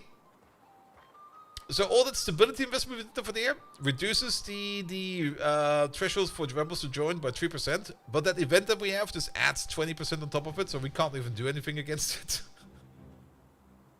it. Sure.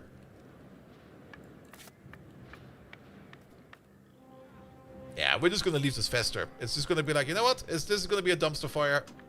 Then at least put some gasoline in it. We got other things to focus on.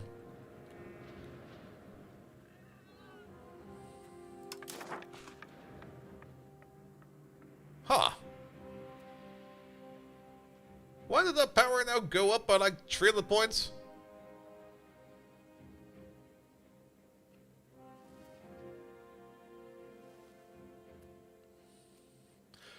That's not power, that is rank. He's the 640th power in the world. Oh wait, it didn't go up. It went down.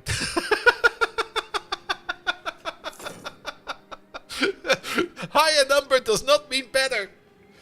Look at this, my number is 886. You do know that's 886 for the bottom, right? Huh?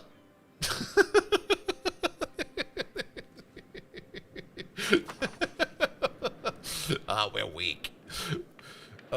It's mostly all due to this event again. Nobody just think how you're doing, mate. Welcome, welcome, welcome.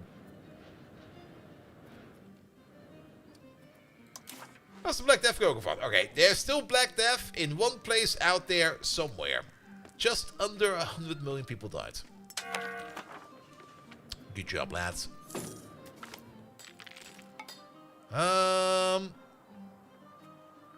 We could bribe them to join the COD faction. Yeah, we're gonna have to put like a victory for the CODs. We're playing some COD over here. Even Utrecht, our rival, is joining in on us. It's gonna be like, yeah, can you get your shit together, please? Yes, sir. Doing my best, sir. Oh. We might need to work a little bit on the legitimacy. That's kind of a little bit lower than I want to have it. All right. That is court spending.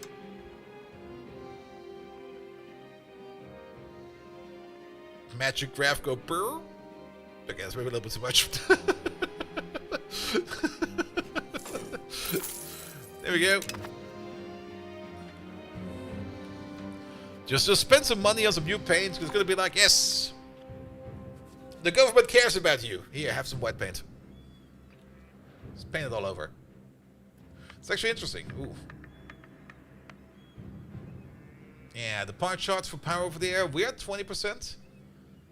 And then it's interesting to see how strong the Adel got, or the royalists. Not really royalists, what's the proper term for these? Unhappiness. Appease the troublemakers. Execute the troublemakers.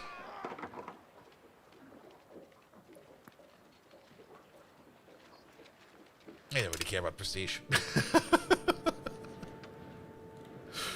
Once you're in the filth pit, you don't care about prestige anymore.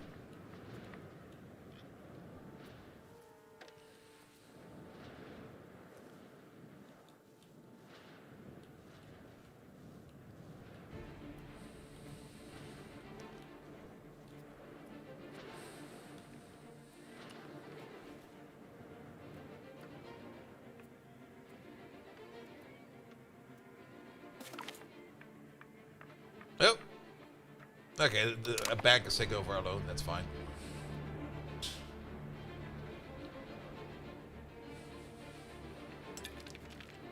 Well, yeah, we got a tannery over there. At least, money-wise, it's going fine. How we do for minting? Decent.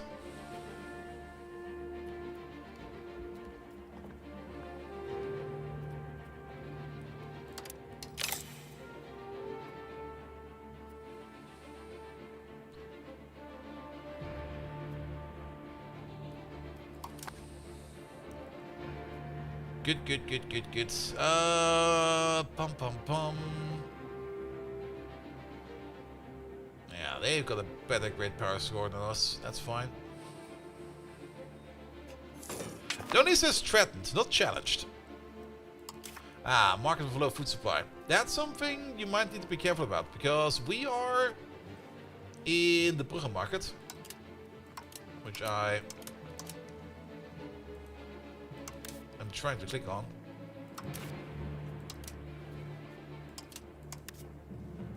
Does it not open up the Brugge? Wait, what the fuck? There you go. The Brugge market, and there's only so much food in here as there can be. At the moment, actually, it sits fine over here. What are you complaining about low food supply? It's not even 10% missing over there.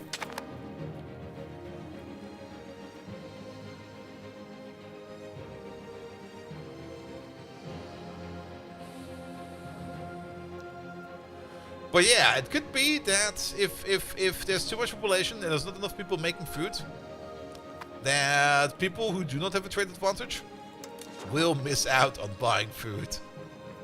And for food, if you make food, before it goes, the first place the food goes is of course in the place you make the food first. Then it will be going, I think, into... It was 3 steps. It was first the location where it is. Second,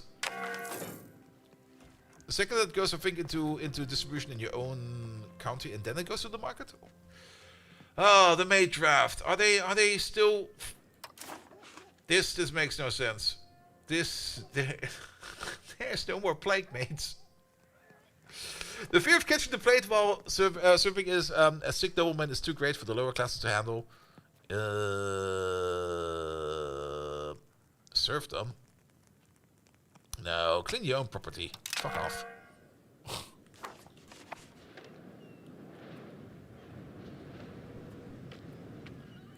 Like, we're still getting I mean, it kind of makes...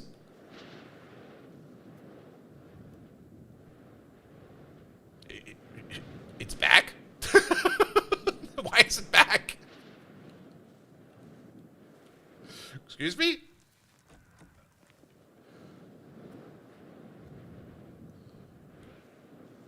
Oh, did it never leave? Don't tell me it's coming for a round 2.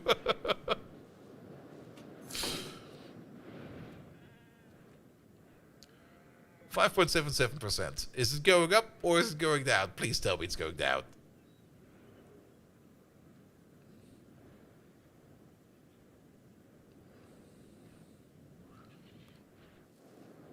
We'll have to wait for some time to pass.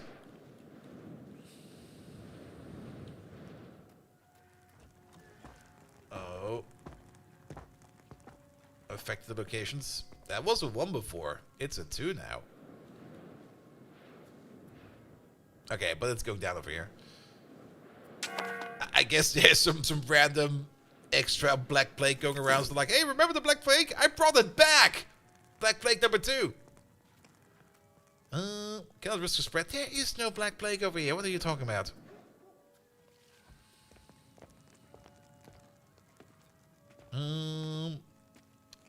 Nah, social order is fine.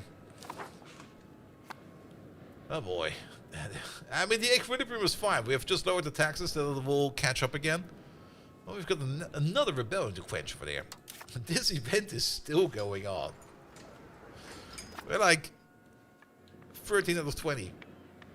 And no money to be made.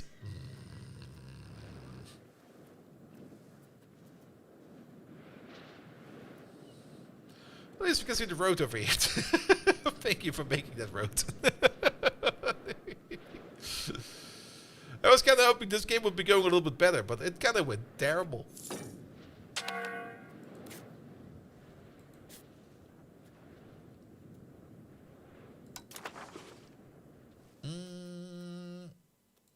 Economy of the Union. Vote for corporate investments. Can build roads and members. Can build buildings and members. Yeah, why not? Maybe they'll invest in us. The end of the Black Plague. Did anyone survive? There we go. Black Plague is finally gone. Maybe they will now stop bitching about it. We also got some laws in the Holy Roman Empire over there. The Golden Bull. We can either vote for uncodified electoral order, which allows self-voting, or we can vote for Seal of the Golden Bull, which enable all laws for the Holy Roman Empire, formalize the electoral college voting behavior, enable leave the Holy Roman Empire peace, forbidden unjustified wars against others. This will more unjustified wars. So if you have a casus belli, you can still declare war. Yeah, I was going to vote for it. It'll be fine. So what new from EU4? I don't know. I never played EU4. I never got into it. I can't answer that question. From what I've heard, a lot of the stuff that was in EU4 in terms of the DLC has been brought over into EU5. But since I've got no clue about EU4, I literally cannot tell you what's new. Because I don't know. What I can tell you is that we had like another uprising. No, we're already raising them.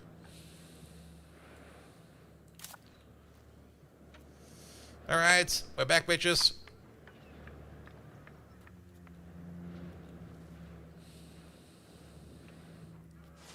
And every uprising over here. I guess there's people, we might get them back, but we might also accidentally murder a couple of them.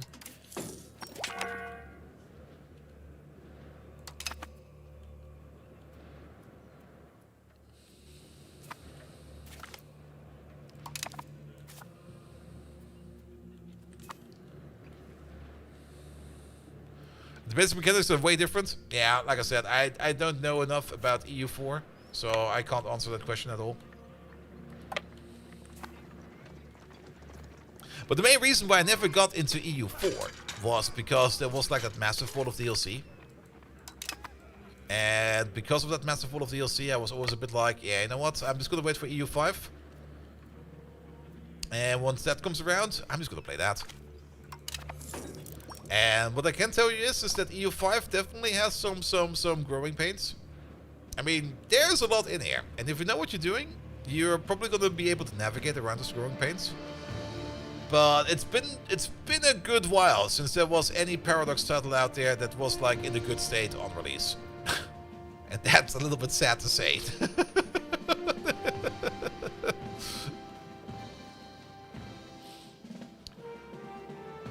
But you do have to give them one thing, they do improve on it. I mean, Victoria 3 took about a year before it got really good.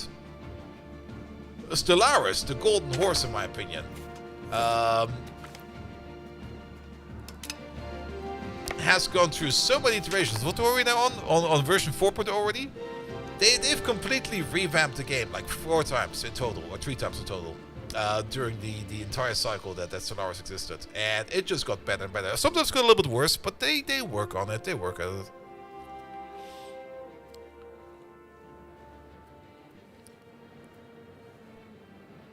She got asked the question every other minute. Yeah. I mean, if you really want to know what's different, ask a person who really knows a lot about EU. Not me. Good save for release, 100 miles ahead of the earlier releases. Sure, there are a bunch of bugs where you are things for barely breaking stuff. That's true, the game did not crash. But I do get these weird lag spikes every now and then. But we also do know that they're working on it. I mean, the Stellaris DLC release for Biomorphos, what was it called? Biomorphos? Biogenesis? I think it was called Biogenesis. Like the big Bio DLC this year. When it released, they were hitting out a patch with at least 20 fixes for bugs every day for 2 weeks straight. Which, in my opinion, was a thing that they could have just done by just releasing the game 2 weeks later, and then you didn't have to do it like that. Not really the best way, in my opinion, to do that, because those 2 weeks, what do they matter? But they did at least put the work into it, and they did make it all good in the end, so that's at least good. But yeah, it's always with software, like, I can fully understand it's always hard to anticipate all the issues. But then again, the early access, there were people playing this already for like months before I got my hands onto it. And there were already like a lot of bug reports as well. This might be one of the games with the most moving parts ever. Yeah, also true. I'm not really, I mean, it's not like I'm not having fun. I like what I'm doing, and I'm learning. Every time I'm playing more of this, I'm learning more and more of it. I'm kind of displeased with this event. We could have probably evaded that by maybe isolating our capital, now that I think about it in hindsight. Because losing our he's probably a heretic. Losing our ruler that early on and getting into this situation is rough. But as it always is with these kinds of games, it's not really about playing as optimal. It's about getting through what's in front of you. That is at least something. I would still love if, well, not this, if this would be handled differently. I know what they're trying to do over here. I know what's going on over here. I just don't really like how this is being handled over here with just events and wait. With no way for us to more actively influence it. Unless we can actually actively influence it, and I'm just not seeing that. There could just be like a button over here somewhere gonna be like, hey, have you tried pressing this button? I'm like,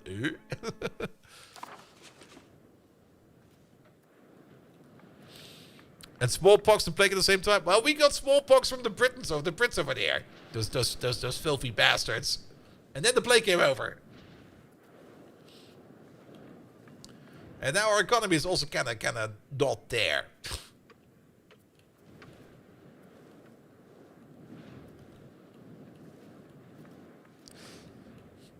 But what I can say about this game, I mean, every Paradox game has more or less like a recommended speed setting, in my opinion. Like, for example, Stellaris. There's so much going on in Stellaris at any given point in time that playing it on faster than normal is only if you really know what you're doing, or if you just don't mind going fast, stopping, going fast, stopping, going fast, stopping. But normal is usually like a good tempo to keep up with everything and get everything done. This feels more like a speed 4 or 5 game, because you're just waiting for things to move along. There's nothing much to do than look at the map and wait for things to get number higher. And I understand that things take time. That's fine. That's fine.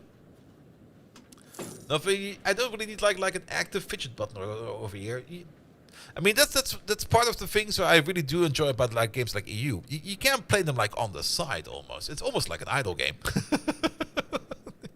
Yeah, you either speed 5 pause or you're like, just let it run. I'm more like the person who likes to play that as an idle game.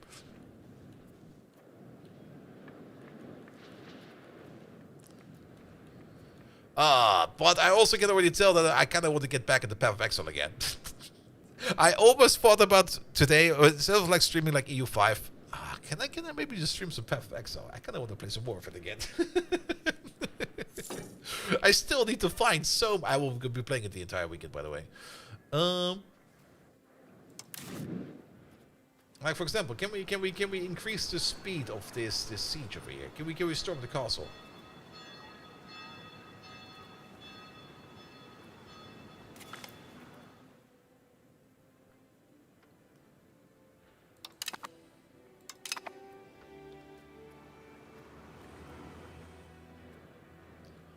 There's also this entire thing over here in the military we've not even looked at. If you have a look at your army, you can see it over here. You got left flank, right flank, and center. I'm also not quite sure why everything was to the left flank, to be perfectly honest. It's basically how you fight information. So you can't completely micromanage this if you want to. You can't completely go into like your unit editor over there and move troops around if you have like lots of troops. And you just place them on either side. It will also kind of depend on how they will face other armies. Like left flank will of course fight left flank and right flank will fight right flank. Even though Yeah, it should be right flank fights left flank, right? Because they clash. I'm actually not quite sure how that will end up going. There might be some fun left-right shenanigans going on over there. But it's not as deep as, for example, in Hearts of Iron. In Hearts of Iron, the fighting simulation is very in-depth. But you got like flanks, you got people waiting in line behind the flanks to reinforce them.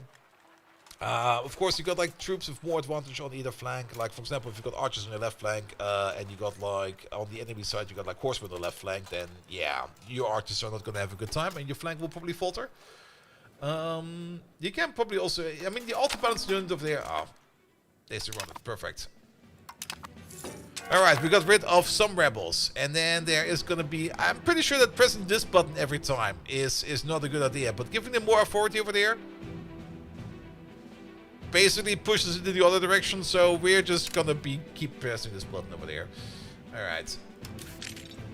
Get rid of these. And then the next rebels, back over there again, in Leeuwarden.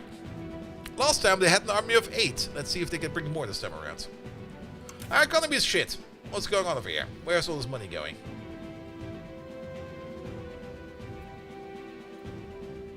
I guess it's because we're paying for food for the soldiers, and that's where all that money is going into. So I guess once the month is over, it'll snap back up. Yep. Give them milk water. I want to get through this event.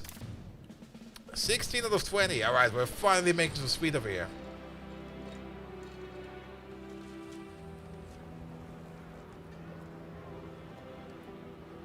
But 20 events. That's so long. How old is the little lad? He's 12 years old now.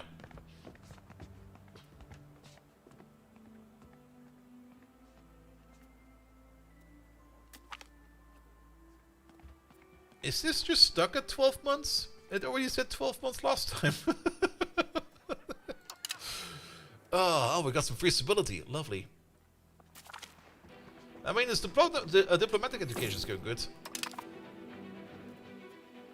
Opposing claimant.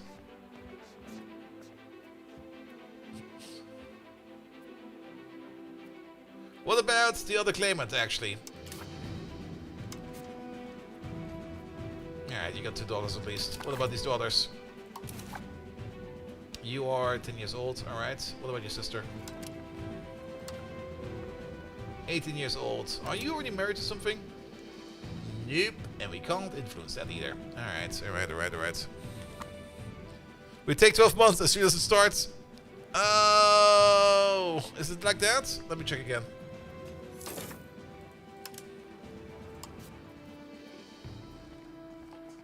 Remaining ruling time for gaining the next trait.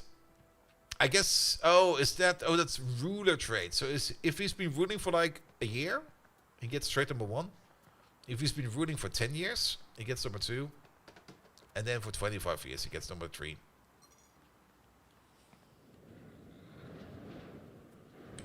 Here we are. We'll say if you're hydrated, sir.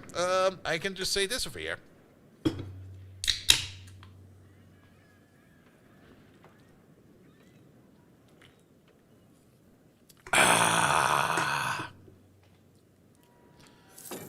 Alright.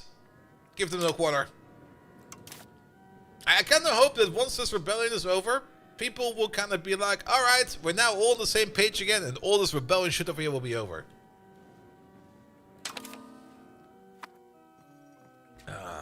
There's also a massive depth over here.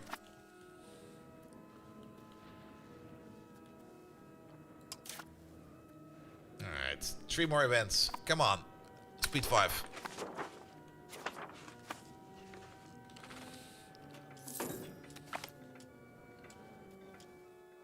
Punch him in the face.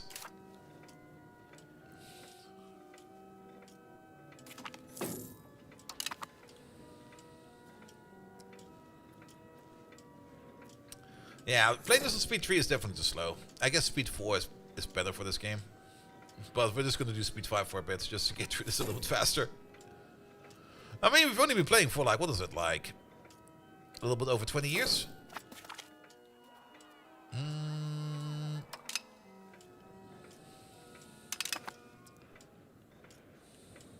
Expecting what? Now the rebellion of child factions fight against each other. Ah. Yeah, we're playing it for 4 hours, but like 20 years in game. All right, one more event, please. Come on. Keep event. Assert authority, right? Okay, we're still paused. Slow down.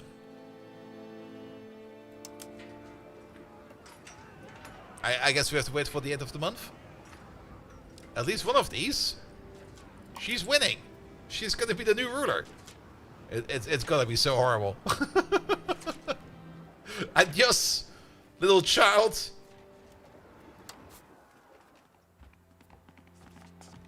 Wait, what is that?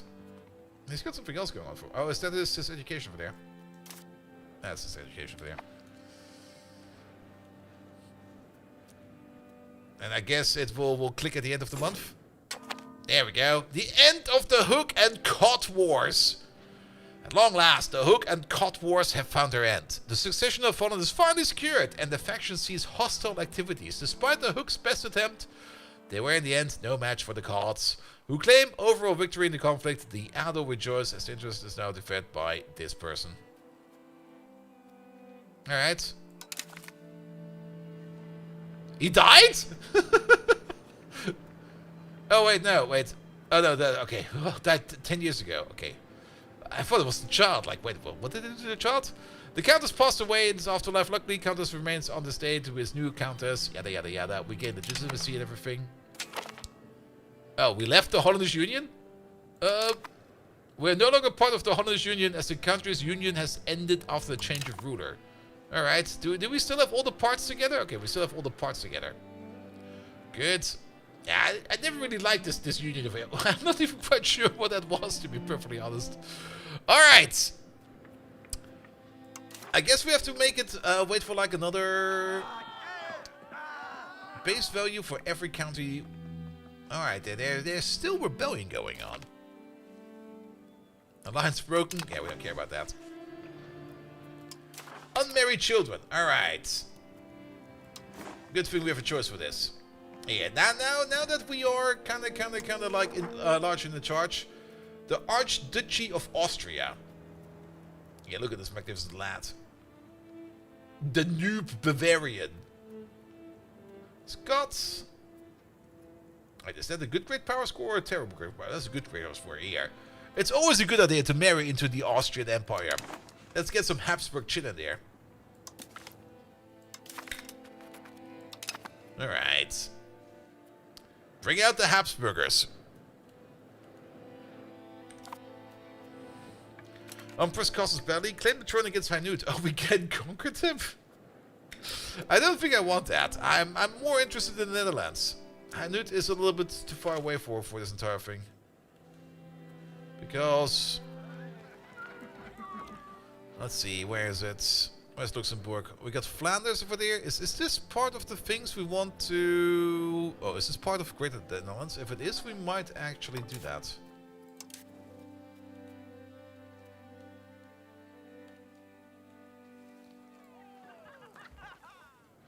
Oh, it is, isn't it? Ah, shite.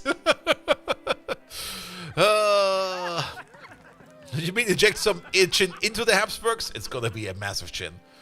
Alright, the Ado loses some satisfaction. We could do with some more money. I'll take the money.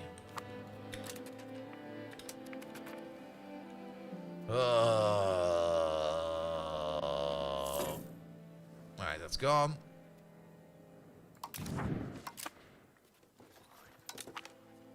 How long have those been raised? Get them out of there. Good. At least we can pay off a loan. Here. Get rid of this. Perfect. Then we don't need to pay for that anymore.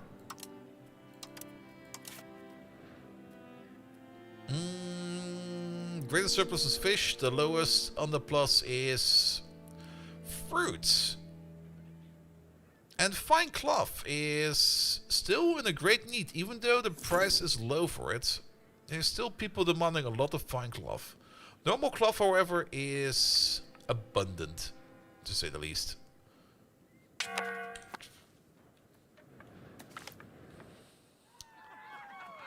They will learn to love it over time.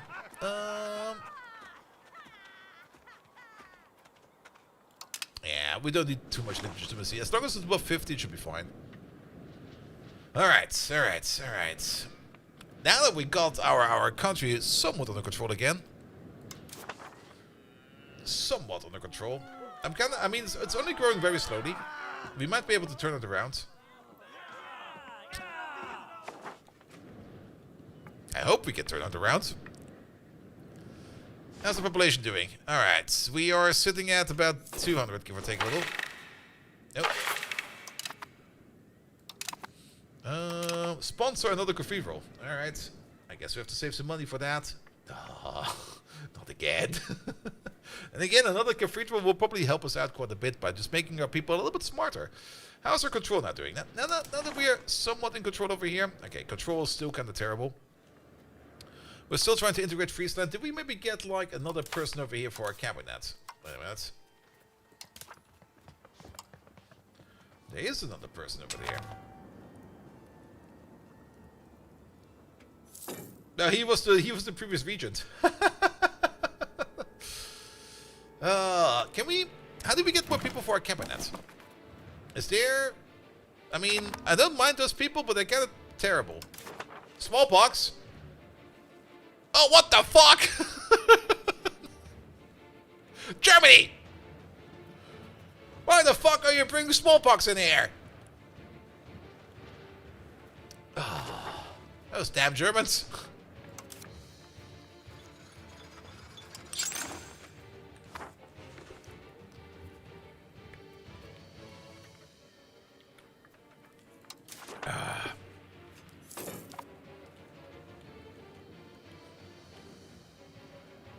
There's also some influenza going on somewhere. Where's that? And the Mary. Well, that's a small one. Smallpox! 500,000 dead already. Good job, lads.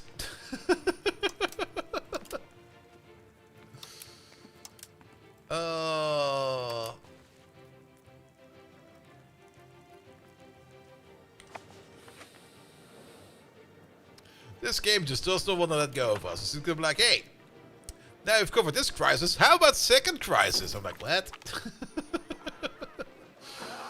Amsterdam changed stance in debate. Oh, that's for the land attack, yes. How is that going for us? Is it going good? There's no support. Tax exemption will give us some support.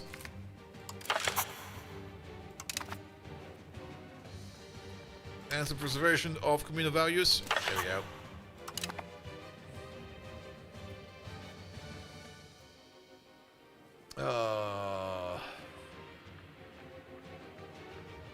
Oh, we got some new rebels apparently. I think the title is kind of fitting. I mean, I'm pretty much running the Netherlands over into the ground. I kind of want to try another game after this, because I think we could have done a couple of things better. It's kind of sad, actually, if you kind of think about it. At the beginning, we were doing really, really good with getting our economy rolling, getting more money in by building more buildings that make more stuff for us. Then, of course, the Black Plague came and kind of crushed all of that. We could have maybe thought about maybe investing it differently. Not quite sure yet. But then afterwards, we kind of got stuck, it feels like. And this feeling of being a little bit stuck in the corner is, I think that could have gone better. I'm not quite sure if it would have maybe been better if instead of like we should definitely have invested at least a little bit in economy, and then maybe afterwards, because we already know that the plague is coming and there will always be a plague coming, maybe just put hospitals everywhere and see if we can somehow get on top of that. I mean, if we go to our trading tab over there, okay, we at least got some trading capacity over here. Can we see our trade power? Where would I see that? Or a trade advantage? So maybe the Brugge market? We got attraction over there. That's a fat ass loan for 70 bucks. Oh, because we have to give over there. Okay, that's fair. I was like, why the fuck did we take that trade out? But where do I see my trade advantage? Food price, County of Flanders.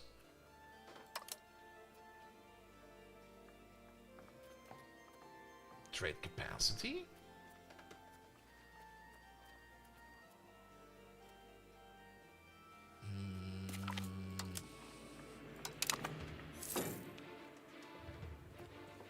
Trade advantage over there. Alright, the County of Flanders. Yeah, Flanders over there. Because Flanders is part of the market, they of course have the highest trade advantage because they are pretty much on top of it. Can't really get more on top of it than they do. And then County of Holland is right after. The trade advantage is global? No, it's per market. If we go over here to the market of England.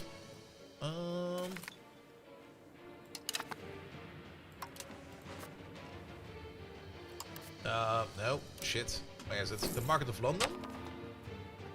And then trade advantage. The other way around. The Kingdom of England, of course, has the highest trade advantage in the market of London. And then the Hanseatic League is on spot number 2, followed by the Lordship of Glamorgan, followed by the Lordship of Pembroke. Then the Bank of Peruzzi, France, Normandy, Atrios. We're not even part of this market, which kind of makes sense. To become part of that market, isn't there something we need to do over there for that? Maybe we should have done this earlier. Economic support, request market access preference. Holland gains plus 20% market attraction in England, lifts market protection between countries, relationship ends if war breaks out. Holland gets opinion. Yeah, I kind of have the feeling that our auto diplo bot over here just didn't really do what was best for us.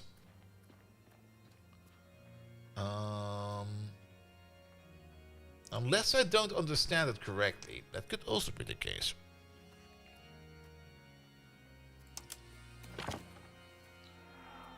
These things happen. Yeah, the game is basically over. Actually, how late is it? Yeah, you know what? I think I'm good for today. EU5 is definitely a game that requires me... Wait a minute. What the fuck is the Praha market? Over there? Are you over there? EU5 is definitely a game that has a big learning curve. It has a lot to do in here. It has a lot of options you can do, and there's a lot I do want to try out. But that's something that does require a whole bunch of legwork.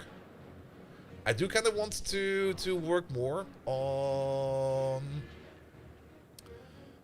getting this economy game going better. Especially as the Netherlands, because I think it's a fun idea to try that as the Netherlands, because that's more or less trying to play as tall as possible. But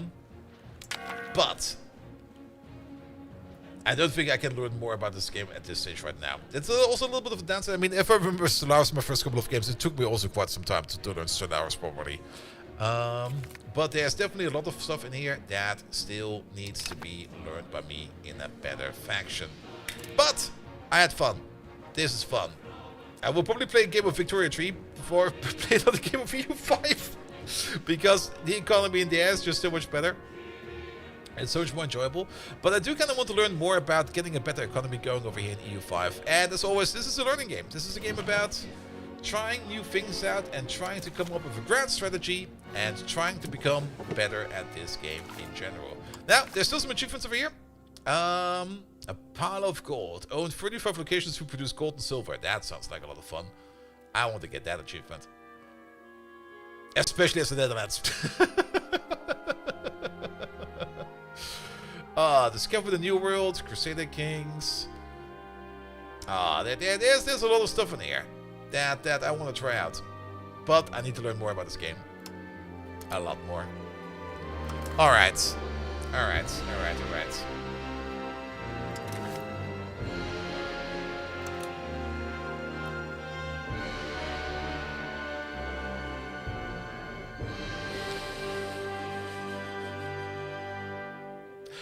That's not 20% or 30%, mate.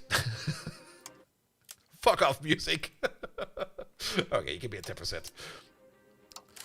Audio sliders. I don't think audio sliders have worked ever in any game ever.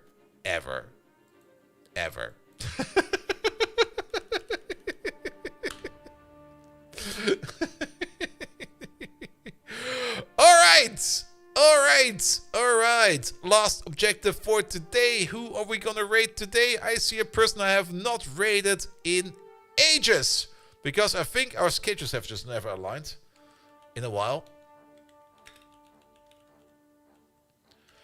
But we're gonna raid Aussie Nuts. Thank you so much for today. I had a lot of fun with EU5. Thank you so much, everybody who left a tip or two, because EU5 is definitely not an easy game. I'm pretty sure that this game will go the traditional Paradox way of becoming better with time. It's like a fine wine. It needs to ripen a bit. Only downside, of course, is it will also mean that you will have to slap some DLCs on it every now and then. There might be some mods over here that help out, but I'm not. It's kind of bit ish on mods sometimes. Sometimes I really enjoy them. Sometimes I really don't want them at all. Paradox games is usually one of those types of games where I don't really want to have too many mods on top. Nevertheless, thank you so much for today. I'll be switching over to Path of Exile because I really want to scratch that itch some more. I'll be back on Monday with Factorio, Tuesday with more Factorio, Thursday even more Factorio, on Friday. I'm not quite sure. Maybe we do some more EU5, or we switch over to Surviving Mars Relaunched, because that comes out, I think, today or on Monday. One of the two. Who knows? Could be either. Nevertheless, thank you so much to everybody who left a follow today. Thank you so much to everybody who was there. Thank you so much on the YouTube side. Good night, everybody on YouTube. Good night, everybody on the Twitch side. Have a good night weekend, and see you next time. And maybe you'll see me running around somewhere in Path of Exile. Have a good one. Good night!